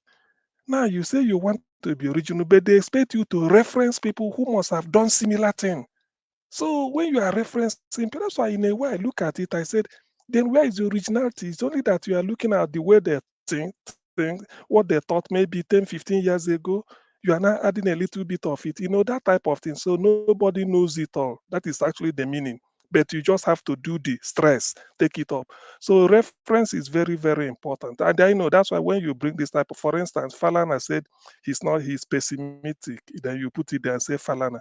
The thing is that he shouldn't have. Probably somebody is in a different, with having in a very bad frame of mind. It does happen. Then the argument will derail. Okay, Otherwise, for I do not example, even see this. thank you, I Mr. do, Senior, I for do not. talking I do about. not see the fault. I do not Thank see you the for fault in talking the about. headline. Thank you for. God bless you, Mr. Senior. Thank you for mentioning Falana. Falana said decision may be overturned, and I Overturned. That brought is it his here as opinion. well. I know it's Yes, true. It's true. So because I know somebody all who this may what say, you're saying, no, there's not my decision cannot word. be overturned. But you will say, but this is go and argue with Falana. So that is the thing. It's only Exactly. that we are discussing it. No, it's true. I understand. I'm not. If Argue you with even Falana. that's why I said, even if somebody come tomorrow and say, look, the headline wrote that Obi Or go has to court. agreed, has You given can up, go to court too. has given. So if they say Obi, if they say Peter Obi has given up his mandate, very screaming headline. When you look at it, you might feel depressed. But in retrospect, when you want to think, you might said, okay, Obi said so. Can we see Obi and interview him? Put a microphone to his mouth and say, did you say so? That is it, because he's the final person to nail it. So I'm used to this. But meanwhile, I won't blame the person who screamed the headline as long as he can give me the reference where he saw it. So that is it. Although the reference might not be credible, but at least you might say, I saw it in one newspaper, it's a gutter press. You say, but at least you don't blame me. I didn't fabricate it. So I saw it somewhere. It's not left for me. Maybe I can believe it. For you, based on your level of consciousness, you can't believe it or you prove further. So it's a different thing. So in any case, I think it's a issue that Yeah, Pansat I sort of think also in that trying to even though make we his are, point, there's I really think no need. That the point I did my point of departure from him is when he was saying you put this headline. No, you didn't just put it. It's good, the bad, and the ugly. You are being balanced. It is for us to come and debate it and say, see, can this be possible? Then we That come up is with what our they call reasons. USP. That is That unique that selling is point. that is the thing. So when I saw it, I quickly said, look, nothing can discourage me. I have because the case is clear. And apart from what people are saying in their bedroom, they will say, oh, even those people that rigged, they know P2B won. If you ask them, all the gov they know. So why should they put in a headline that they are going to, of course, if the system delays by 29th, if you now call the state to go and swear this person in, they will tell you they are doing. But because of the fact that they delayed it deliberately, it couldn't go, then that is it. Anyway, let me not what I forgot to say in the earlier stage, this Professor Nenauti. You see, such character. I mean, if it's possible, I wish I know they have the telephone number of the Abia governor. Issue the longest street in Abia State in Umuahia should be You have named 2 minutes Nenoti. left, CM. 2 minutes Thank you. left, please. Should be named Nenoti Street. We don't know how to regenerate the society socially, because some people will ask, Who is this Indian note? He said, because he said the truth. He refused to take bribe. That's all. So, which means if there might be a bus driver, let's say a taxi driver that returned a sack of money, maybe $1 million cash in his vehicle, he returned it honestly and then was given. You can name something after him. That is how to encourage, because the man will say, what? He say, yes, because you did this. You are changing the society. So such women, such characters should be encouraged in our midst. What she did will be echoed in history anytime, because Nigeria being being the way. In fact, I've not heard that a returning officer should say, "Look, I won't do your bidding, no matter the money you are giving," and came out to say it boldly. That means that this revolution will be misleading. We really change Nigeria. But then let us wait for the verdict of May 20. Let us wait for him to be sworn in on May 29. All these things, Tinubu is running helter skelter, it won't work. And like Pansat wanted to say before, I think that is a point. America did it with Daniel Ortega or somebody in Nicaragua.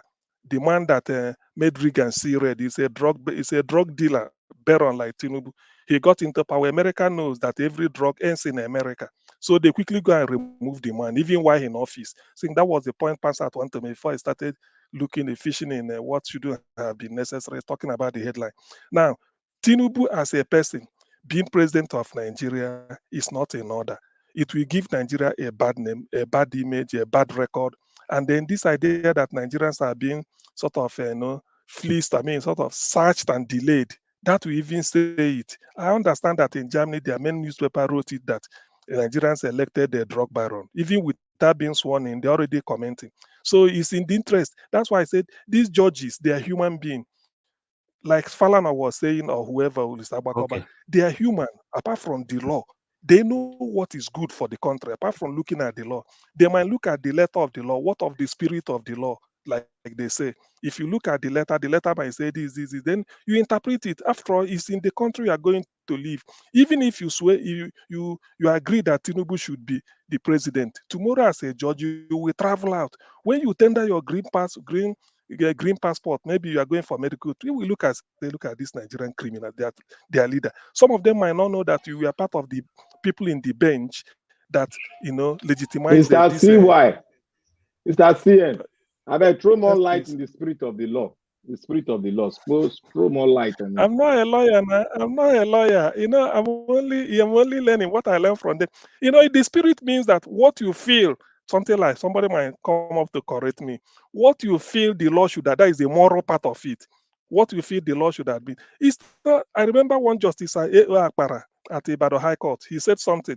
He said in his judgment, said, I'm not setting you free because you did not commit the crime. I'm setting you free because of the technicalities of law. You know in your mind who killed the accused. You know that type of judgment. He said, look, because of technicalities of law. So let them not go to technicalities. Let them just do, because there are some judgments you will give.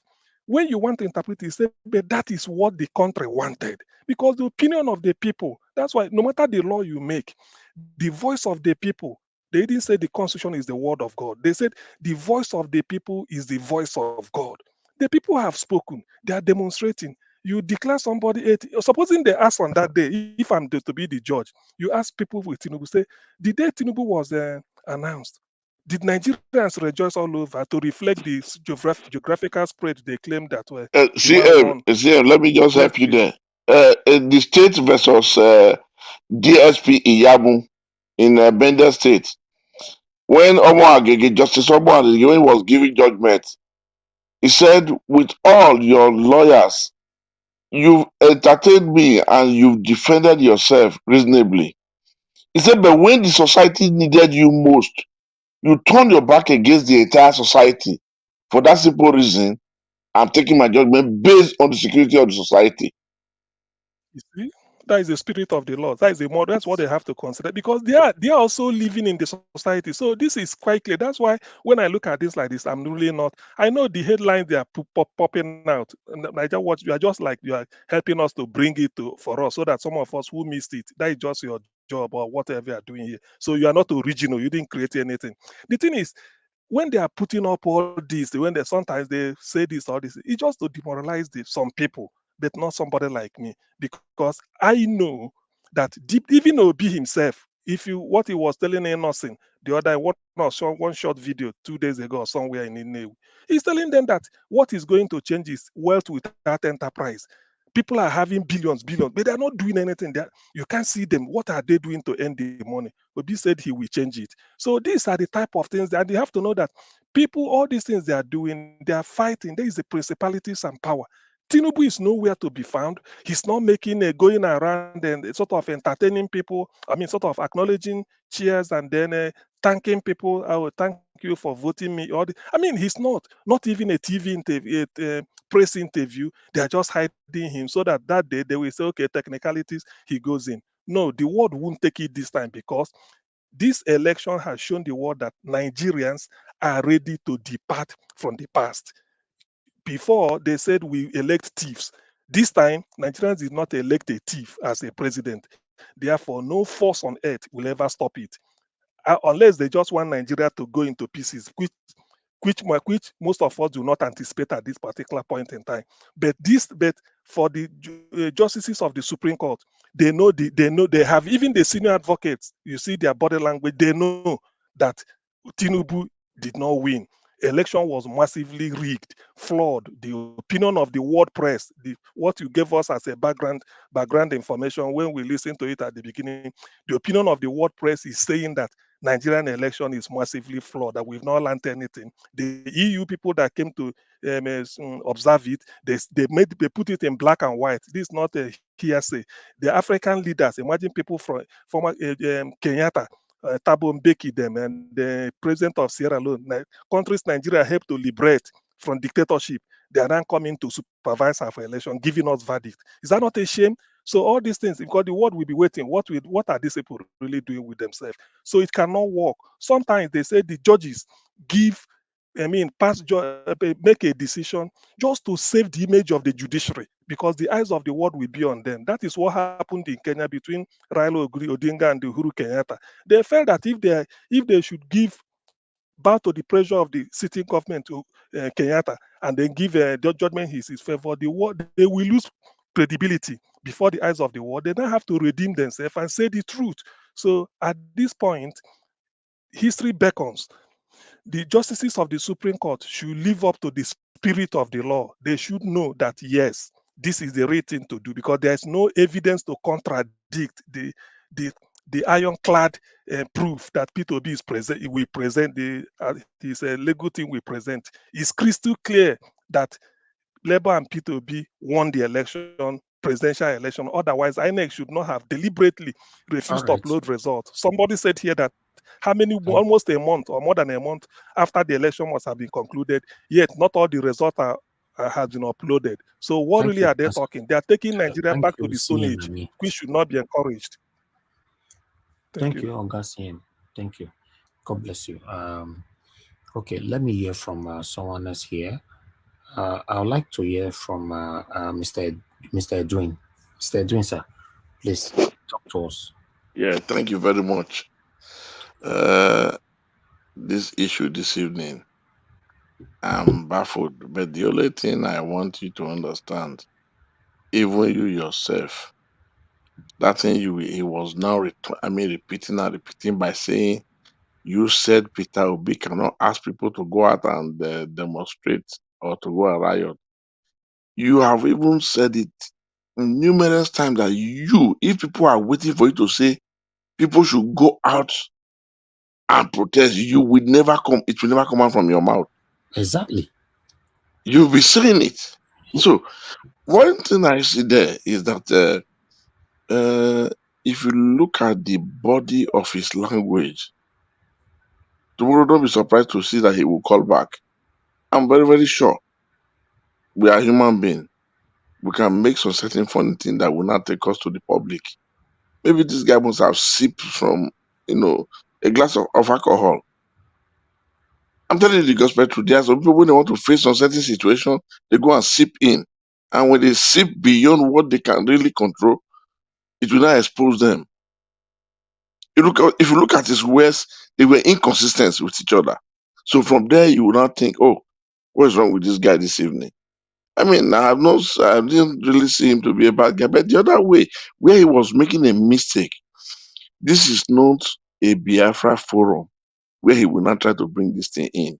A lot of Igbo people have been in this platform and been, relative very fine with everybody. So he must not want people to believe in what he believes.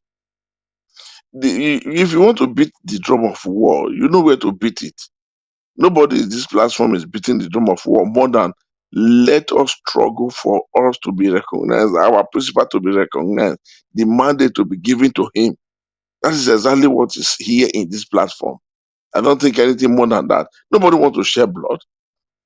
If people want to tell people to go out there and demonstrate, nobody have ever said take action. No, people have always said peaceful demonstration. But this evening, I have not really studied him to be like this. Only once before now. But again, today is the second time that he's doing. I mean, he's reacting like this. It's But okay. yeah, so please, I It's want okay. everybody to I've now moved on. concentrate on. I've moved Yeah, on. yeah. I understand everybody's stressed, but at the end of the day, don't bring your stress and add it to mine. Make me Oh carry my yes. stress, may you carry your own. Everybody carry your stress. I know if you carry your own, I beg. You know? He wants to hand over his crown to you now.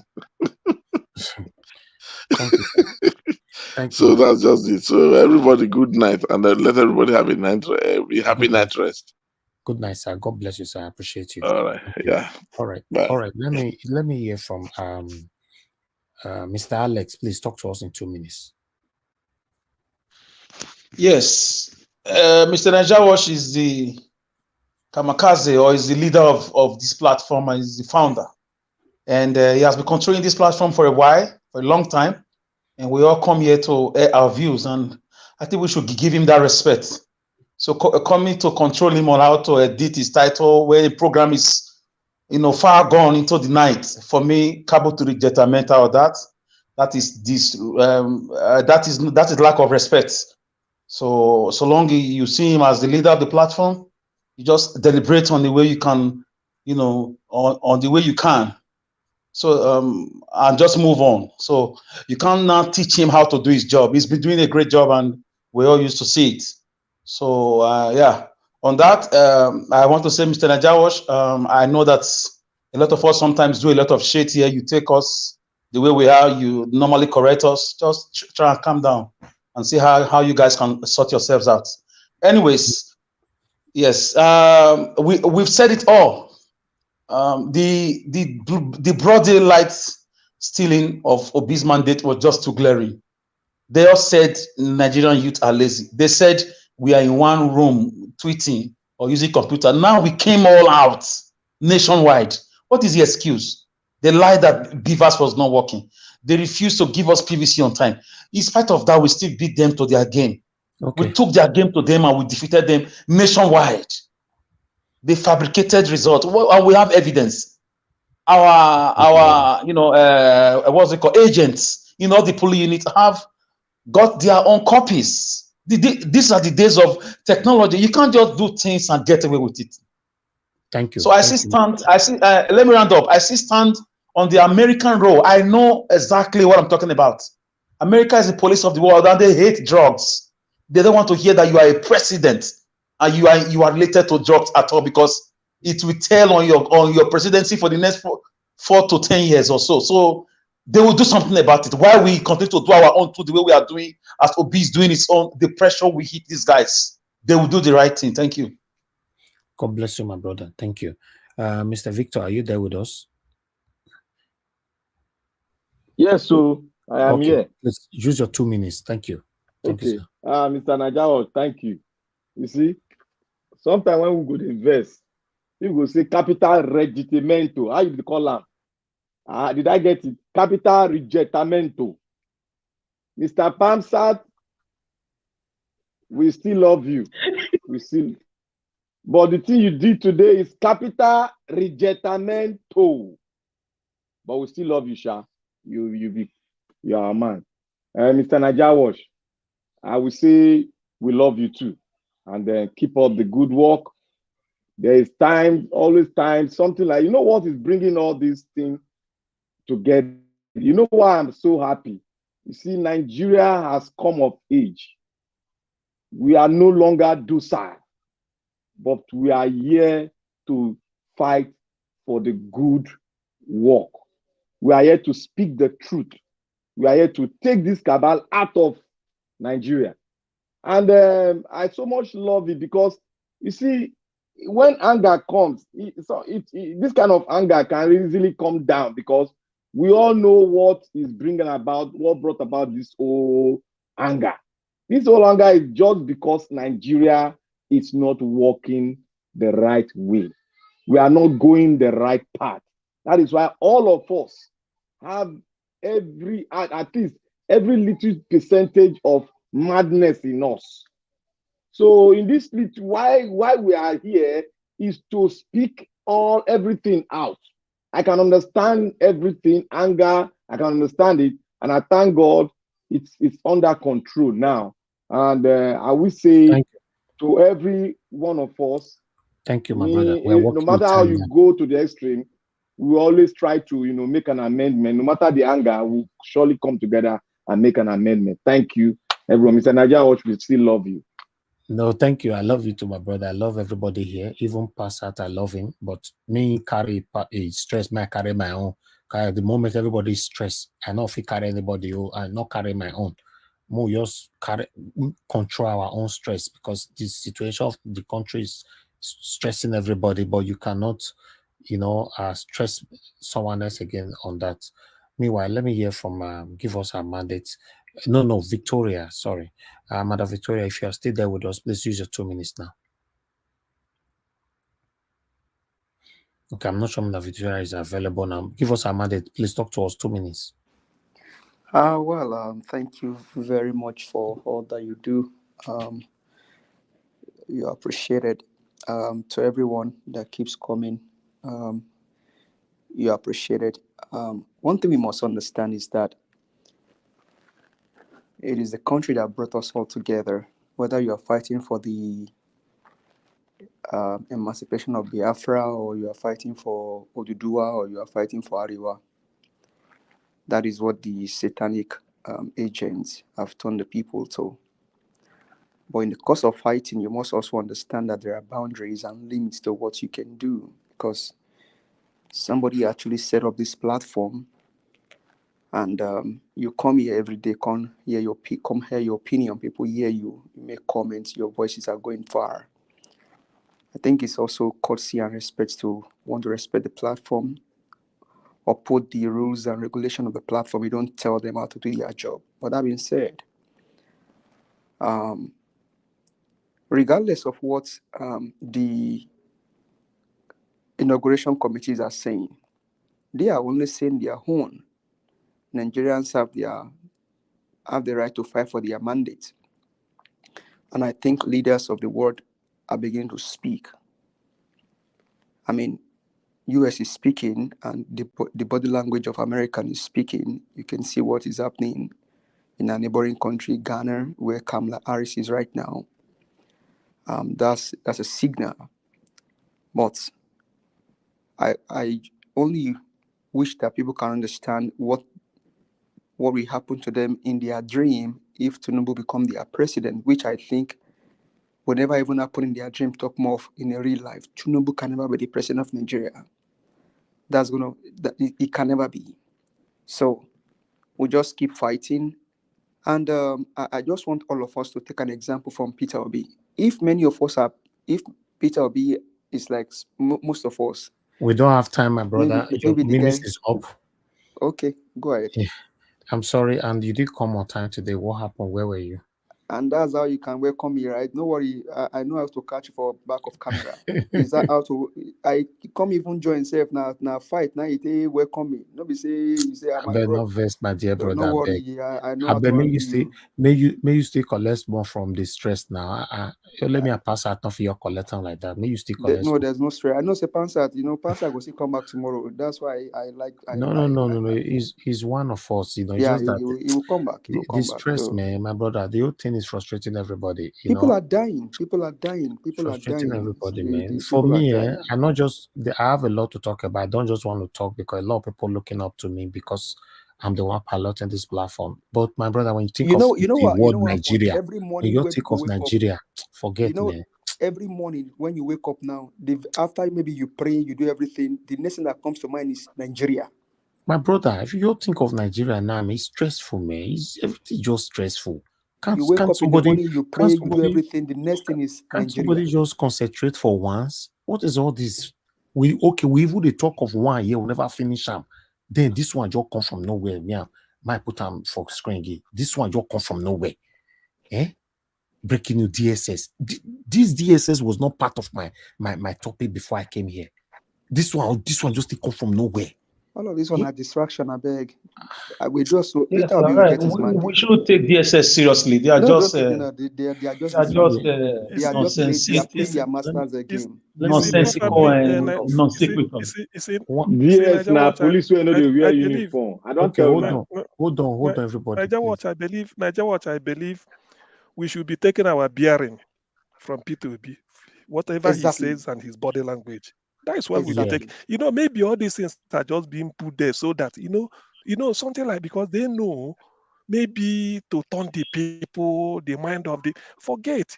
What matters is what is P2B say.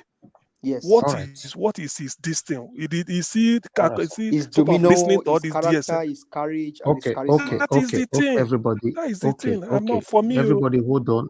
Everybody hold on. I have Ginger Breadman on the phone. Ginger Breadman, thanks for calling in, my brother. Talk to us. You have only 1 minute.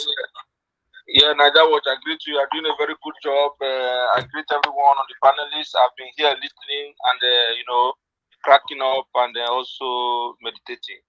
Let me say something. Niger Watch, all due respect, you are doing a very good job. And I want to believe that Mr. Prasad did not conceive it in his mind or premeditated it to come to your platform to disrespect you. Exactly. However, what I could picture out of Mr. Prasad, what he was trying to say is that maybe, he feels that the heading of your broadcast for today would have been tweaked a little bit, but he is not a media person, so you know better. Exactly. And I don't think it's right for him to do teach you your job. But another thing is that there's something Mr. Edwin say. There's a day Mr. Passad is a very jollification man. You need to understand. You need to understand Mr. Passad. Of course. He's a jollification man. He doesn't joke with Jack Daniel. So maybe it's that mood. So I want you to see it that way and just let us use the language of. I beg, come off for my phone. You understand? Is it a local room talk? And let's just leave it there. Thank you very much. Thank you. Yes, and I'm very sure you and Passat we come around because people are always having this Vabagogigo effusions and this razzmatazz on your platform. So I believe you say Vagabigo also. Which one be Vagagizo? Vabagokiko, Vaba, altercations like that. Vabagogigo effusion, or you can say Vaba. That is capital regimento. Capital regettamento. That's a Latin word. Capital regettamento. And I want to tell you something. And you are a very strong man. What you're doing, me, I can't do it. To be honest, one problem with us Africans, we can never see if someone is doing what we cannot do. We find it we are too proud to say the truth. So for you to even react in any way, we should even excuse you, because I was thinking you can be reacting like this every day because the stress would have been too much to control millions, thousands every day, sometimes twice a day. I won't blame you for anything. I even Pastor will not blame you. So yeah, I perfectly agree with you. It's not easy. It's not easy. Niger Watch, you know what? We will send Frank Umba to go and arrest Pansat. He has been promoted to AIG now. Pastor will come around. He will come around. No, if he come here tomorrow, I ain't go first. He said, Niger Watch, Mr. Elvis, you are doing a great job. Then your guy now. Might tell you character. He go use 1 minute, tell me say you are doing a great job. He go use 10 minutes to finish me. So this man sometimes you don't understand. And your guy, they defend you for that platform too. Me and Pansa quarter pass on this platform. Me and Pansa quarter pass on this platform. God. You come tomorrow night. I think go say, don't tell me that. You can't tell me that. I'll see you, sir. What's now? You can't say that. Anyway, let's move on. You see, I want you people to think this way. Do you think that the suffering of Nigerians hasn't gotten to God since all these years? What haven't Nigerians done? Years or decades? Okay, yes, or decades. And suddenly The somebody angels like of heaven is even on the ground to settle this matter. Exactly. Something like Peter Obi then emerged. Because when people want to stay in that, sometimes I ask God, democracy everywhere is go and put your finger on that is what anybody expects you to do. If you didn't vote, then probably it's a sin. But you've done the voting and you selected who you want.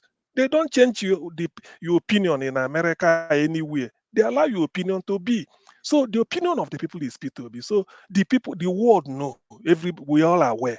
So all these things they are doing, that's why to me, it doesn't count. I'm not, whether tomorrow Buhari didn't talk or DSS come and they start to share more, all those ones, it doesn't bother me. All I'm interested is, I wish when they will start showing the legal proceedings, what they are doing in court or whatever, that's what I'm interested in, so that we know the actual figure from P2B and this legal team. Thank you, everybody. I believe there's somebody I didn't call.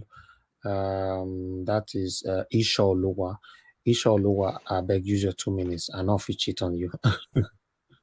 Have you called me, Mr. I beg Alice? you sit down for one comment. Alice. Isha Oluwa, are you there? Oh, Isha Oluwa really get audio issue. No, you get audio issue. I noticed now. That's fine. I understand. Okay, that's fine. All right. Alice, I beg go. May go you are my bar. We will not get light for there. Obaseki not give a light for my bar. Me will get 24 hours mini solar for my window here. Arewa. Not be your money. Mini solar all the way from China. Not be your money. Hard crack people. I'm on diaspora connection, so okay, don't worry. Okay. Wait to I beg. Make I bring the poll. Don't let me forget this poll. Make una wait to why and I not get time again. Everybody just wait. I beg. Let me bring the poll in. I don't want to forget this poll at all. It must be part of this broadcast. And I know also want make una drag me go second broadcast at all. Now make me run yesterday. Because if you see the stress we pass out the stress just now, it still in my body. Best to open another broadcast, not be double while be that. Some people you say you get the chest now. My brother, it's not easy. I tell you, go to act Rambo film. You don't want act Rambo film. It's not easy, my brother. All right, okay, let's quickly do this. Thank you very much, my people. I appreciate you all. The poll today, this is what we have today. Let me remove all this stuff from the screen because I don't even have time anymore. One moment. Okay, this is it. Okay, this is the poll today right there. Do you agree Tinubu will definitely be sworn in? If yes, then what would be the outcome of the courts? Court decision will favor Peter Obi. 68% of people voted for that. In fact, the total vote that we have today is 1,301. It's right there. 1,301. The court decision will favor Mr. Peter Obi, 68%. Court decision will favor Tinubu, 13%. Interim government will take over, 15%. Fresh election will be conducted, 5%.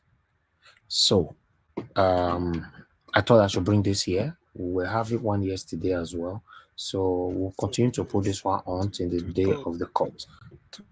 Two-thirds of the people favor. You said what? Of course, I said two-thirds of the people that voted favors the decision that Peter Obi will be. Peter Obi, Mr. Najawash.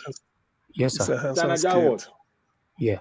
If mark my word, if this interim government percentage gets to 40, it will happen.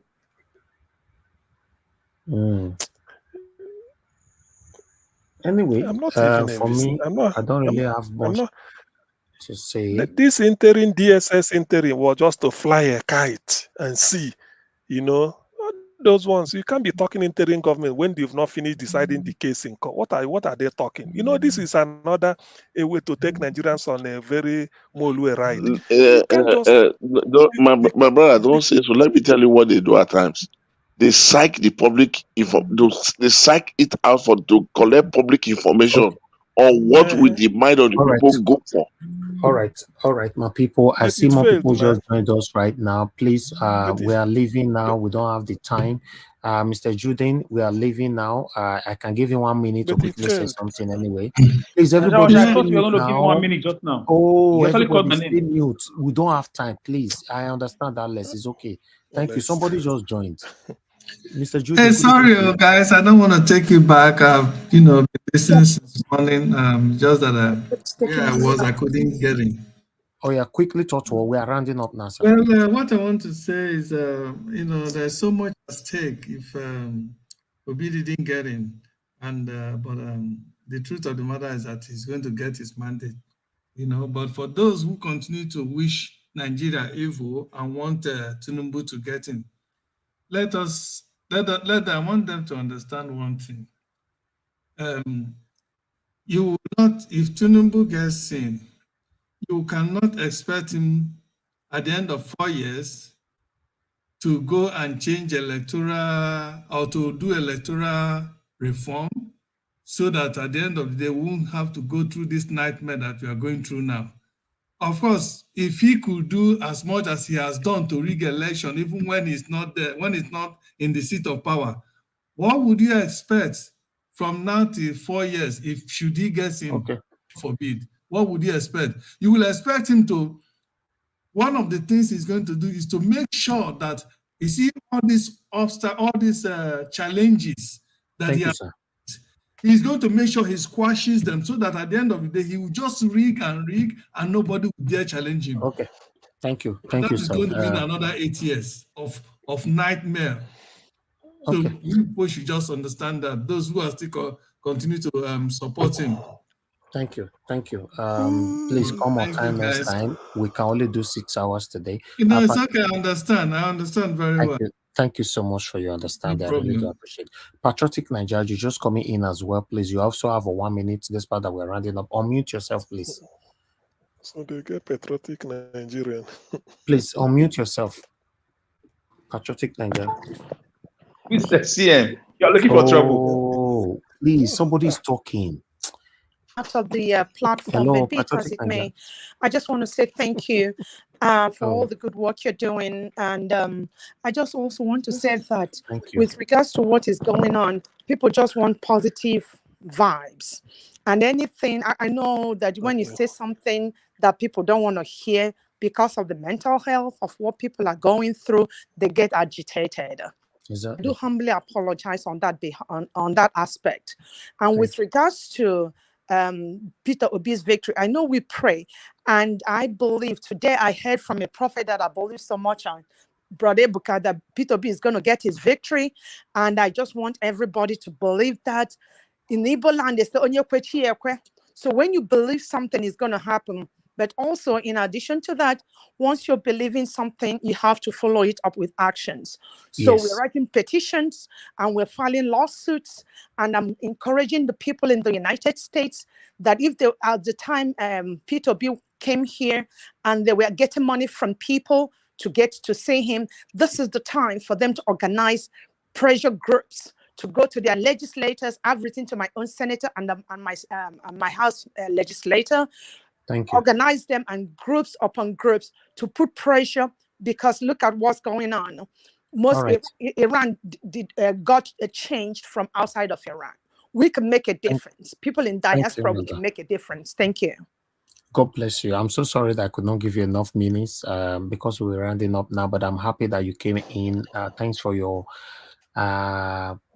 peace stand and encouragement. I really do appreciate you. Appreciate every one of you right here today that came in here.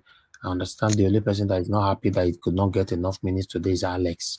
Okay, you come more time next time, Alex, although you still talk for 40 minutes today now, so is enough for you to take home. Me 14 minutes, No, Mr. Najawo, me. No, your first contribution was 14 minutes. Really? Yes, now. That's small minutes. one. Wow. it's that small one. About that, you not be Madarita now. Very small one. You get meter. You know that you read your meter well now. All right. Okay. I want to make an announcement. Everybody mute. Thank you. I have 1 minute to do this. Thank you very much, my people. I appreciate you all. I do like watch. Thank you for the super chat. Every one of you that super chatted or DJ MTV. Thank you. Lola, thank you very much. Abo Azi, thank you so much. Same girl made the Abo Azi, God bless you, and Chika. So every one of you on the panel that came in today, I appreciate every one of you. May God bless you all. Thank you. And Mr. Pansat, you are my brother, you are my elder brother, you are like a father to me as well. But please, everybody should carry their stress for now, because everybody is stressed. Me, myself, I'm stressed every day. Is because I'm a leader of this platform. There's a way I wanted to express myself. In fact, if I was a panelist, my expression would be different from the way you guys are seeing it. But as a leader, a lot of people are looking up to me. To be honest, anything to do with Nigeria is stressful at the moment. But we are still keeping our fingers crossed that we always smile at the end of the day. By the special grace of God, Peter Obi will emerge as the President of the Federal Republic of Nigeria. Now, on the comment section, I want to appreciate every one of you. Mother of all, Mommy Diaspora, we appreciate you. Always, Mommy, we love you so much. And Martina Ambasui, thank you very much. Madarita, thank you so much. Iris Finest, thank you so much. I appreciate every one of you, my good people. Thank you. And the people right there, right now, I can see Tony Africa right there. Simon Eguavon, thanks very much. Ushena, thank you. I appreciate you. Amaka E, thank you so much. I appreciate you. I appreciate every one of you right there. Thank you. Lady Eugenia, thank you so much. Good night to every one of you. I appreciate you all. I wish I could mention everybody's name. Baby Clement, thank you. God bless you all. Like I've always said before, we are not perfect on this platform. Always forgive us. And we never promise that we'll not offend you tomorrow. We'll offend you again. We'll still beg for another forgiveness. You know how many times will they offend God and we keep begging for forgiveness? That's what we're doing here. God bless you all, my people. For now, I'll say good night. And take care. Join us tomorrow by 6 p.m. Nigerian time. God bless you all. Bye for now. I know they do competition with anybody. If I offend you, forgive me. Good night, Mr. Show me CS. love. Go there, biza. Kama bara wa lo ninu ife kan akanbi. I know they do competition with anybody. If I offend you, forgive me. Show me love. I go show you love. But I know they do competition with anybody.